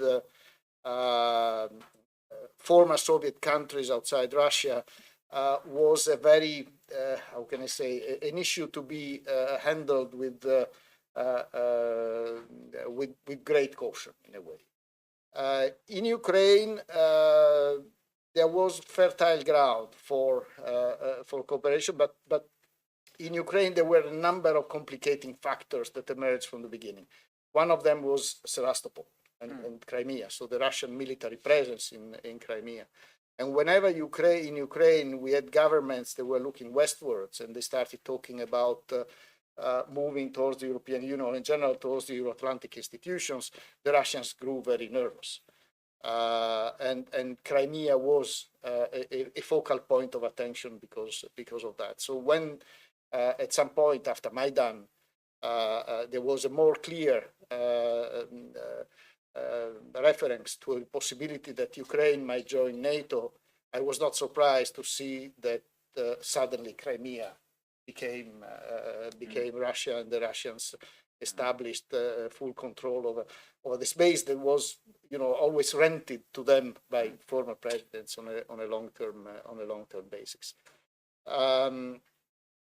So I have to say the signs were there, but the atmosphere had changed, and the atmosphere slightly or slowly turned into an atmosphere of open competition between the West and Russia, and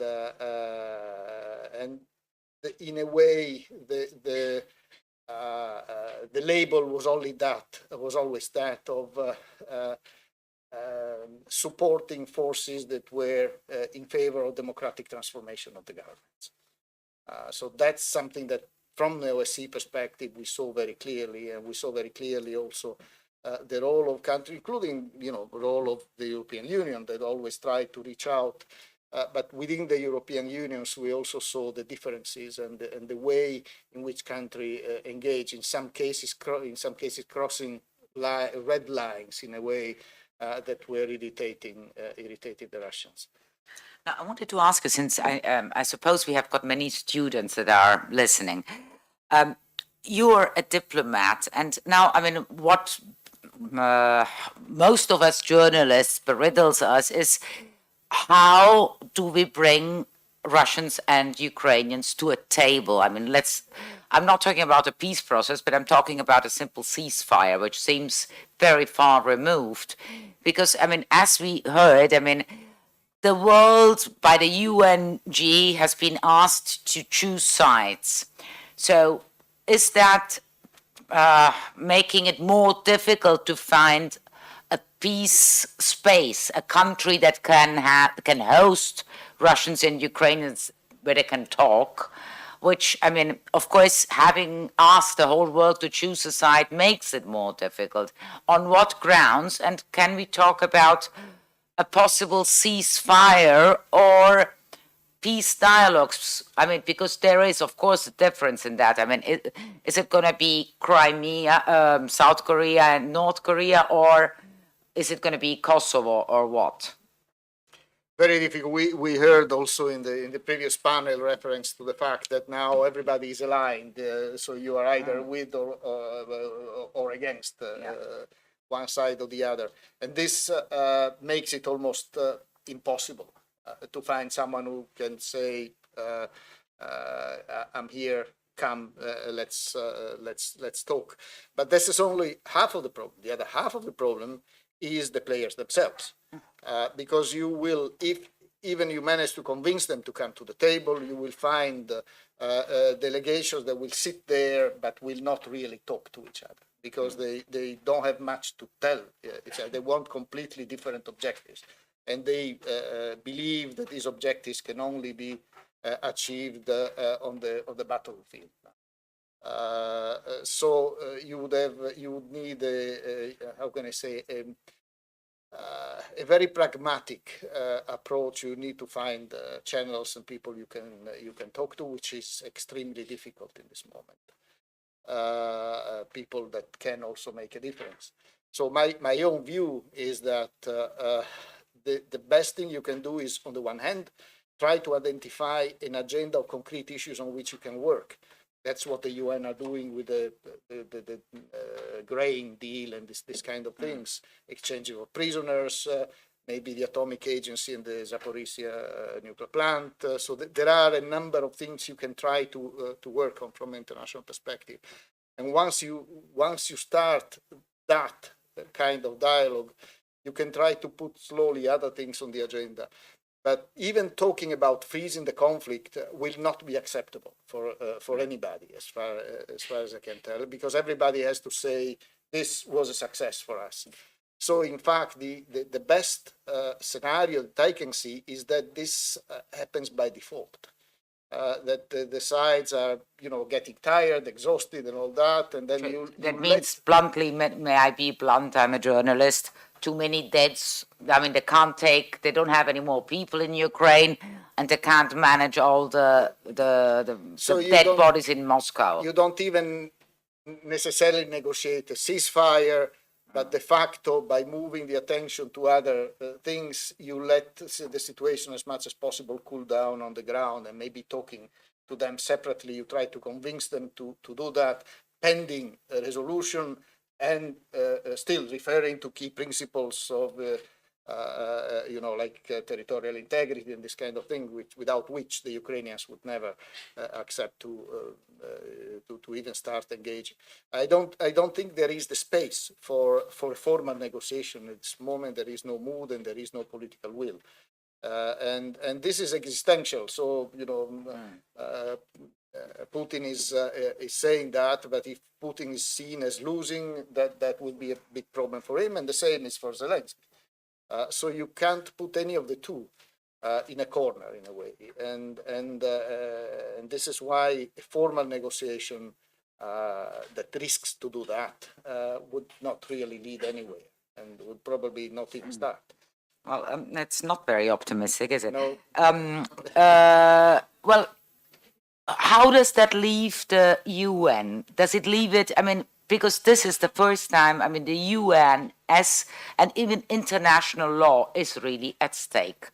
Because in all other conflicts, one could say that they had, let's say, nominally, people would listen to them. I mean, the states would listen to them. They would. Now, Russia being involved makes things different. What's the future for the UN? Well, we have entered a world where power politics are dominating, in a way, and unfortunately they are dominated to the point that this is damaging the idea of a rules-based world order, as we call it, which is then weakening multilateralism and weakening the role of international institutions. So we are entering into a phase that is much less structured and much more complicated, much more dangerous, unfortunately. And the United Nations are suffering from that, as is the OSCE, which is barely surviving, I would say, at this point. So as we look ahead, we need to prepare ourselves to operate in this environment that is much more complex and less structured. The UN still have, the authority of the global representation, in a way, of the global community of states. So it's a moral authority that they can try to play, and it's very much in the hands of the Secretary General himself.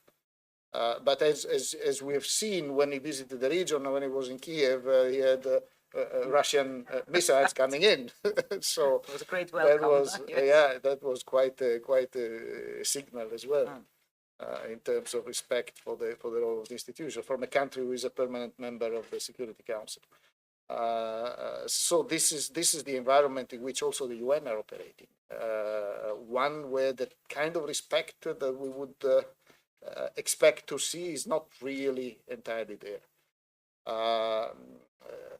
This doesn't mean that one shouldn't exist, and the UN has many tools.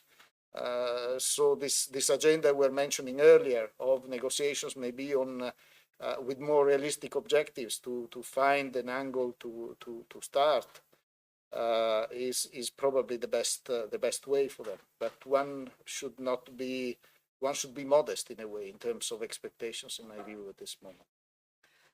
Well, now I'd like to, after having said that the UN has to find a new way, but it's not in the making a new way, but you still have to, it's a moment of transition, so it can be also a very dangerous moment. What about Europe? Now, this war, like probably no other one, verbally has been, it came with lots of nationalistic propaganda from, of course, Russian side, but not only. It has produced, like, well, any in physics, a kind of mirrored in Europe with nationalism, which is also on the surge in Europe. We don't know as a response, but that is, what one can sort of see in the various governments. So Europe, as the dream of this peaceful space after the Second World War, where the safe society, where now, we are looking at this country, it seems as the people who think that they are under siege because a few thousand people are coming shipwrecked to Sicily. And there is this nationalistic rhetoric that is taking not only Italy, but many other countries. Is this the response? And what is Europe risking culturally? Well, this is also part of the larger set of problems that we're all facing. You mentioned Europe, the United States have the same issue, and we've seen what they've been through. We are facing at the same time a return of geopolitics, partly also due to the way we manage the post-Cold War transition, we're saying. But at the same time, there is an increasing impact of the global challenges.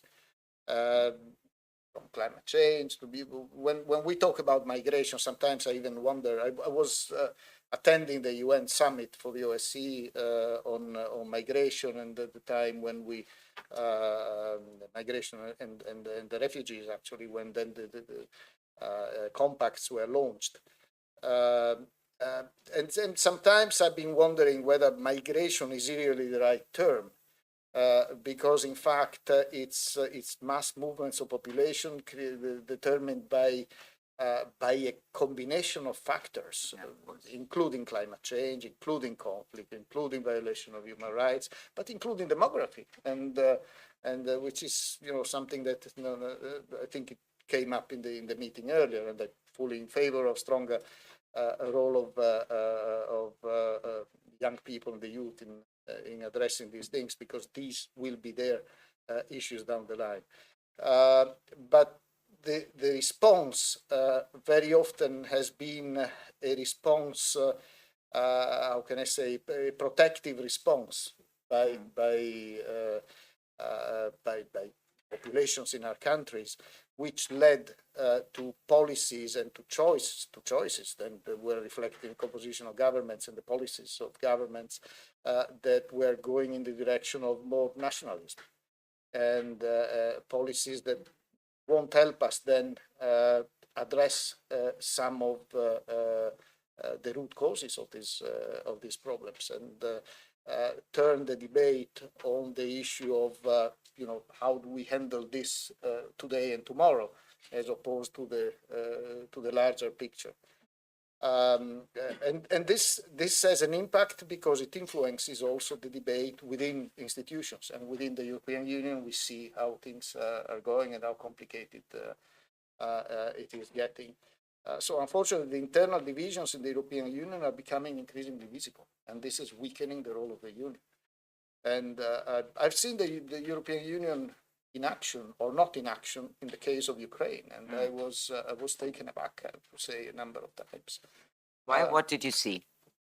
Well, the first consideration is that Maidan started as a result of the preparation for the Vilnius summit, where the Commission and the presidency at the time, which was Lithuania, a very anti-Russian presidency in the European Union, were very strongly pushing Ukraine to do something.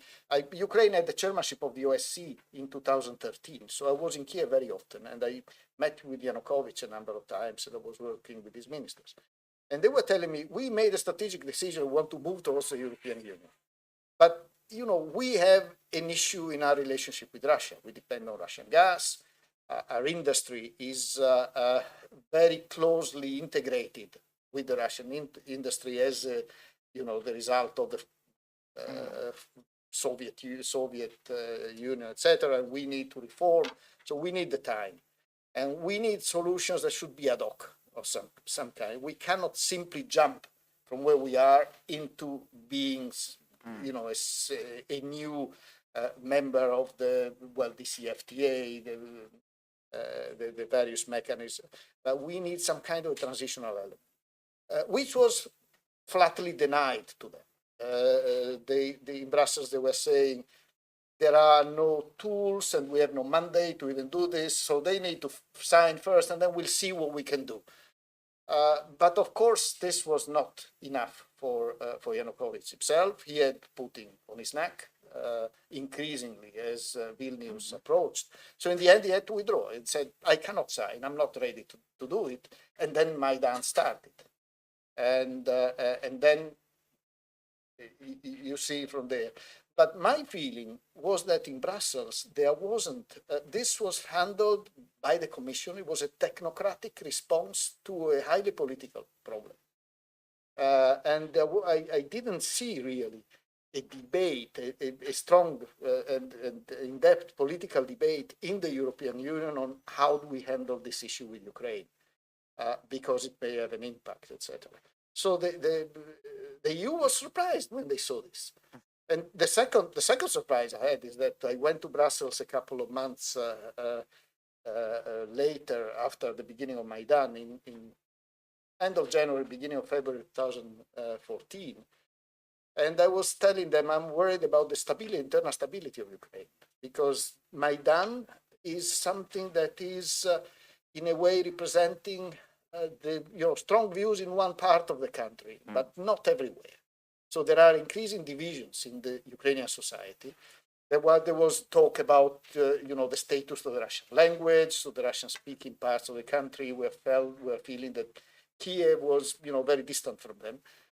And this doesn't mean that they were ready to separate, but the stability was an issue. And I was discussing this with in Brussels with high-level EU people, and they were telling me, no, Ukraine is stable. It's fine. We've invested a lot of. Don't worry. There's nothing for the OSCE to do. We'll take care of it from the EU side. We'll keep investing money. And then the next things that happened were Crimea and Donbass. So even there, I was a bit surprised at how underestimated these problems were, and how the EU sort of had taken its own more sort of bureaucratic approach to things without really engaging with all necessary interlocutors. For me, it was easier to see that because I was talking to the Russians all the time. And I saw how the Russians were feeling. And then traveling in Ukraine, I also saw the differences in the country, which the EU didn't seem to want to recognize. So these were in a way, and the EU was telling me, and if there is, when Donbass started, they said, stay out of it, we'll send a mission ourselves to try to so, and then there were a couple of busloads of officers from Western countries going into Donbass, and they were all taken hostage by the separatists. So they spent 10 days. We had to send in people and then activate all possible channels to free them and send them back. And I remember von der Leyen was defense minister at the time in Germany, and she was panicking. They said that she had a couple of German colonels there taken hostage by separatists in eastern Ukraine. So there was quite an underestimation of the intricacies of this, and also the role that Russia was playing behind all these things, because that's undeniable. It was very visible. And that's what led then the OSCE, in fact, to take the lead and set up a pretty large monitoring operation that went on for years. Well, so we can get at two things, that the European Union really does need you who are studying here. They need good international political analysts. I mean, that's the least, let's say. I was in Crimea 2014. Well, again, I mean, I went in from Kiev and we went out from Moscow. So, and then there was this referendum, and of course, the international community, they did not recognize it. But I must say, there were some members of parliament, Italian members of parliament, who did recognize him from the Lega. Just, I mean, that's just history. I mean, that's I was there as a journalist, so that's what I saw and I witnessed. But tell me, you said you understood that, because you said something that, I mean, you just said it by the way, but it makes all the difference, because you spoke to the Russians. So, I mean, this communication means not just to communicate with one side, but with both sides. At this moment, I mean, now Europe has chosen to stay and to support Ukraine in all ways possible. And it seems that it has no channel open to Russia. So what is going to happen to Europe, and who is going to talk to Russia? And I mean, once the armies are going to be tired, I mean, what is going to happen to Russian and European relationships? I mean, we can't just do away with that. Yeah, I'm very worried when it comes to that. And I think you, unfortunately, you were not here this morning, but there was this morning a graph here, which might still be here. Yeah, on a slippery slope. Okay, slippery. Where you have a wonderful world and a nuclear apocalypse. Oh, there. wonderful, yes. And these are the guys that are, in a way, confronting Russia. And every time things move, you move in this direction, and then you go closer to the nuclear. Okay, so on this happy note, please. On this happy note, happy note. Just to give you, and I recognized some of these things in the things that I've seen myself. Yeah. We're not talking to the Russians. You know, the OSCE, for instance, is an inclusive organization. The whole point, it was created to have a dialogue among enemies between NATO and the Warsaw Pact. So now it would make sense. We have Russia and we have the West, so that could be a space to try to start some kind of dialogue again. But the West doesn't want to talk to Russia. They're insults. They're exchanges that are not constructive at all. In the Parliamentary Assembly of the OSCE, Western parliamentarians are trying to expel or to suspend the participation of the Russians, because the Ukrainians don't want to sit in the same room with the Russians. So the environment is not conducive to a dialogue and to any kind of engagement. So it is very difficult to even begin doing this. So who are the actors? One was looking far away at China or some others, and maybe there is something there. Not the plan that the Chinese have come up with, but maybe China could over time provide a conduit for this, because it might have interests in making sure that we don't go too far down the slippery slope. And I'm pretty sure that, you know, the moment they see this, they might maybe start investing a bit more on that. But China alone would not be credible enough for the West and for the Ukrainians mediator in that. So China could be the place and could be the space and could be maybe the engine that makes it start, but then you need to create, and that's where the UN and or other players could come in and then play a role and facilitate a kind of a process. But then we need to think also where next, because all the issues came up in previous panels in the discussion, you know, the overall relationship between the global South and the global West, that is an issue that is there now. And that cannot be ignored. It will shape the future. Also, as we're discussing a future European architecture, we can't ignore what's happening outside Europe anymore. So we'll have to factor in also these the impact of these issues, including through the prism of the global challenges and how we in Europe also position ourselves on the various sets of challenges. So it's getting very complicated, and we are in a phase where multilateralism is really struggling. So the institutions are not functioning well. So we probably need to go back to a phase of more 19th century diplomacy. So going back to refine the space and then seeing how much we can rebuild or how much we can modernize what we have to adjust it to the new challenges. But I think this will imply deep transformations in the way we operate in future, and it may not be the kind of multilateralism we have today. So we have to, shape it in such a way that it is really peace building and then afterwards peacekeeping.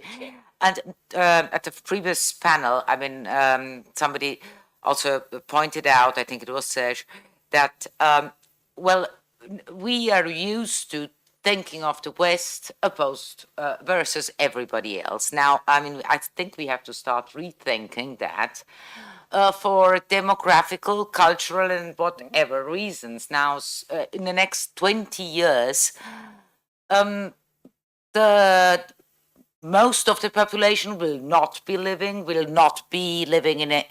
in Europe or in the US, and we probably have to get rid of our, I would call it, post-colonial view towards Africa and Asia, because that's what they are demanding. And what are, according to you, the risks? Because I do see this, that they want to take their stand and they want to prove to the West that they are autonomous and they don't want to be defined anymore by the West, rightly so, because too long that has been taking place. What are the risks within the relationship between South and West?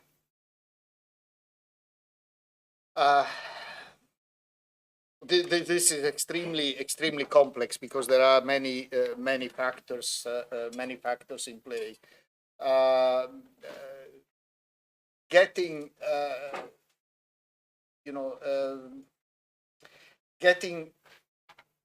the South more involved and supporting the South more in developing at a faster pace, which, however, means also engaging at the level of, at the corporate level and the private sector. It's not only governments that can make this, makes it extremely complicated. Over time, I think the control of the natural resources will play a key role, and that could become also a driver in a way in transfers also of technologies and expertise.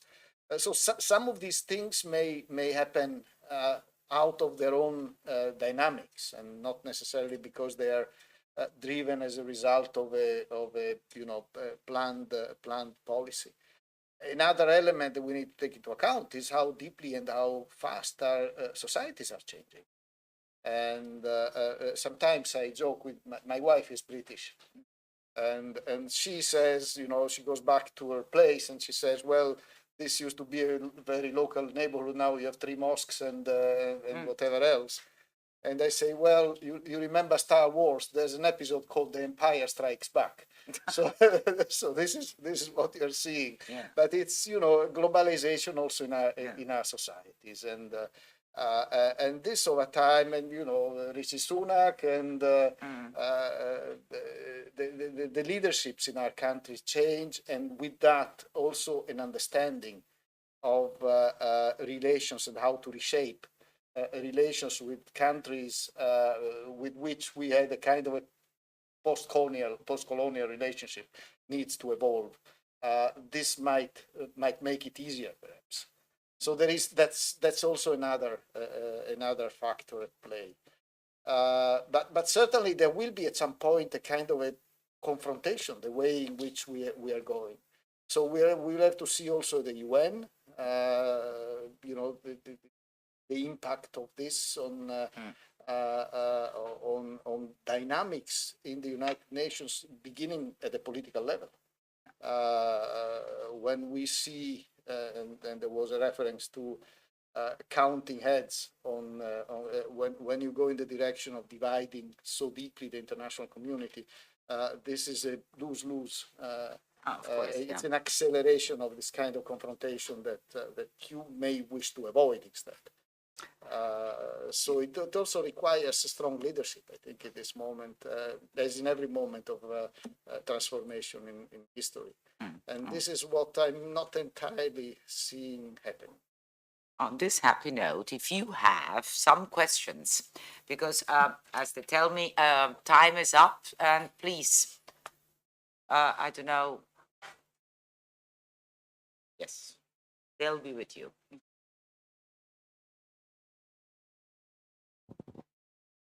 Yeah, Paolo Bergamaschi. I worked as a political advisor for 25 years in the Foreign Affairs Committee of the European Parliament. Three questions. Of course, when I started working, the rumors among the diplomatic milieus were that, well, the OSCE is a very good job opportunity. And whenever a peace process goes into the hands of the OSCE, you can be sure that it will be a never-ending story. That was the joke behind that. I heard it so many times telling me, so I want to hear the opinion from inside. Second question, which is relative to what you said before.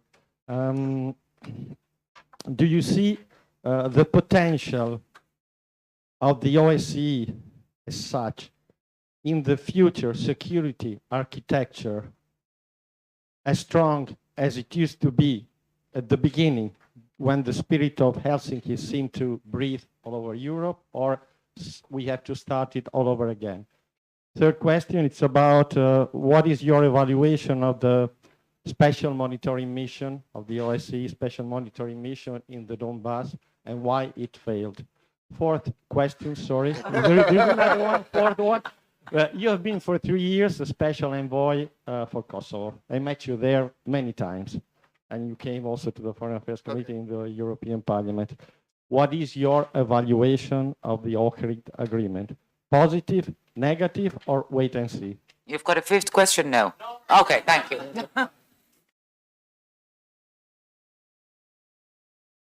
want me to go with these, or? I don't know. Do we have other questions, and we take them all and then?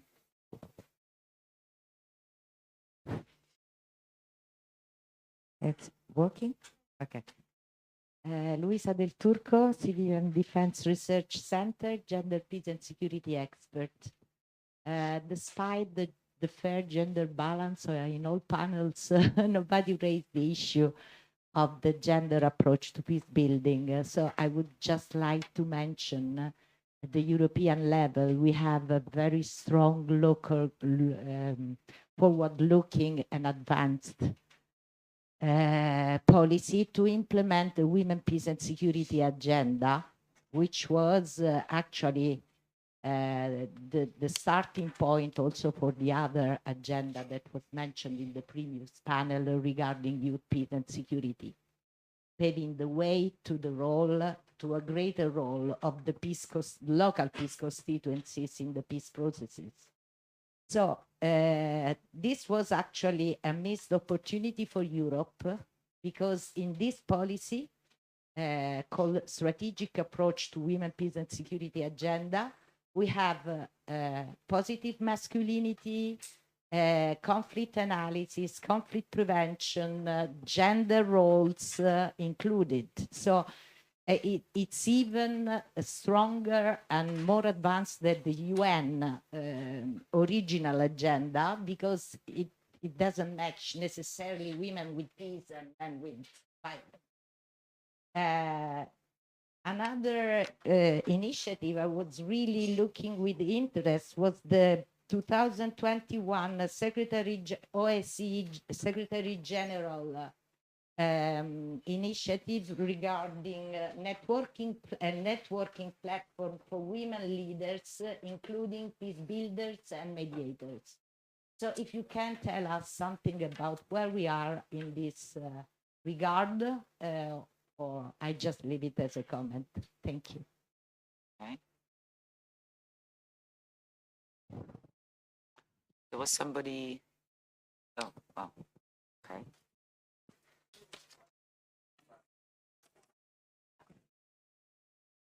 Very quickly, since we're talking about like new European peace community, one element that's been discussed for a long time is like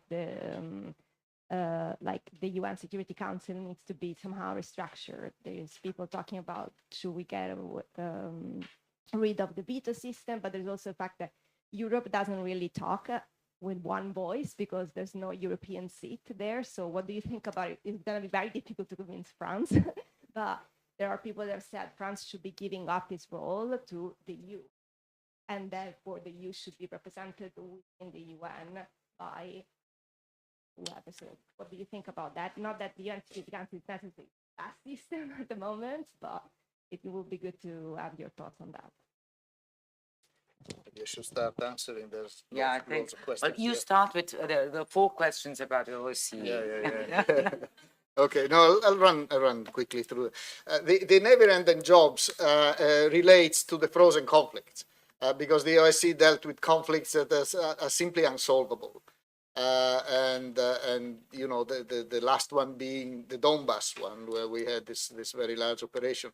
But the issue there is that the conditions for the solution of those conflicts are not there. So in a way, it's better to keep them frozen than risking a resurgence of the war, as we've seen in Nagorno-Karabakh.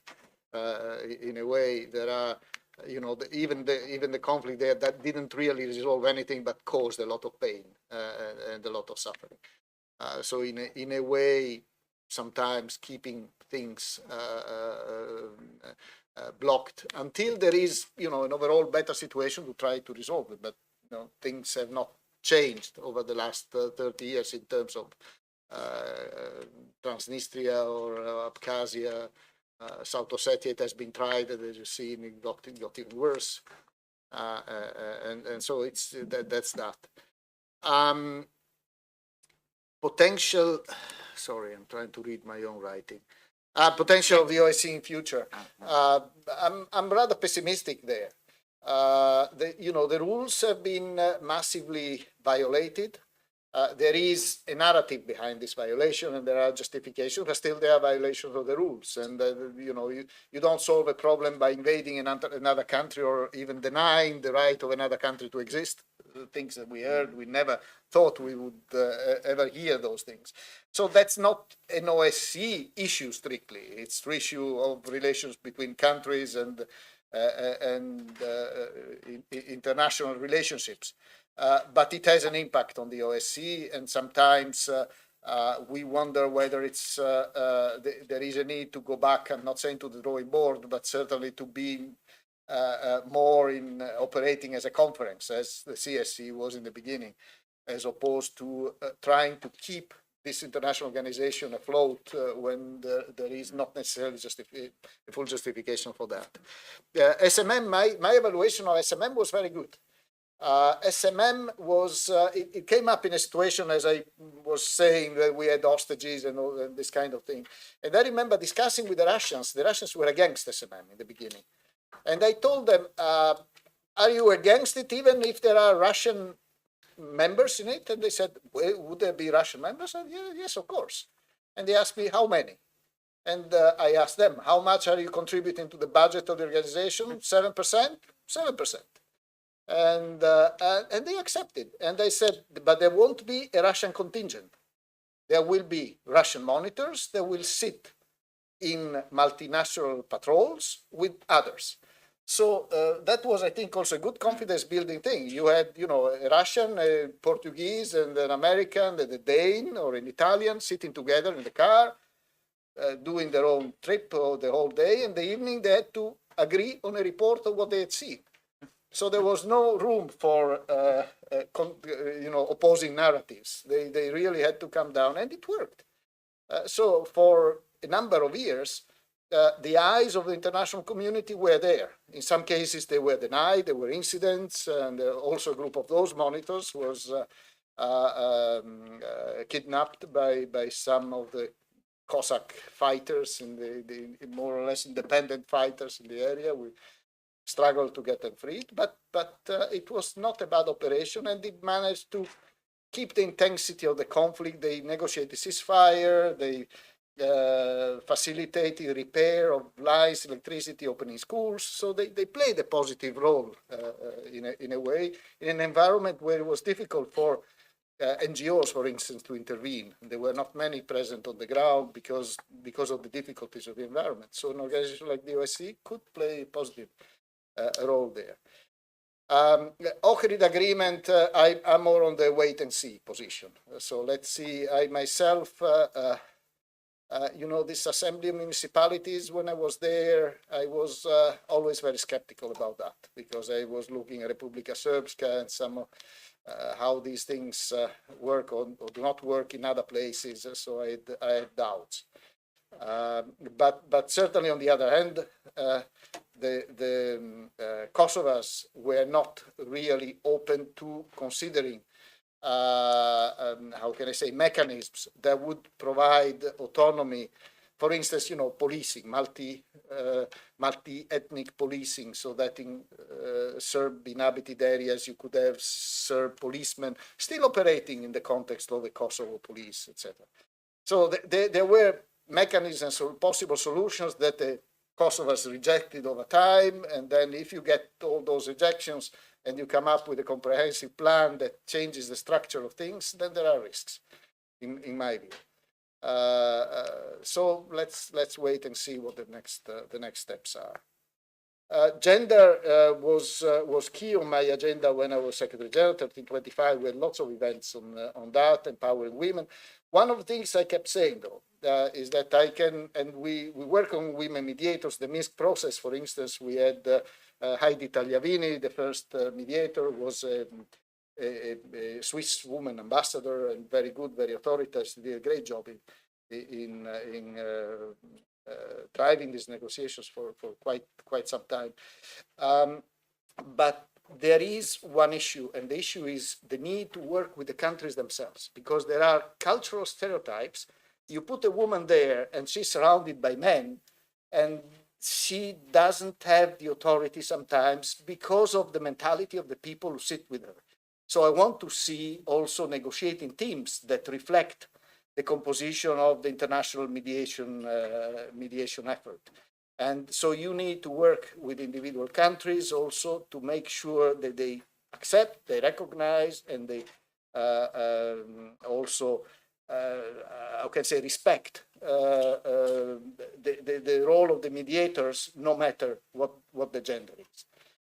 The other point that I always make on gender issues is that, and including in recruitment, and the was Secretary General, my directors were equally distributed, so that there was no gender issue in the composition of the Secretariat.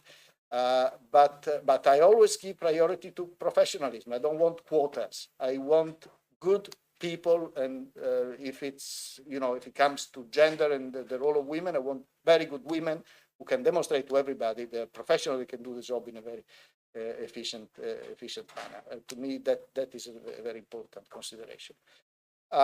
Security Council, well, first of all, the EU, well, there were two. Now there's only one, of course. You shouldn't ask me, you should ask the French, but I can tell you what the French will tell you. France is a power, and and that's a national prerogative. They will bring to the, to the extent possible. They're aware of what EU countries feel, and they will, to the extent, reflect in their own things, also consideration of the EU. But there's no way. That's a French seat. So if you want to reform the Council, you either rebuild a new mechanism to replace the Security Council, or else you sit with what you have today. Thank you very much. I see Michael's already ready. Thank you, and well, have a nice coffee. Thank you so much, really. So I'm really honored and happy that we have so many esteemed guests, and I'm really glad that all of you participated and stayed with us. So we are moving toward the end of our 5th edition of the forum. We hope it has been a long, stimulating, exciting day, and that you had the opportunity to deepen your knowledge and connections. I wanted to say a couple of things, a couple of reflections. So maybe, as one of the speakers said, it has not been so difficult to talk about peace like it is today. We are indeed struggling a lot between rhetoric and realism. We feel sometimes fearful, challenged, confused. I mean, there are challenges about rearmament, militarization, and even the disquieting feeling about the return of nuclear threats. I think that today we dive into the complexity of war, peace, conflict. We also shared our hopes into civic resistance and grassroots voices. We heard and we actually spoke about both professional and personal stories because, well, I believe that in our daily work, in our daily life, these stories of war and peace, these stories of pain and resistance, they are really permeating our experience. They are making our work meaningful. So we must be honest, I think, among ourselves, our job is hard. It's hard to deal with all these stories. It's hard to find answers. It's complicated. But we must keep doing it. We must keep going. Even if it's hard, even if it's challenging, even if there are many things to take into account. So we hope that today we were able to generate a space that it was conducive of new conversation, meeting each other, and it's just the beginning of new talk about that. And we wish that you keep working in your work or studies for a more inclusive world, more just in terms of economic, of gender justice, of sustainable and peaceful future. And I wish that I see you next year as well. Let me just thank incredibly the work of my colleague, the project coordinator of the conference, Maria Chiara, and that is the person that made it all possible, together with Daphne, together with Bernardo, and all the volunteers and incredible interns that have been supporting us in an incredible way with a lot of energy. Thank you so much to all the guests, and thanks for all your questions, also for the unanswered question, because I know a lot of people wanted to ask more, but let's take it as a beginning for new networks, and that's why now there is a bit of time to actually enjoy a last drink together outside in the main entrance. You can have time to talk among you, with the guests, with the participants. Well, thank you so much for your passion. Thank you very much for your work that you are doing, for your studies. And we hope to see you next year, and let's stay in touch. Thank you so much.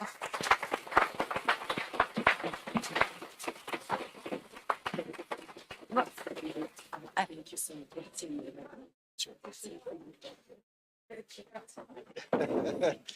Parlava in inglese.